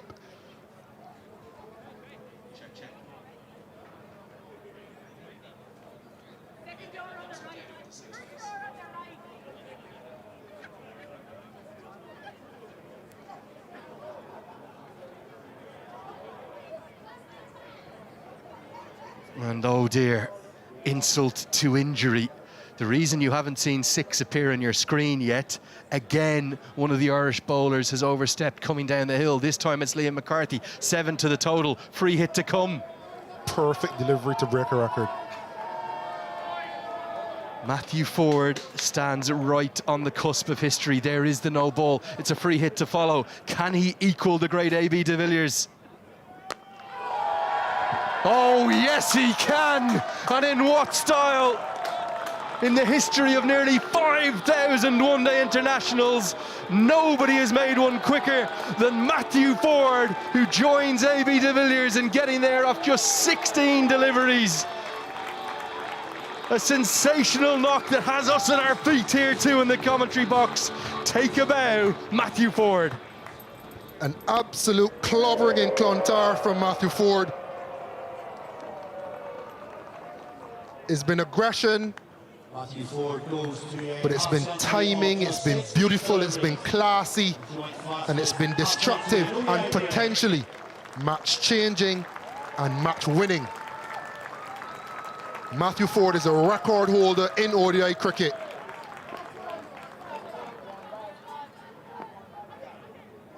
That's going to be given as a wide, far too short from McCarthy. To join the pantheon of greats, maybe two of the greatest we've ever seen play the white ball game. A.B. de Villiers, he has equalled, breaking Christopher Henry Gale's record. Somewhere in Jamaica right now, there will be a very proud legend of West Indian cricket watching on. He will tell you that records are made to be broken, and Matthew Ford has done it in some style here in Dublin, in Ireland.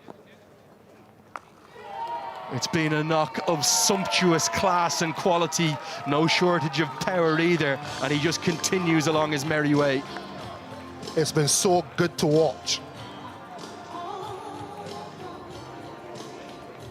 Full or short, like this occasion, picking the gaps, timing the ball well.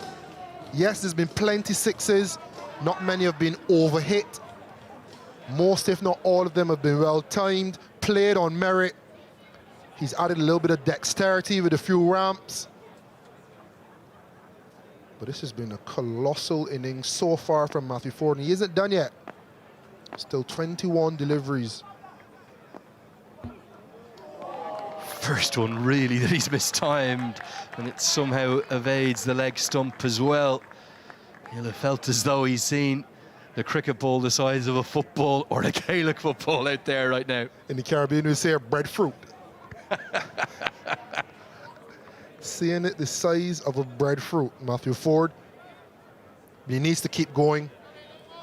When you have innings like these, take it all the way to shore. Keep pressing your foot on the accelerator. This has been sensational. Bowls him. He's equalled a world record here today, but that's a crucial breakthrough and fight back from Ireland. Liam McCarthy has his third. Not huge celebrations from Ireland. They know the game's nearly been taken away by them from one of the great innings you'd ever want to see. Yeah, well bowled from Liam McCarthy. It's brave. He's walked across. You can hang it, or you can just go for the juggler and hit the stumps, and that he did. But salute Matthew Ford. 58 of 19 deliveries, changing the game for the West Indies, breaking records en route. And it's a standing ovation from all and sundry, including his teammates. Clontarf rises to the excellence and the mastery of Matthew Ford. He's gone for 58. It's 3-1-4 for 7. For the West Indies is 64. Gudakesh Moti.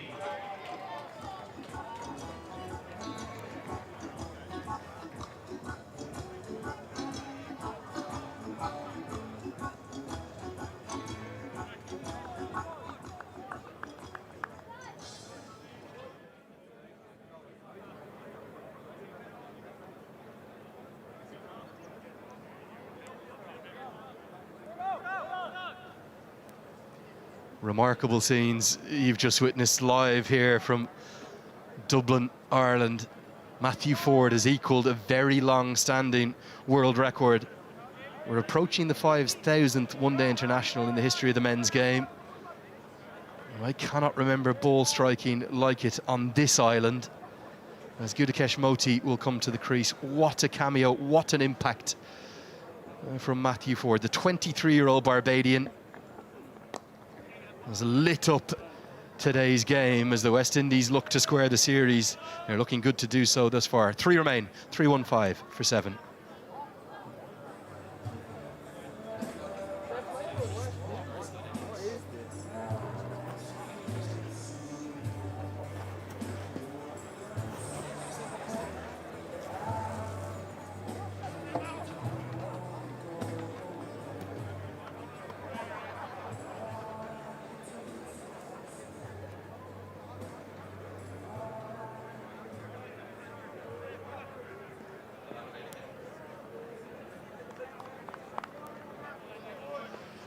Well, look at that, Carlos Brathwaite. You were fond of hitting a straight 6 or 2. You were fond of smashing it to all parts.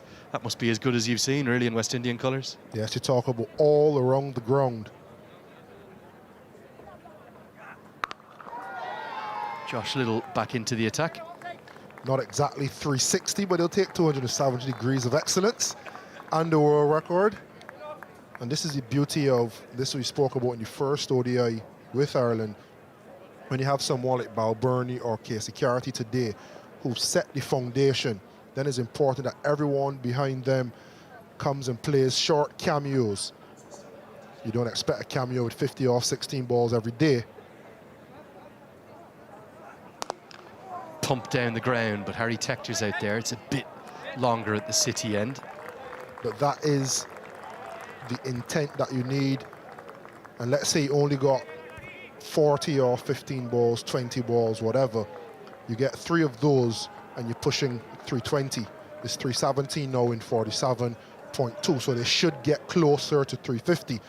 But that is the way the game is played. If you have someone dropping 9 can get in a big score, cameos are necessary as well.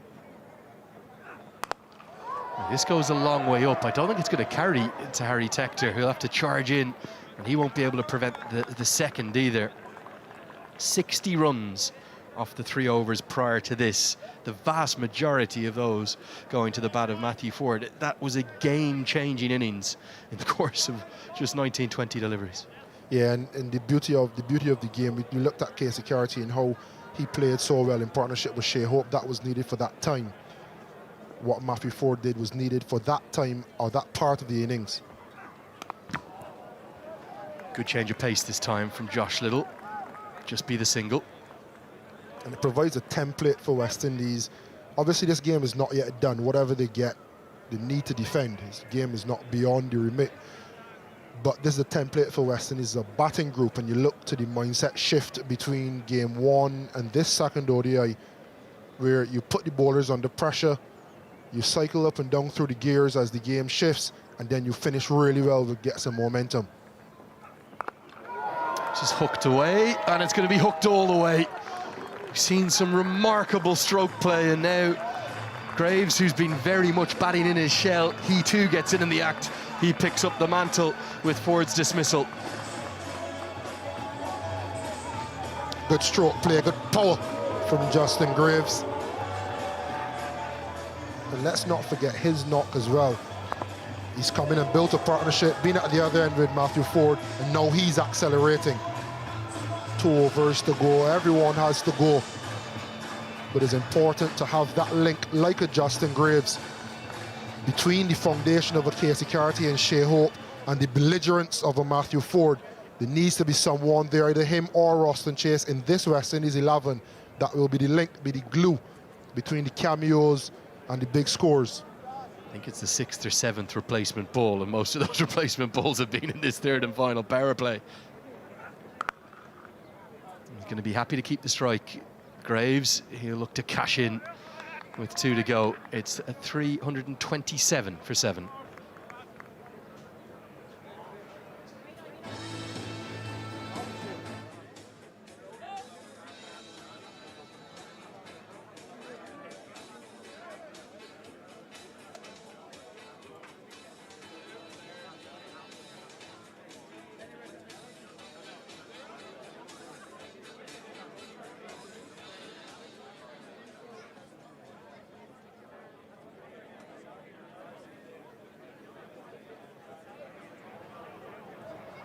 Well, I got the sense 2 days ago, Carlos, that the man on the right of the screen, the icon, the legend of West Indian cricket that Darren Sammy is, wasn't too happy Looks like a very different picture. He is buzzing right now, isn't he? Barry McCarthy in for his 10th, the 49th overall, and that's going to hurt. He's had to wear that on his shins, but he's got his body on the line to save a certain boundary. You know when it's stinging, when you don't want to move. But this has been absolutely smashed. Oh, and he couldn't even get out of the way of it if he wanted. Bowling in shin pads. Don't rule it out. We've seen umpires in helmets and with forearm guards. One day may come, such as the bat speed and the power that the modern batters possess. Yeah, that one cannoned into the lower knee. He'll have to battle through 5 more deliveries. Ireland's Achilles heel with all of their absentees, without doubt, was always going to be their death bowling. It's been put to the sword here, particularly in the last 5 or 6 overs. Good shorter ball from McCarthy. Freshens him up. What will the talk have been from Darren Sammy Tola's players after what was a really heavy defeat the other day? Will it be just not to panic? Yeah, you never want to panic, but you can't panic. It's a 3-match series. West Indies never start well, to be fair. And you just look at what was going wrong, and the 2 things that came out. 1 from the batting was the lack of intent in the power play, and 2, the second one from the bowling was bowling a little bit fuller. So it'd be interesting to see if they get the bowling shift as right and as well as they got the batting one. They were far too short, weren't they? Probably as much as maybe 2 meters too short at points. McCarthy intentionally goes short though and gets away with it. Greaves not happy.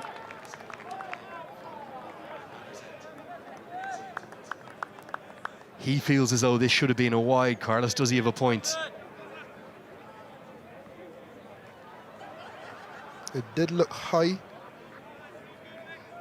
but nah, not high enough. Well bowled by Barry McCarthy. You're still a bowler, clearly. When it goes well, I'm a bowler. When it goes well, I'm a batter.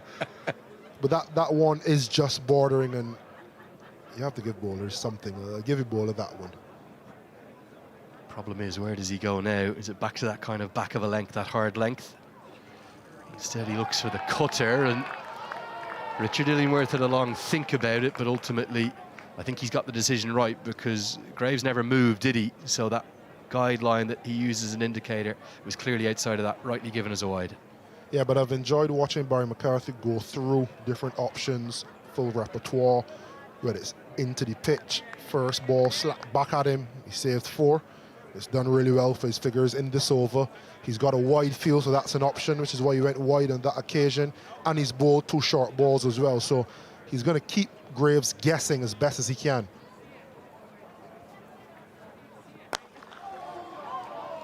Hit down the ground and hit for 4. It's so short up there, isn't it, to the LP Hughes end, just 54 meters, and it just races to the rope. Gone full on this occasion and slapped back past him. He'd be happy with a boundary. He's bowled 4 deliveries, 4 legal deliveries, and he's gone for 5. No one wants to be hit for a boundary, but this has been a good over so far. These last 2 deliveries are very important. Suspect he's going to try and go pace off. Has a little leg cutter, does bowl one out of the back of the hand too. Instead he goes short, and it's given the royal treatment. Graves is very much playing his hand, and again it's going to be a boundary rather than a maximum. 1 bounce, 4 more. Good shot by Justin Graves. Authoritative. And he's more of a boundary hitter than a 6-hitter, Justin Graves.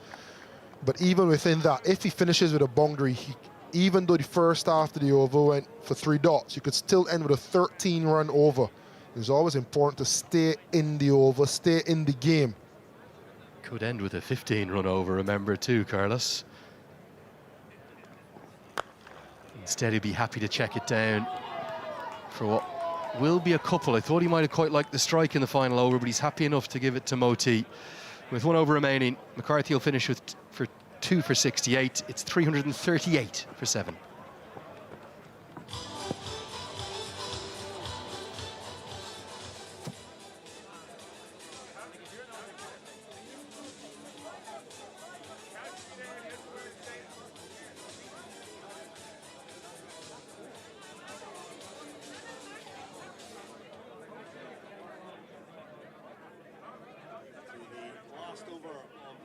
West Indies innings currently 338 for 7. Lost over to be pulled by Josh Little. Well, even though a little bit of grey clouds have come over us, plenty of inspiration being found there in the crowd. Good skills. As Little will try to show his skills in the final over. Graves, that's now a career high in one-day international cricket for him. Does have that Test century to his name. He's still very new to the international game, but he's so experienced domestically. Yeah, and there's a new role for him as well, batting at 6 and 7, playing the all-rounder role. For the Leeward Islands, he's Bajan by nationality, but plays for the Leeward Islands franchise, and he opens the batting, had 3 back-to-back centuries in the last 50-over comp. It's amazing the way in which he forced himself into the selection picture for the national side. It was just sheer weight of runs domestically. Yeah, and he had a good trip of Australia when Shamar Joseph had his heroics in West Indies, claimed a draw in that 2-match series, which felt like a series win. And he plays that role of the all-rounder in red ball cricket, but went up to the order in white ball and had real success.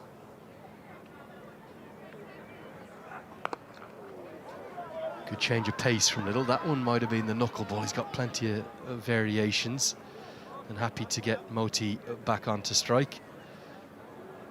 Overall, the West Indies will be delighted with the way in which they've bounced back, whatever happens from these last 3 deliveries. Yeah, it'll be a tick for the batting for sure. Casey Carty and Matthew Ford would be the standouts, but for everyone, the intent that they're shown from ball 1. This one comes right out of the screws, and I think it's going to be deposited down into one of the gardens. Josh Little more than a touch frustrated, as Moti shows that he's no mug down at number 9. Clean strike of the ball, and he waited on that nicely. Even though the foot went away, the hands and the shoulder and the head stayed in line. And once Moti gets it, it stays hit.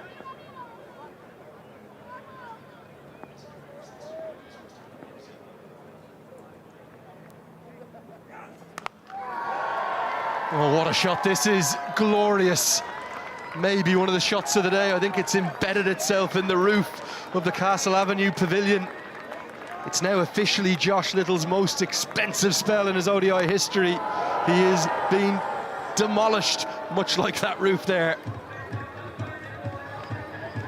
That was a sensational shot from Gudakesh Moti.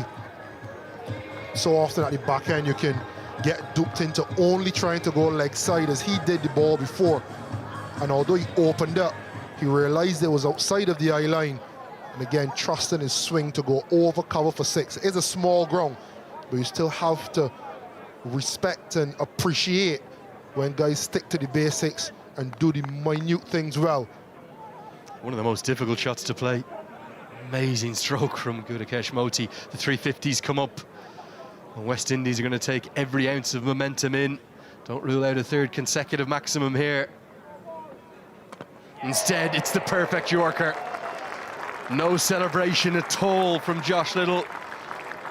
His most expensive ever figures in ODI cricket will at least have a 2nd wicket next to his name. He'll finish with 2 for 89, but West Indies have all the momentum despite that bullseye Yorker from Josh Little. Yeah, this is why he's bought in franchise cricket all around the world, Josh Little. Arrowhead Yorker, Moti. Bold cameo again, 18 off 8. West Indies 3-5-2 for 8.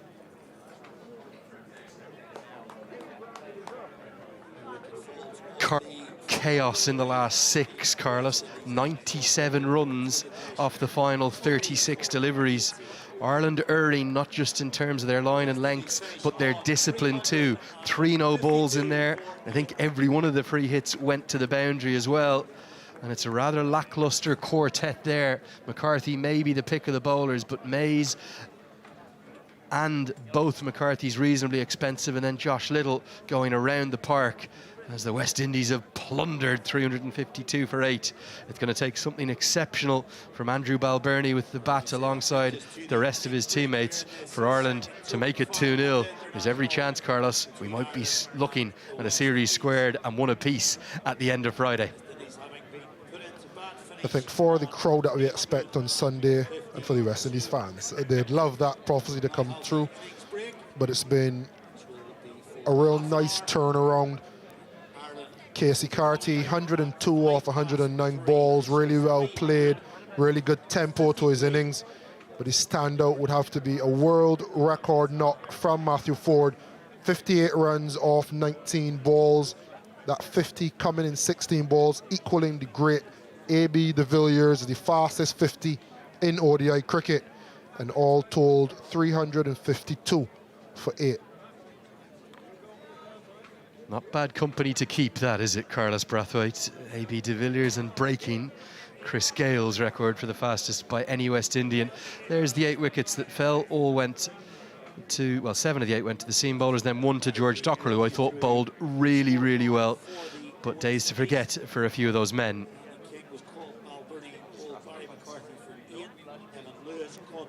And that's going to wrap up our coverage for this first innings. It's been highly entertaining. We've seen a world record equalled and some sensational stroke play from the men from the Caribbean. They will hold all the aces heading into the second innings. Come back and join us for that chase where Ireland are going to need 353 to win. Chase was caught, Sterling ball, Barry McCarthy 24, Matthew Ford was bowled, Liam McCarthy for 58 off the final delivery. Gurikesh Bodhi was bowled little for 18.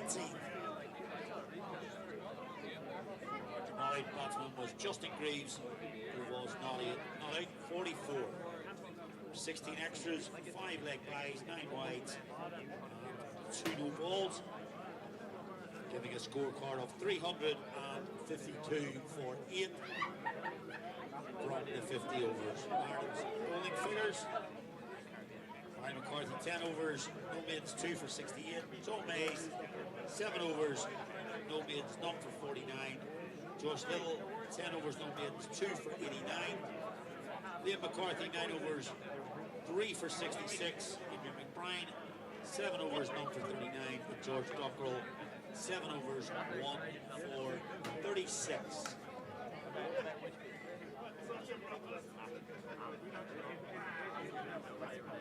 The innings break now will return at 3:05. Ireland chasing 353.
Just saying, you know, we've got carrots and, you know.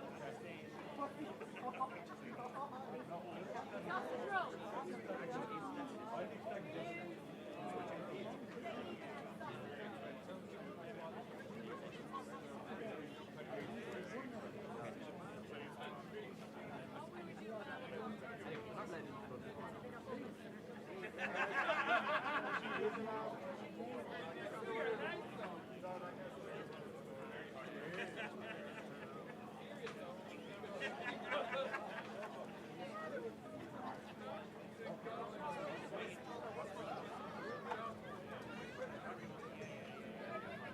Did you chop any lemon for your coming today? Chop any lemon?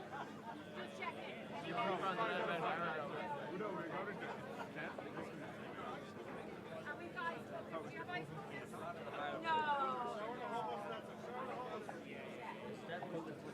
See you in your reserve sign.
QR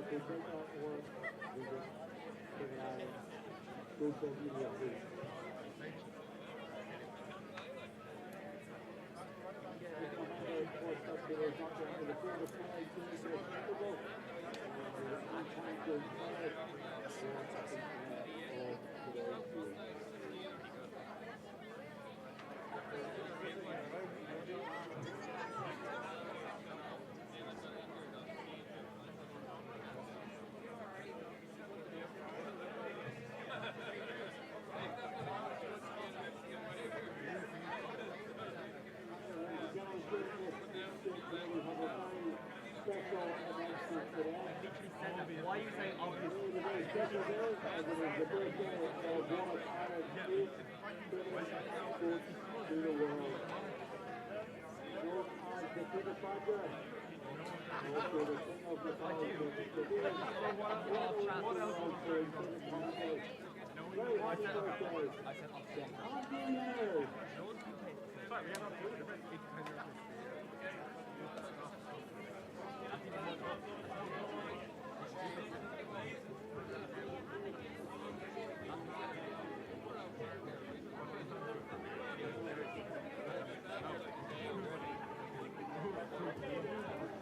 literally got it right the first time around. I did it first time.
Anybody want a blueberry and strawberries? Yeah, we've got blueberries and strawberries. Yeah.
or How many did you general cutaways from the Windies innings? 8 wickets. Okay, so we've got Casey Carty's century, Matthew Ford's 50. We've also got general cutaways of the West Indies innings and Balburney's package from 2 days ago.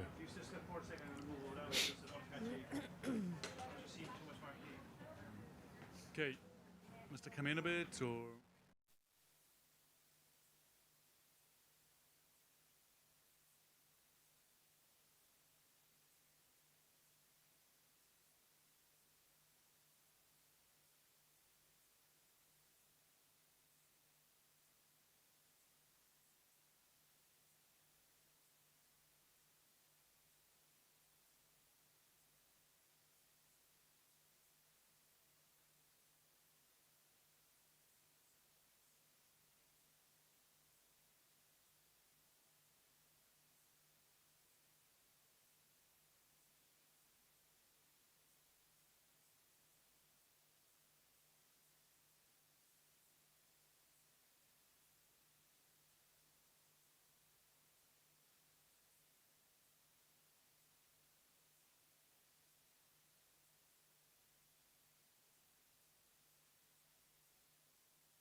Welcome back to Castle Avenue in Clontarf. Well, the news, I'm afraid, is a little disappointing, suboptimal if you were expecting the Irish reply to the excellent 352 for 8 that West Indies put on the board, because the rain is coming down. It's not heavy, but it is coming down, and heavy enough for it to prevent the Irish reply from taking place. This is the second match in the Token 5 One-Day International Series. Ireland leading the series 1-0, courtesy of their 124-run win in the opening One-Day International.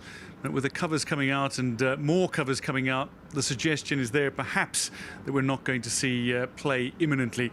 We're hoping that the rain is going to blow through and that there will be time for an Irish reply, given the excellence of the West Indies innings as well. Well, this is how things stand at the moment, but West Indies put on an excellent display with bat in hand, completely different to the way they batted in the first one-day international. I'm joined by Isabel Joyce, former Ireland women's captain and indeed T20 captain of West Indies in years gone by. Carlos Brathwaite. Carlos, just looking at that West Indies batting attack, completely different from the way they approached it and completely different result on the board at the end of 50 overs. Yeah, it was very refreshing to see the way that the West Indies batters came out to bat. You heard rumblings post the first ODI about trying to show more intent, and you start straight away from Brandon King and Evan Lewis. I think the first 6 was hit in the 20th over, but it was a stream of boundaries, good attacking, positive running, and then it bears fruit and you get to 350 odd. It was really refreshing, and I hope that they use that as a template moving forward in how to structure an ODI innings as a batting unit. I think the structure was superb, and they built the partnerships in many respects. Shea Hope played a very good 49, but it's not something that we're necessarily going to be talking much about, given the achievements of some of the other batters in the line. Graves late on with his 44 unbeaten, but I think the 2 innings that stand out, you've got to start with Casey Carty, and maybe Isabel, if we could get your take on Casey Carty. Very patient knock initially, but then really built into his innings, ending on nearly a run ball 102. Yeah, he was quite watchful, and it was necessary for West Indies after how they went about things on Wednesday. He wasn't too slow though, and he definitely accelerated in his second 50, finishing up on 102 and almost a run a ball. And I suppose that's the difference between this century and the one we saw from Andy Balbirnie at a slower strike rate on Wednesday. So that's something maybe Ireland need to look at if they are going to have a higher score, that they don't take too much out of the game. But Andy Balbirnie, as we've said, we've heard from Paul Stirling, that is his role in the team, and everyone else around him is supposed to bat quicker to try and get up to 320 and hopefully for them 350 if we get back out. Well, the man that took West Indies beyond 350 in respect, and maybe took the game away from Ireland, or at least gave West Indies a real look at taking the game away from Ireland, was Matthew Forde. I remember being at the Bullring 10 years ago when A.B. de Villiers came in the 38th over, and Carlos Brathwaite, I'm pretty sure you were there as well, watching A.B. de Villiers plunder a 16-ball 50. Matthew Forde did the same here today. Remarkable. Yeah, and as elegant as A.B. de Villiers did it, Matthew Forde has replicated that en route to equaling the record. You'd have seen a few ramps just like the ball before, and a lot of classy strokes. He hit the ball very far, but he didn't bash the ball, he didn't overhit it, he didn't power it, and a beaming smile not only on his face, but I'm sure on the face of a lot of Barbadian and West Indies fans as well. You know him rather well. I mean, he played a few unorthodox strokes, but they were, in a sense, they were solid strokes that he backed himself to finish. Yeah, I think he targeted the short side 54-metre boundary straight back and tried to get a few away, missed them.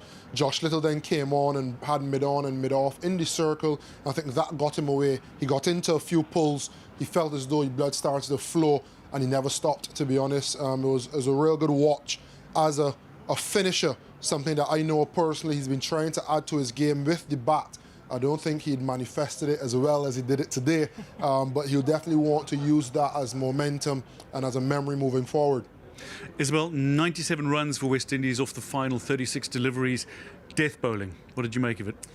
Yeah, look, it's an inexperienced bowling lineup for Ireland. We've talked about it a lot, and you're tested at the death overs. There's no doubt about that. 125 in the final 10. Conversely, Ireland only managed 80 on Wednesday, so that's a big increase, and that's how West Indies are set up, though. Ireland probably looked to attack a little bit more earlier on to make up for I wouldn't say lack of firepower, but not the same amount of firepower in the back end. Paul Stirling up the top, Tector and Tucker in the middle. They'll try and do a little bit more in the middle overs, where West Indies scored 172, I think, in the middle 30 overs. So you can see in 30 overs and 10 overs they scored only 50 in the difference, and that's definitely how they're set up, isn't it, for those big hitters down the back end. If they can get the platform, they get to 350, and that's just what we've seen today.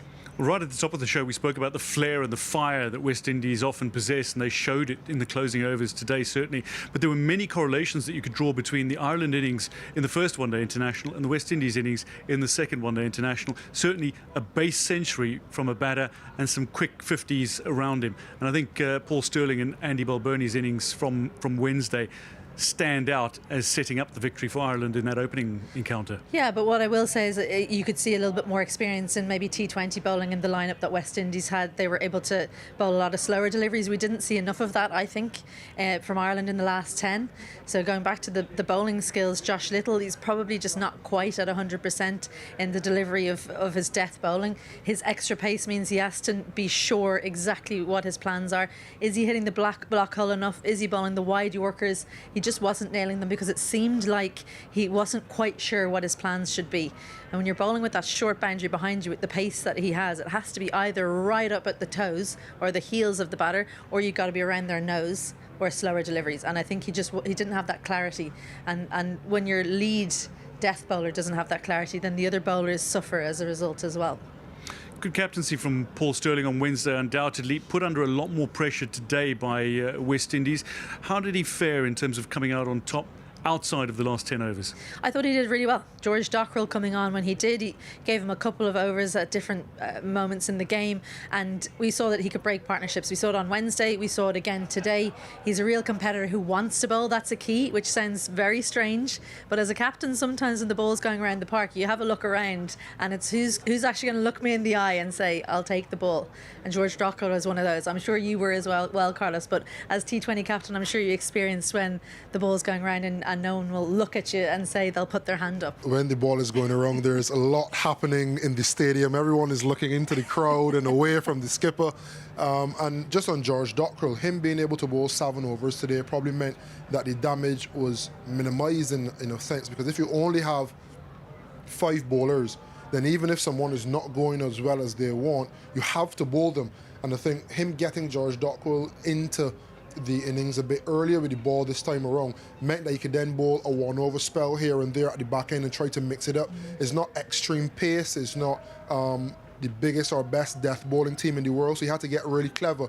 And what I think I salute him for in his captaincy and Paul Stirling is the way he always seemed to attack in the middle overs. There was always a slip as soon as he sniffed something. New batter came in. I remember him bringing the mid-on in against Dockrell for Austin Chase. It went over his head for 4, but he dragged him out of his comfort zone early. On another day, that spoons to the keeper, to the bowler, gets caught short mid-on, and you have another wicket in. So I think his captaincy was good, just wasn't backed by his inexperienced death bowling, and the West Indies played very well.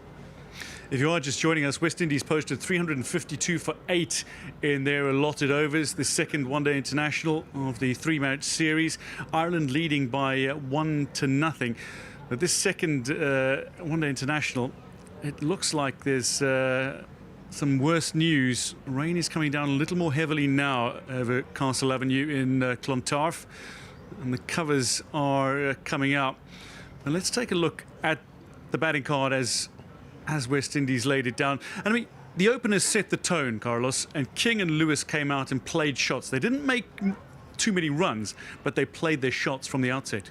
Yeah, and it wasn't reckless. It felt like a good intent, and it felt like good control as well.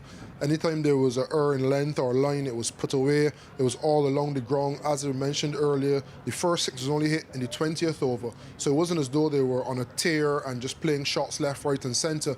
They were very calculated. Then the very important partnership I felt was Casey Carty and Shea Hope. They took the sting out of what would have been a buoyant seam attack from the Irish going off after the first ODI.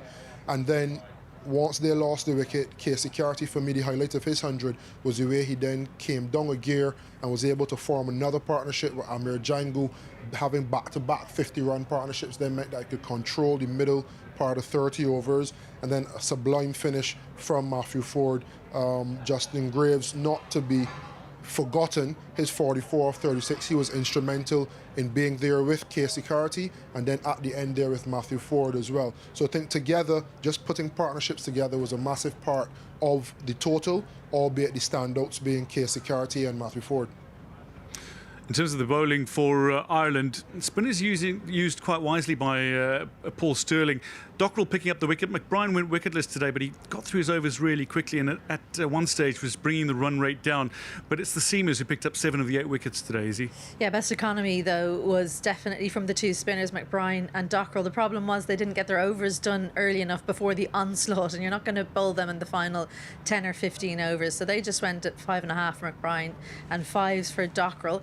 Liam McCarthy was successful. His first one-day international wicket was Shea Hope. That's a moment he won't forget. He took another 2 as well, and yeah, I thought he bowled really well. Was a little bit unlucky to go for 66. Josh Little, back to the drawing board for him, 8.9. It's the most expensive career figures for him, but he did take 2 wickets, which is good signs, and Barry McCarthy took 2 as well. Probably took a little bit of tap when Casey Carty was in the middle with Justin Graves. So that's as things played out in the West Indies innings. 50 overs done, 352 for 8. With the pick of the bowlers for Ireland, Liam McCarthy 3 for 66, but 102 from Casey Carty, the top score. But it's Matthew Ford's 58 off 19 that was really the standout and threatened to take the game away completely from Ireland. The Ireland reply, chasing 353, is not going to happen immediately. Rain still coming down at Castle Avenue in Clontarf. But let's take a look back now at the first one-day international. We go to Andy Balbirnie, who controlled his innings so very nicely. Brought up his 50 off 88 deliveries, but he accelerated so spectacularly after that opening 50, didn't he? Yeah, 43 deliveries, so even better than half the number of runs for his second 50, which is just what you want in one-day international cricket. It's a real tactician's game when you're opening the batting and you're given the job to bat through. He worked the ball around. He is a 360 player, very good against spin. And he's been in a rich vein of form. He wants to make the most of it, and he certainly did. It was only when he tried to accelerate in the final 10 overs that they managed to dislodge him for 112. But he definitely enjoyed it. He deserved the 3 figures, and it was a special moment for him. Going to his one of his favourite shots anyway, looking at leg side, down on one knee. Andy Balbirnie, that's the moment where he brought up yet another century, a 9th international ton for Andy Balbirnie in one-day internationals. But I think the other man that we spoke about rather fondly from an Irish perspective in the opening game was Paul Stirling. Not only for reaching 10,000 international runs across all formats, but indeed the way in which he scored his nearly run-a-ball 54. Yeah, and that's the impetus that was needed with Andy Balbirnie taking a little bit of time at the other end, and they spoke about that being the plan. So they executed the plan to perfection. We know how dangerous Paul Stirling could be, and once he got going, he put the West Indies in a real precarious position, not knowing if to defend or if to try to get him out and try to attack Balbirnie at the other end.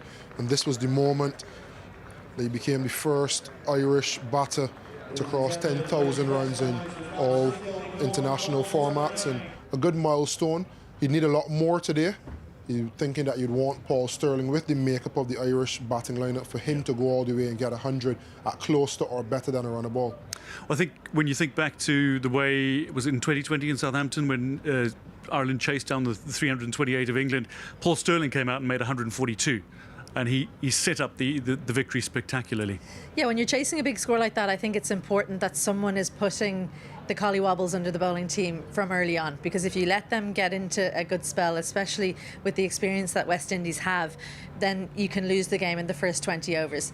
That is if it went to 50 overs, which it's looking like it's not. So it might actually play into Irish hands, the fact that there's rain around, and you just start to reduce the overs and start reducing what they actually need to get, because you still keep the same number of wickets. So that will actually play into Ireland's hands a little bit. You wonder what will the total be that they have to get to if it comes down to 30 overs or maybe even less. We do need 20 overs to make it a game is the thing that people will be keeping an eye on. So as a captain, they'll be asking the umpires, what's the latest we can start?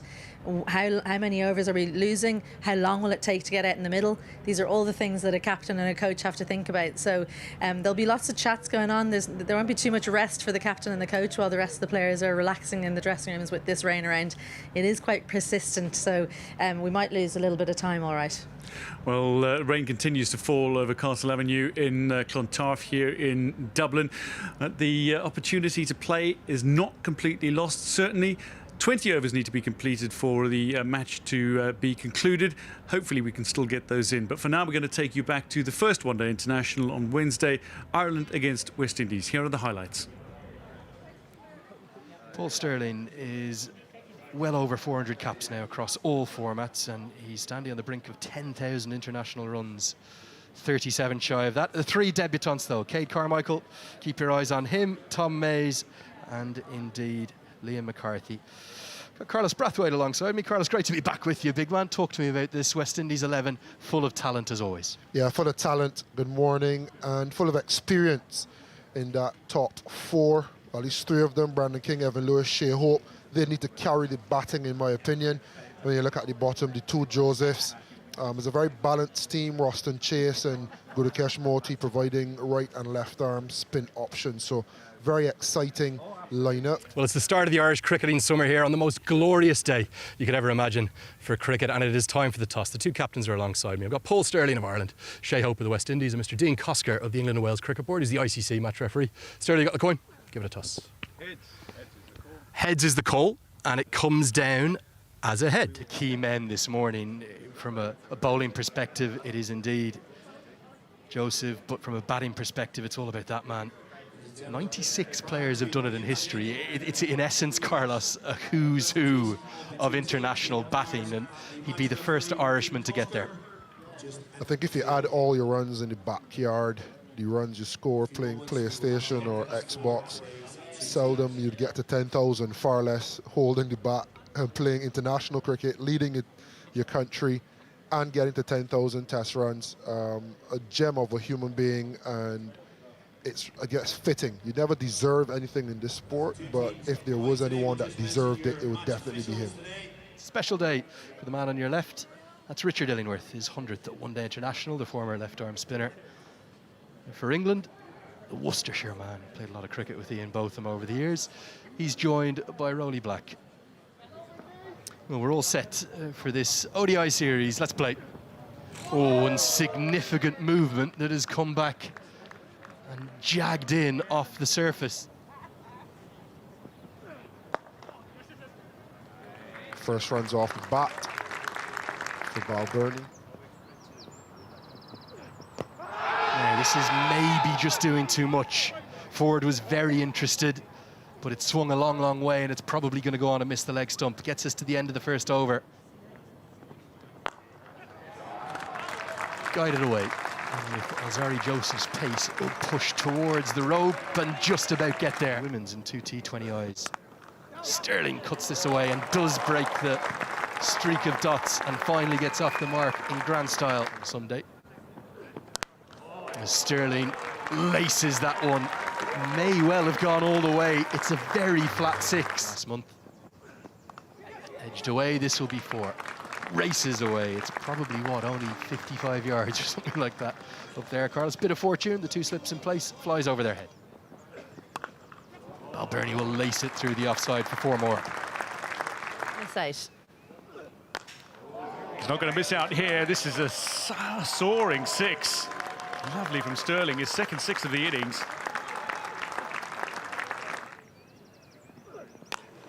And that's cut away. It'll run all the way to the boundary for 4. Started the over with a boundary, ends the over with a boundary. 6 off the first ball, 4 off the last of the 8th over. Balbirnie doesn't get all of it. He'll earn the single as the 50 partnership comes up for himself. That's the shot. And it'll take a little bit of movement to get there for the fielder, who's not going to cut it off. Evan Lewis tries to get around, but Balbirnie Hooked away, and hooked away safely, not with any real timing or power, but he will do enough to pick up a couple. It's been a really good opening partnership as well, hasn't it? Information it wasn't. No ball as Stirling goes on the pull and will get surely a boundary. It's very short that side. And that is going to be that. A magic moment of history that the crowd will probably only be educated about now. Paul Stirling with that trotted single calmly down to long on becomes the first ever Irishman to get to 10,000 combined international runs across test matches, one-day international cricket and T20 international cricket. Just the 97th in history to do it. Paul Stirling's impact on the world game, and he's going to just continue along his merry way now, and he'll rather fittingly get a little bit of assistance from the fielder too. West Indies just look to spoil the party here for Ireland. Paul Stirling, though, is going to try to right the ship with another boundary.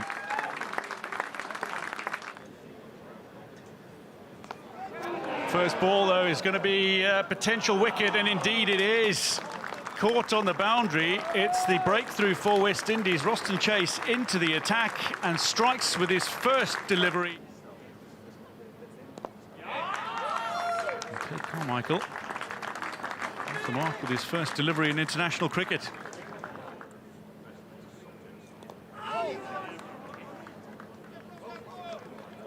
It'll go away to the boundary. It's going to be an additional 4. Oh, that is helped on its way. 1 bounce 4. Balbirnie works this away. It'll be a half century for Andy Balbirnie, his 18th in one-day international cricket for Ireland. That is the shot he was looking for. Beautifully pulled away by Balbirnie. 1 bounce and over the boundary. Forward goes short again. This is going to be lifted high and long. It's handsomely 6. And Balbirnie is upping the strike rate here. Oh, takes the edge. And Carmichael is dismissed. Forward with the breakthrough after being punished in the over by Balbirnie. He's got the wicket of Carmichael for 16.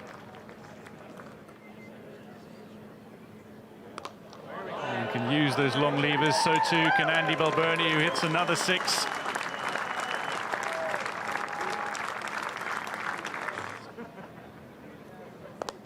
Balbirnie goes to that trademark slog sweep, gets enough of it, and he will get 6. And well, nearly some damage caused up in the crowd there. That is a fine blow. He's very aggressive, and he's showing it yet again. That's a good stroke. Banged into the surface at no shortage of pace by Shamar Joseph, and an old-fashioned hook shot well in front to square. And a glorious stroke. What a way to bring up the 200. Ireland are starting their summer in some style in the sunshine here. Should well be the second boundary of the over. Straight down the ground, as straight as an arrow from Tector. Beautiful drive, a flowing drive from Tector, and it's going to find the gap and race to the rope. It's one of the longer pockets of the ground there, but Tector, as he so often does, just finds a way to score attack. And with his extra pace on, there's going to be runs and wicket-taking opportunities. The first one is a boundary from Tector, slashed away.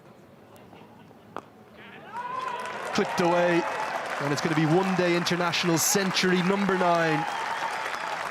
For Andrew Balbirnie. He has started this season in red-hot form, to say the least. He's made the move up to the northwest. He follows up 50. Again, it's that slog sweep that he goes to. Trademark Balbirnie. Drives off the seamers and sweeps off the spinners. Beautifully eyes here. And cashing in a big way. And it's going to race away to the rope. It's always very short. Looks to accelerate, but he's going to perish in the wish to do so. He picks out Moti, and it's a simple catch. Takes nothing away from a marvellous innings and continues a red-hot streak of form. Dug into the surface, and Tucker more than good enough for that. Guided away behind square. Third is up in the circle. It will race to the rope. Flying start from Lorcan Tucker. He's looking really good. Tector will get to 50. Continues to set new trajectories and new standards for Irish batting. Than usual. He's going to try and cash in now. Gets to the landmark and follows it up with a boundary. That's the power of Tector through the offside. This is hit over the offside. It's reasonably short up there, but he's found that corner pocket where there's an extra bit of distance. May have a boundary check, but we'll get the rarest of things here at Clontarf. We'll get an all-run 3, Perish. Chips it straight to cover. It's a tame end for Tector. He's played very nicely, but Alzari Joseph is very much keeping the West Indies in this contest. Well, he's going to get 4, but not where he intended it. Banged into the surface. Tucker's looked for the hook shot. Flies off the top edge. Not for the first time today. There's been plenty of those, and races to the rope. Juggled his bowlers really well. Can this get the distance? No. Oh, what an effort in the deep. Brilliant from Brandon King. Dockrell has picked out the man. He's going to be dismissed. Evan Lewis is never dropping that. Again, great knowledge of the opposition. You'd have to think driven a lot by Kevin O'Brien. 300 will be brought up with aplomb. It's a first international boundary for Tom Mays, and maybe one of the largest cheers of the day. 3 for 6 from their 50 overs. So 300 runs scored around. Andy Balburney was the mainstay. 112 from 138 deliveries for him. Sterling as well with that amazing stat past 10,000 runs across format. He made 54, and Tector was impressive with 56, but nobody in the lower order could get going. As Tom Mays got his first bat in Irish colours, he made 8. And Carmichael, well, he looked good for his 16. He's the other debutant that's batted. Looking forward to seeing Liam McCarthy with ball in hand. He didn't get a chance with bat today. 303. 23 extras, something that West Indies might want to look at in the next game. Without doubt, the pick of the attack, Alzari Joseph, 2 for 51 for him. 3 wickets to Ford, yes, but a little expensive. And good contribution from Justin Graves. I thought that Shea Hope used him particularly well. Wicketless for Moti, which was an important aspect of Ireland's batting lineup, making sure that they could get past that 300 marker. Straight down the ground. There's a quick single. Stumps hits. How close is that? Ireland are celebrating what they feel is a wicket. Harry Tector.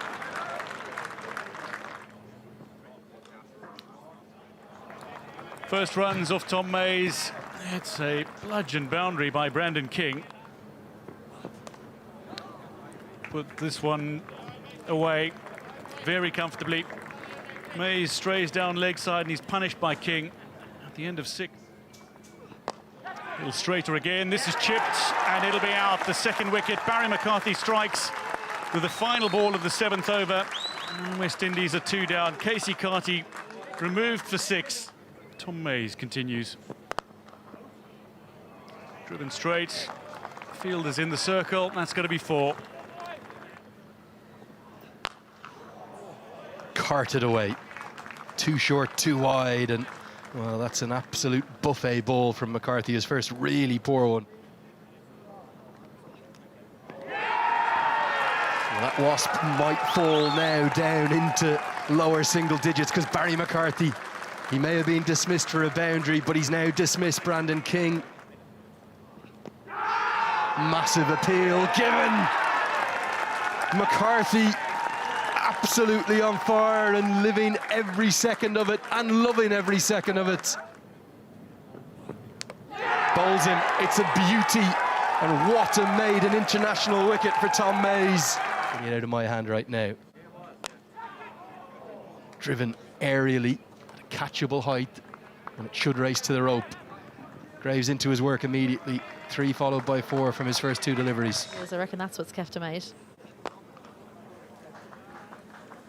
Nicely guided into the leg side and will again fly to the rope. He might have just got carried away a touch by his exertions.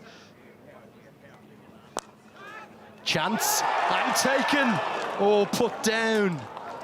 Ireland were already celebrating. I think he's held it cleanly, and as the elbows have hit the ground, it's just burst out. Now whipped into the leg side and whipped away for 4. Well, an action-packed over and a little counter-punch here, led by the 31-year-old. There'll be 4 boundaries in the over. McCarthy getting far too full, and it maybe was an over too many. Perhaps they should have gone with Josh Little. Could have had a 4th wicket within the over. Instead, the 50 comes up. Square drive, and, well, Graves has started like he's playing on a different pitch to the rest of his teammates. It's another boundary for him, again over-pitched and punished. Going to be 4 more. This is not a highlights package you're watching here. It's Justin Graves smashing everything to the rope. And it silences the home crowd yet again. For the 4. It will be number 6, and fittingly it's Paul Sterling that takes the catch. Ireland need to pinch themselves again. One, but not a bad one. The free hit is hammered away. I think it's going to go all the way, in fact. It's a good stroke from Roston Chase. He's a very effective batter.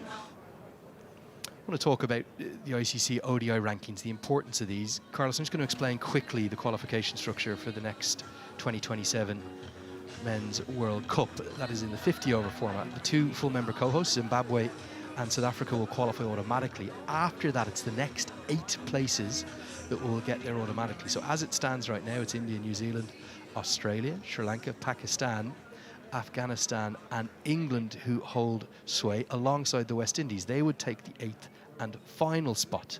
Realistically, if you look at the numbers, Ireland are going to do extraordinarily well to get back into the picture. It will almost certainly be Ireland that will be one of the 2 full members that will go to the qualifier alongside the 8 associates. Swept away. Very short up there, will race away, and it'll be a boundary for Chase, who's taken a while to get in, but is starting to get into his work. Build. Hooked away and hooked all the way. That will reduce that required run rate. Roston Chase, he really is the man for all seasons, whatever the format. Getting good bounce, isn't he? Good lift, McCarthy. It was the first boundary that he conceded, that maximum. Straight back past the bowler, that'll be 4. That's a wonderful riposte from Roston Chase. Yourself too far behind. Looks to play a lovely stroke, and indeed that is all the way to the boundary for 4. And there's the edge, and it'll skip away kindly for West Indies all the way to the boundary. That's cut away beautifully. Bit of a chase on. And disappointingly for Tom Mays. Swept away, and has he found the gap? Oh yes, he has. It may well go all the way alongside it. Rolly Black is looking for confirmation. 4 runs and over. Use of the feet and picked up and smoked down the ground. He's a fine ball striker forward, isn't he? And you get such good reward hitting straight. Bolden, and the gamble works for Sterling, and it's the big wicket of Roston Chase. As Dockrell will continue. Oh, and he's got another. He's got 2 and 7 deliveries. He's actually on a hat-trick. He's clean bowled Roston Chase, and now he's forced Alzari Joseph to chop on one that's maybe kept a little low. Hat-trick ball. Guided away beautifully. It's going to race to the rope. Doesn't need to slog sweep that kind of a length, and just opens the face incredibly elegantly.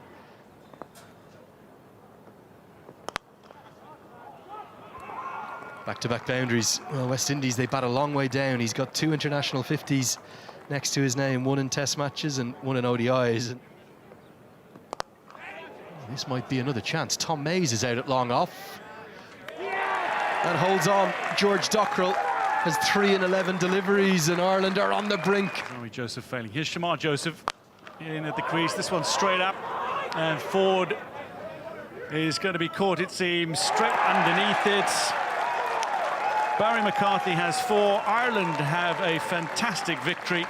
They've won by 124 runs as Josh Little takes the final catch.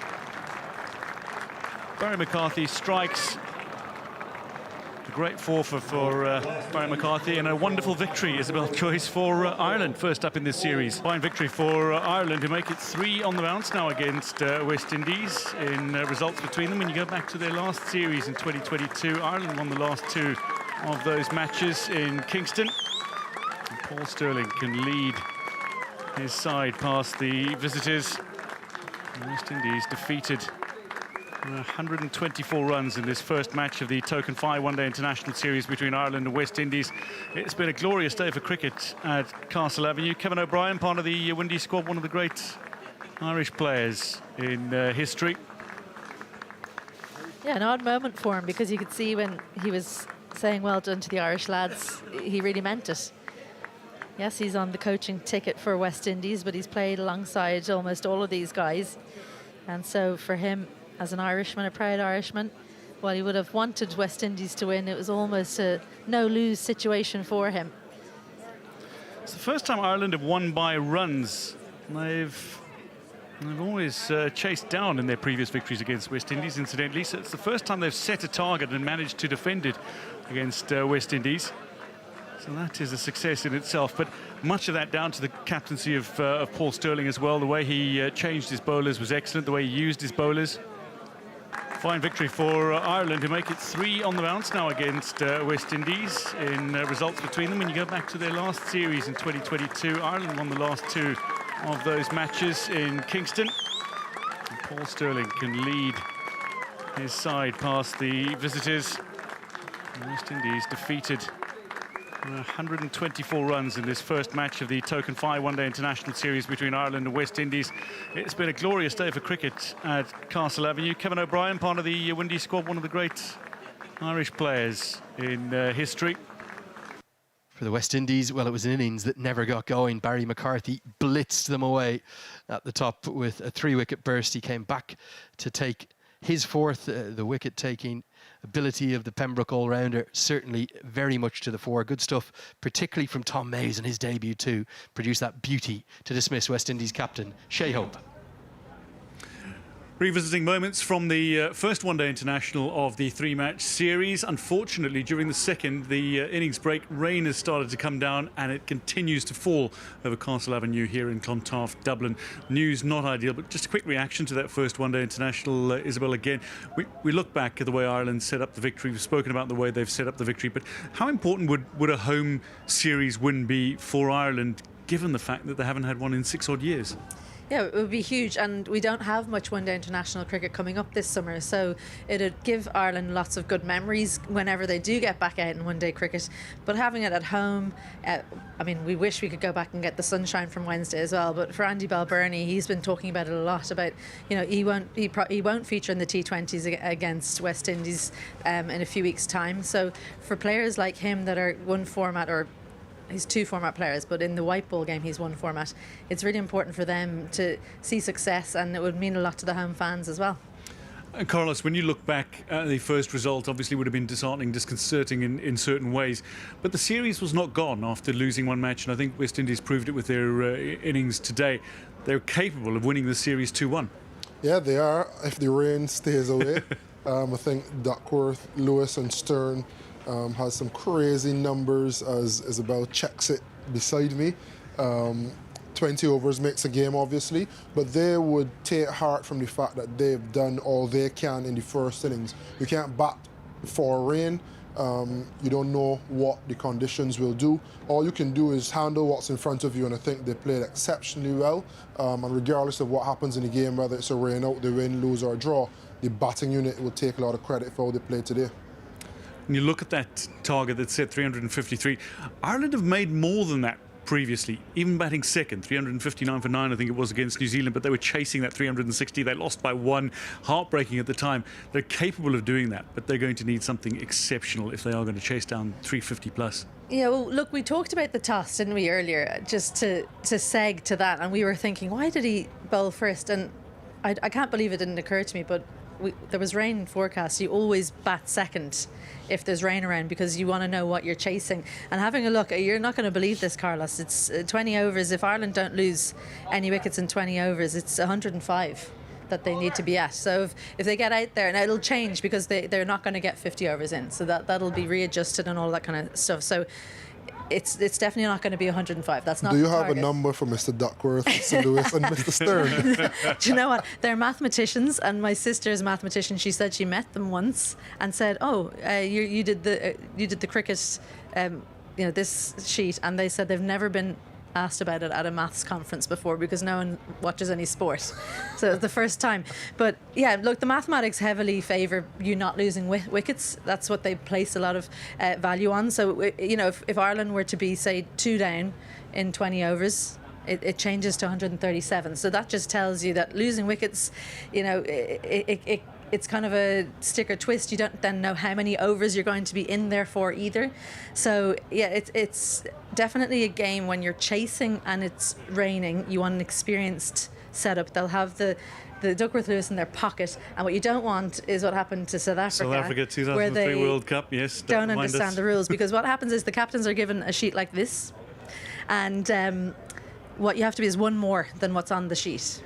That's the par score that they give. I'm not sure why they do that. I think maybe there's something to be said for making it the winning score that they put on the sheet. And then there's another sheet with just overs. So more often than not, you'll find the batters would have the sheet with just the over score. So you'll take it over by over.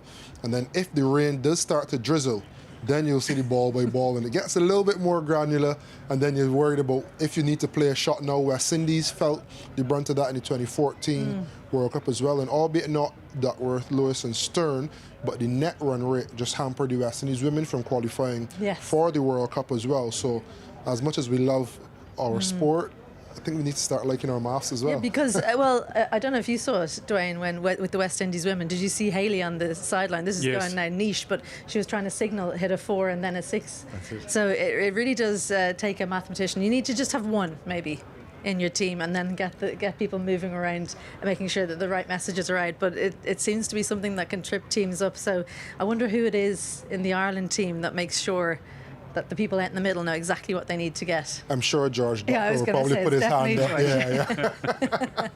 Well, the analyst maybe, Scott Irvine as well. Hopefully he's good. Well, the news not ideal at Castle Avenue in Clontarf. The rain continues to fall in the Ireland innings as a result has been delayed. They are set to chase a target of 353, but all the time that is lost means overs will be reduced for the potential Ireland reply. But let's take a look back at some of the highlights of this morning. Certainly the positives, and that was the West Indies innings. Starts with a gentle delivery outside the off stump. Stylish way to get the West Indies going. That's an authoritative stroke from Brandon King. Evan Lewis can play the most glorious stroke you could ever imagine. Going to be 4 more. Lewis has started with real style here. Destructive again from Lewis. That's outstanding batting. 3 boundaries in the over. Edged and gone. And it's again big Barry McCarthy who strikes. And Andy Balbirnie says, "Come to me, big man." It's off the pad of Evan Lewis. It's going to race to the rope. That's a cracking shot. Little just pitching a little short, and Evan Lewis onto it very sharply. Catch taken by Dockrell, a sharp catch. Josh Little, a little movement away from Evan Lewis, who flashes hard, catches the outside half of the bat, and Dockrell there, well positioned to take a brilliant catch. That looked solid. 2 chasing. The ball is going to win the race to the rope. It continues, a little bit of width and hope. Just prods it through the offside and it races all the way to the boundary. And that's going to scoot away for 4. Casey Carty with an expansive stroke, and that's going to go over the infield and away into the boundary cushions. And that'll be the 50 partnership with a fine boundary. Shot. And that's gone into the boundary cushion all the way, I think. Johnny Kennedy signalling 4. And that's a glorious stroke. Came down the wicket, and a big six launched by Shea Hope, not to be outdone by Carty on the opposite end. This one's driven through the covers. It's going to get to the rope. Is there an edge? Oh, yes, there is. Doesn't even wait for the decision. He turns and walks off, just looking to run one down to deep third. And it's a maiden international wicket for Liam McCarthy. And that is that bounce that causes the problems. And Carty lucky to get away with this. That could have gone anywhere. And he's going to get to 50. It will be a sixth one-day international. 50 for him. Warmly applauded by his teammates in particular, who all rise to him just to our right. The man from St. Martin, the first ever from that beautiful island to play for the West Indies. Pumped, absolutely pumped. Stand and deliver from Casey Carty. That's a really impressive stroke. This is whipped into the offside and going to be guided away for more runs.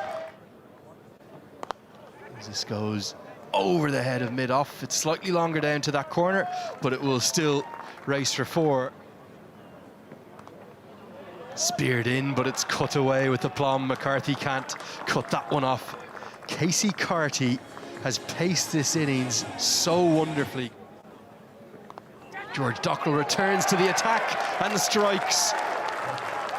What a piece of captaincy from Paul Stirling, and it's him who takes the catch. Dockrell again in the wickets.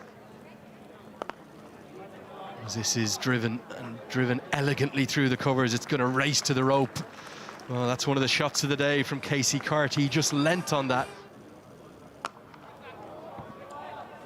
Hooked away, and well, just one bounce again, it flies to the rope. We're seeing real profit from Casey Carty.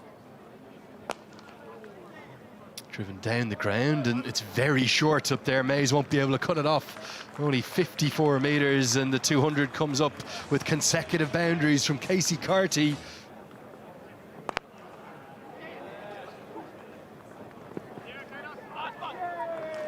And he comes back for a second.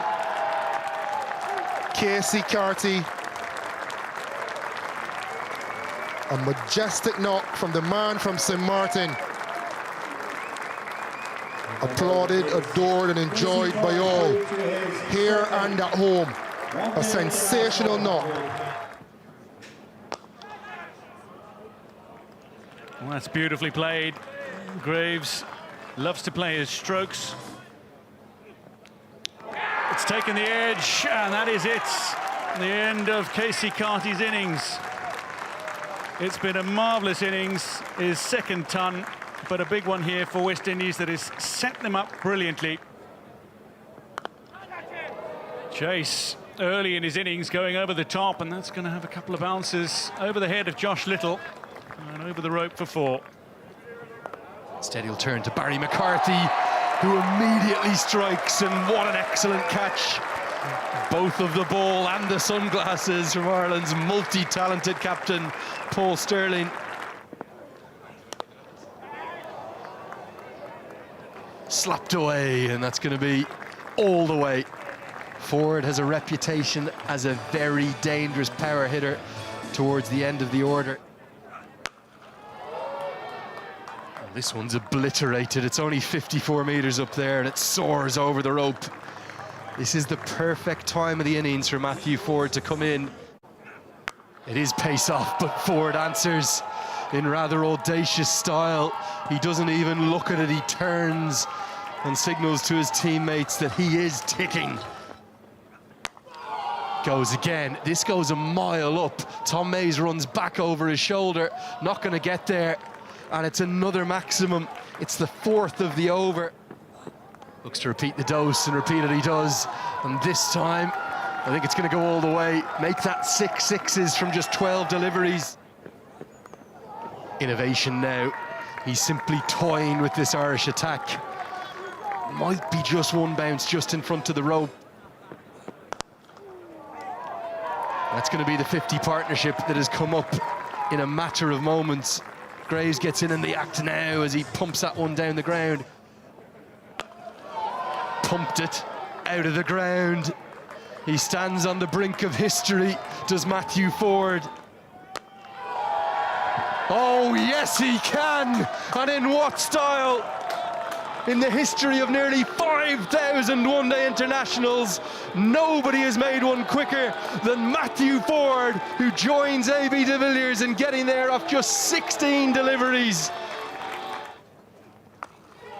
It's been a knock of sumptuous class and quality, no shortage of power either, and he just continues along his merry way. Bowls him. He's equalled a world record here today, but that's a crucial breakthrough and fight back from Ireland. Liam McCarthy has his third. Just hooked away, and it's going to be hooked all the way. We've seen some remarkable stroke play, and now Graves, who's been very much batting in his shell, he too gets in the act. Hit down the ground and hit for 4. Instead he goes short, and it's given the royal treatment. Graves is very much playing his hand. And this one comes right out of the screws, and I think it's going to be deposited down into one of the gardens. Josh Little more than a touch frustrated. Oh, what a shot this is. Glorious. Maybe one of the shots of the day. I think it's embedded itself in the roof of the Castle Avenue Pavilion. Instead, it's the perfect Yorker. No celebration at all from Josh Little. His most expensive ever figures in ODI cricket will at least have a second wicket next to his name. He'll finish with 2 for 89.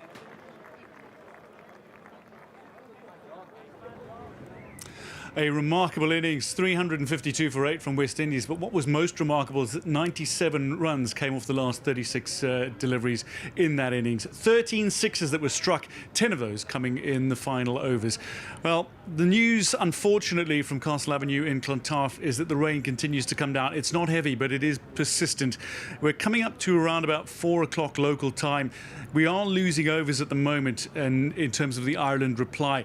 And it seems as if we are going to get the required 20 overs in to make it a game, it's going to need to start, or players going to need to start by around 6 o'clock local time. But unfortunately, with the rain coming down, that's where we're going to have to leave it for now. We'll rejoin you with the action if there is still to come.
That's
it, yeah.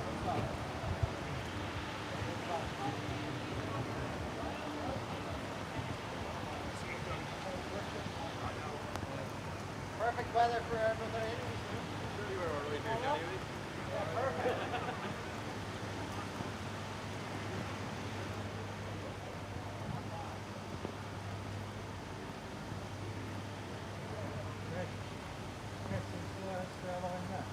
He's running the inside, Swellers there. He's running to grab him. Yeah.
Then, unfortunately, the European umpire called out in the middle a new contact of the way improving.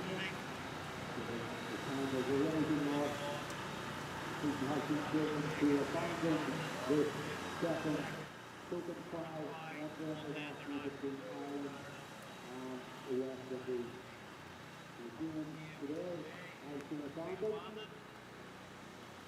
That's been total 352 for the game. Unfortunately, as I said, has been abandoned. And moves on to Sunday. That's your Castle Avenue for 4 years.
Welcome back to Clontarf in Dublin, where we were set to see some incredible cricket. Ireland was set a target of 353, but their reply didn't get underway. Rain coming down, it wasn't hard, but it was persistent, and unfortunately, as a result, it means we're not going to see any further game taking place, any further play taking place. The match has officially been abandoned. The second match of the three-match one-day international series. Shea Hope and Paul Stirling shaking hands a short while ago. And that means Ireland have a 1-0 lead in the series that they will take into the third and final match of this series. So Ireland against West Indies, no result today. A little disappointing, certainly from a West Indies perspective, disappointing from a cricket fan's perspective. But Isabel Joyce, I've got to ask you from an Ireland perspective, did they get away with one today? Well, it's hard to look at 352 and think that they didn't get away with one because, yeah, that was going to be a tough chase. The only thing that might have played into their hands, as I said before, was if we'd got a 20-over game in. That had to happen by 6 o'clock. The rain hasn't stopped at all. It's got worse, actually, if you're around the Clontarf area. We always say it's a microclimate, but yeah, it just looks like it's set in for the evening. So the right decision made by the umpires, and I think both teams knew that the writing was on the wall. And Ireland, they've got time to go back to the drawing board without a loss under their belt in the series so far. Carlos, what does this do for you from a player perspective when you've done so much to right the wrongs of the previous game and then you can't finish the match? They just back it up. You need to do it again come on Sunday. They take a lot of heart from how they played. They would have wanted to see a change in how they would have bowled and see if that would have bared any fruit. We saw the batting make that small switch and it bared fruit and it was prosperous. And they'd hope that if they'd seen something with the ball, it would have potentially gone into a decider with them having an understanding of how to win in Ireland against Ireland in this series. As it stands, we don't know. We know they were in a very good position, but it's cricket. Ireland could have come out and Paul Stirling could have blown them away, and it could have been 2-0 down without a chance to even draw the series. So within the hype and I guess the expectance of going 1-1 and a series decider, they're still in the series. Ireland will take heart from the fact they can't lose the series now. But yeah, it's still all to play for. The beauty of the one-day international point system is that now every single game becomes important. So it's no dead rubbers. Even if it was 2-0, it'd be something to play for regards to points trying to qualify for the World Cup. No matter who you are, no matter who you're supporting, no matter who you've played for, I think one of the highlights today was Matthew Ford's innings. And whether you were supporting Ireland or whether you were supporting West Indies or just a neutral fan enjoying some quality international cricket, Matthew Ford was in the kind of form that could take the game away from an opponent. What did you make of his innings? Oh, I enjoyed it. Just had a chat with him and spoke to him about how much I loved the way he kept timing the ball. I asked him about the dinks that he missed early in his innings that probably stopped him from having the world record on his own. But the way he timed the ball and watched the ball long. So these are massive sixes, yes. You see joy on his face. But the highlight for me was not over-hitting the ball, commitment to timing the ball and still playing good cricket shots. There was no slogging, just powerful, good execution, good timing, good head position, good base. There's a lot to love about it from a technical standpoint, and obviously a lot to enjoy visually as well. Oh, certainly. Visually, absolutely brilliant. Isabel, I think one of the things that we compared it to was the world record initially set by A.B. de Villiers 10 years ago. He hit 16 sixes in his innings of 149 that day, A.B. de Villiers. Ford hit 8 sixes in just 58. That's an incredible knock. Yeah, and I actually find myself wondering, and maybe Carlos, you'll be able to shed some light as a big hitter yourself, but how much of it is he's just standing there and hitting what comes at him, and how much does he plan for what shots he's going to play, like lining up bowlers, picking certain boundaries? Do you have any thoughts on that? Yeah, well, I asked him why the ramps so early, and he said he just wanted to take them off the line a bit and give them something else to think about.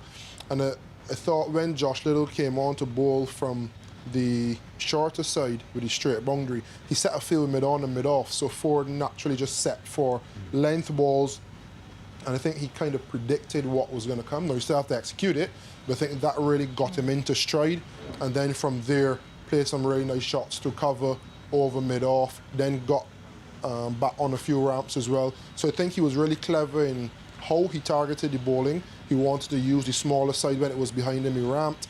When it was outside of hitting arc, he still played good cricket shots, albeit for 6.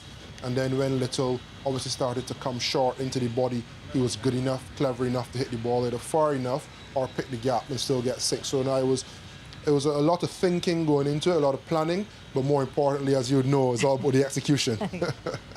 Unassailable lead for Ireland that they take then into the third one-day international series.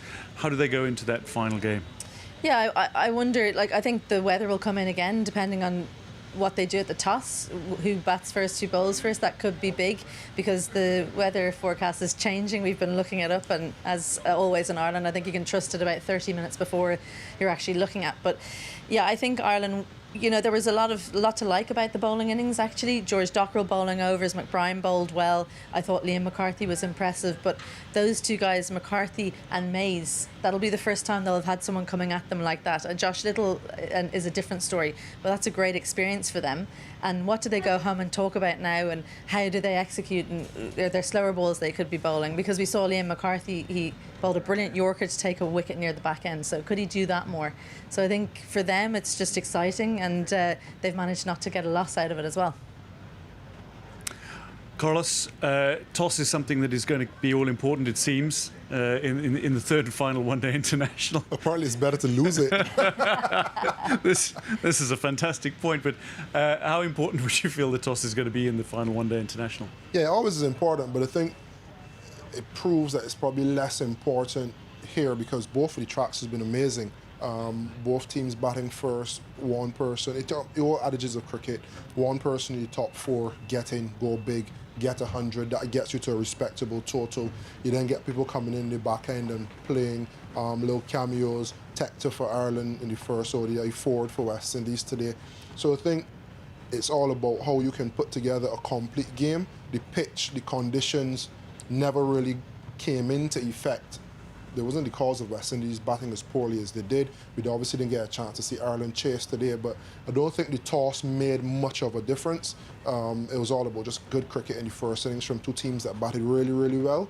And I think that whoever wins the toss probably will be looking to bat first again. The pitch has been really, really good. Well, that's it. The runs to be had. Both teams that have batted first in the 2 one-day internationals so far have put in excess of 300 on the board. Unfortunately, match abandoned in the second one-day international of the Token Phi one-day international series between Ireland and West Indies. I can tell you that the third and final match gets underway at 9:30 GMT, 10:30 local time on Sunday. We look forward to your company then. From now, though, from all of us in Clontarf, it's time to say goodbye. Thanks for joining us.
Here we go. And we'll just Just pop your earpieces. Oh, sorry.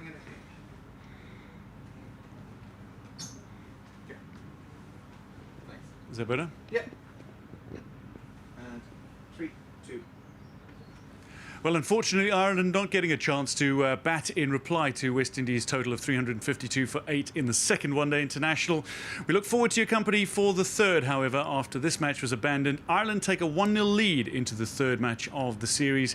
That will be played on Sunday, 9:30 GMT, 10:30 local time. We look forward to your company in Clontarf then.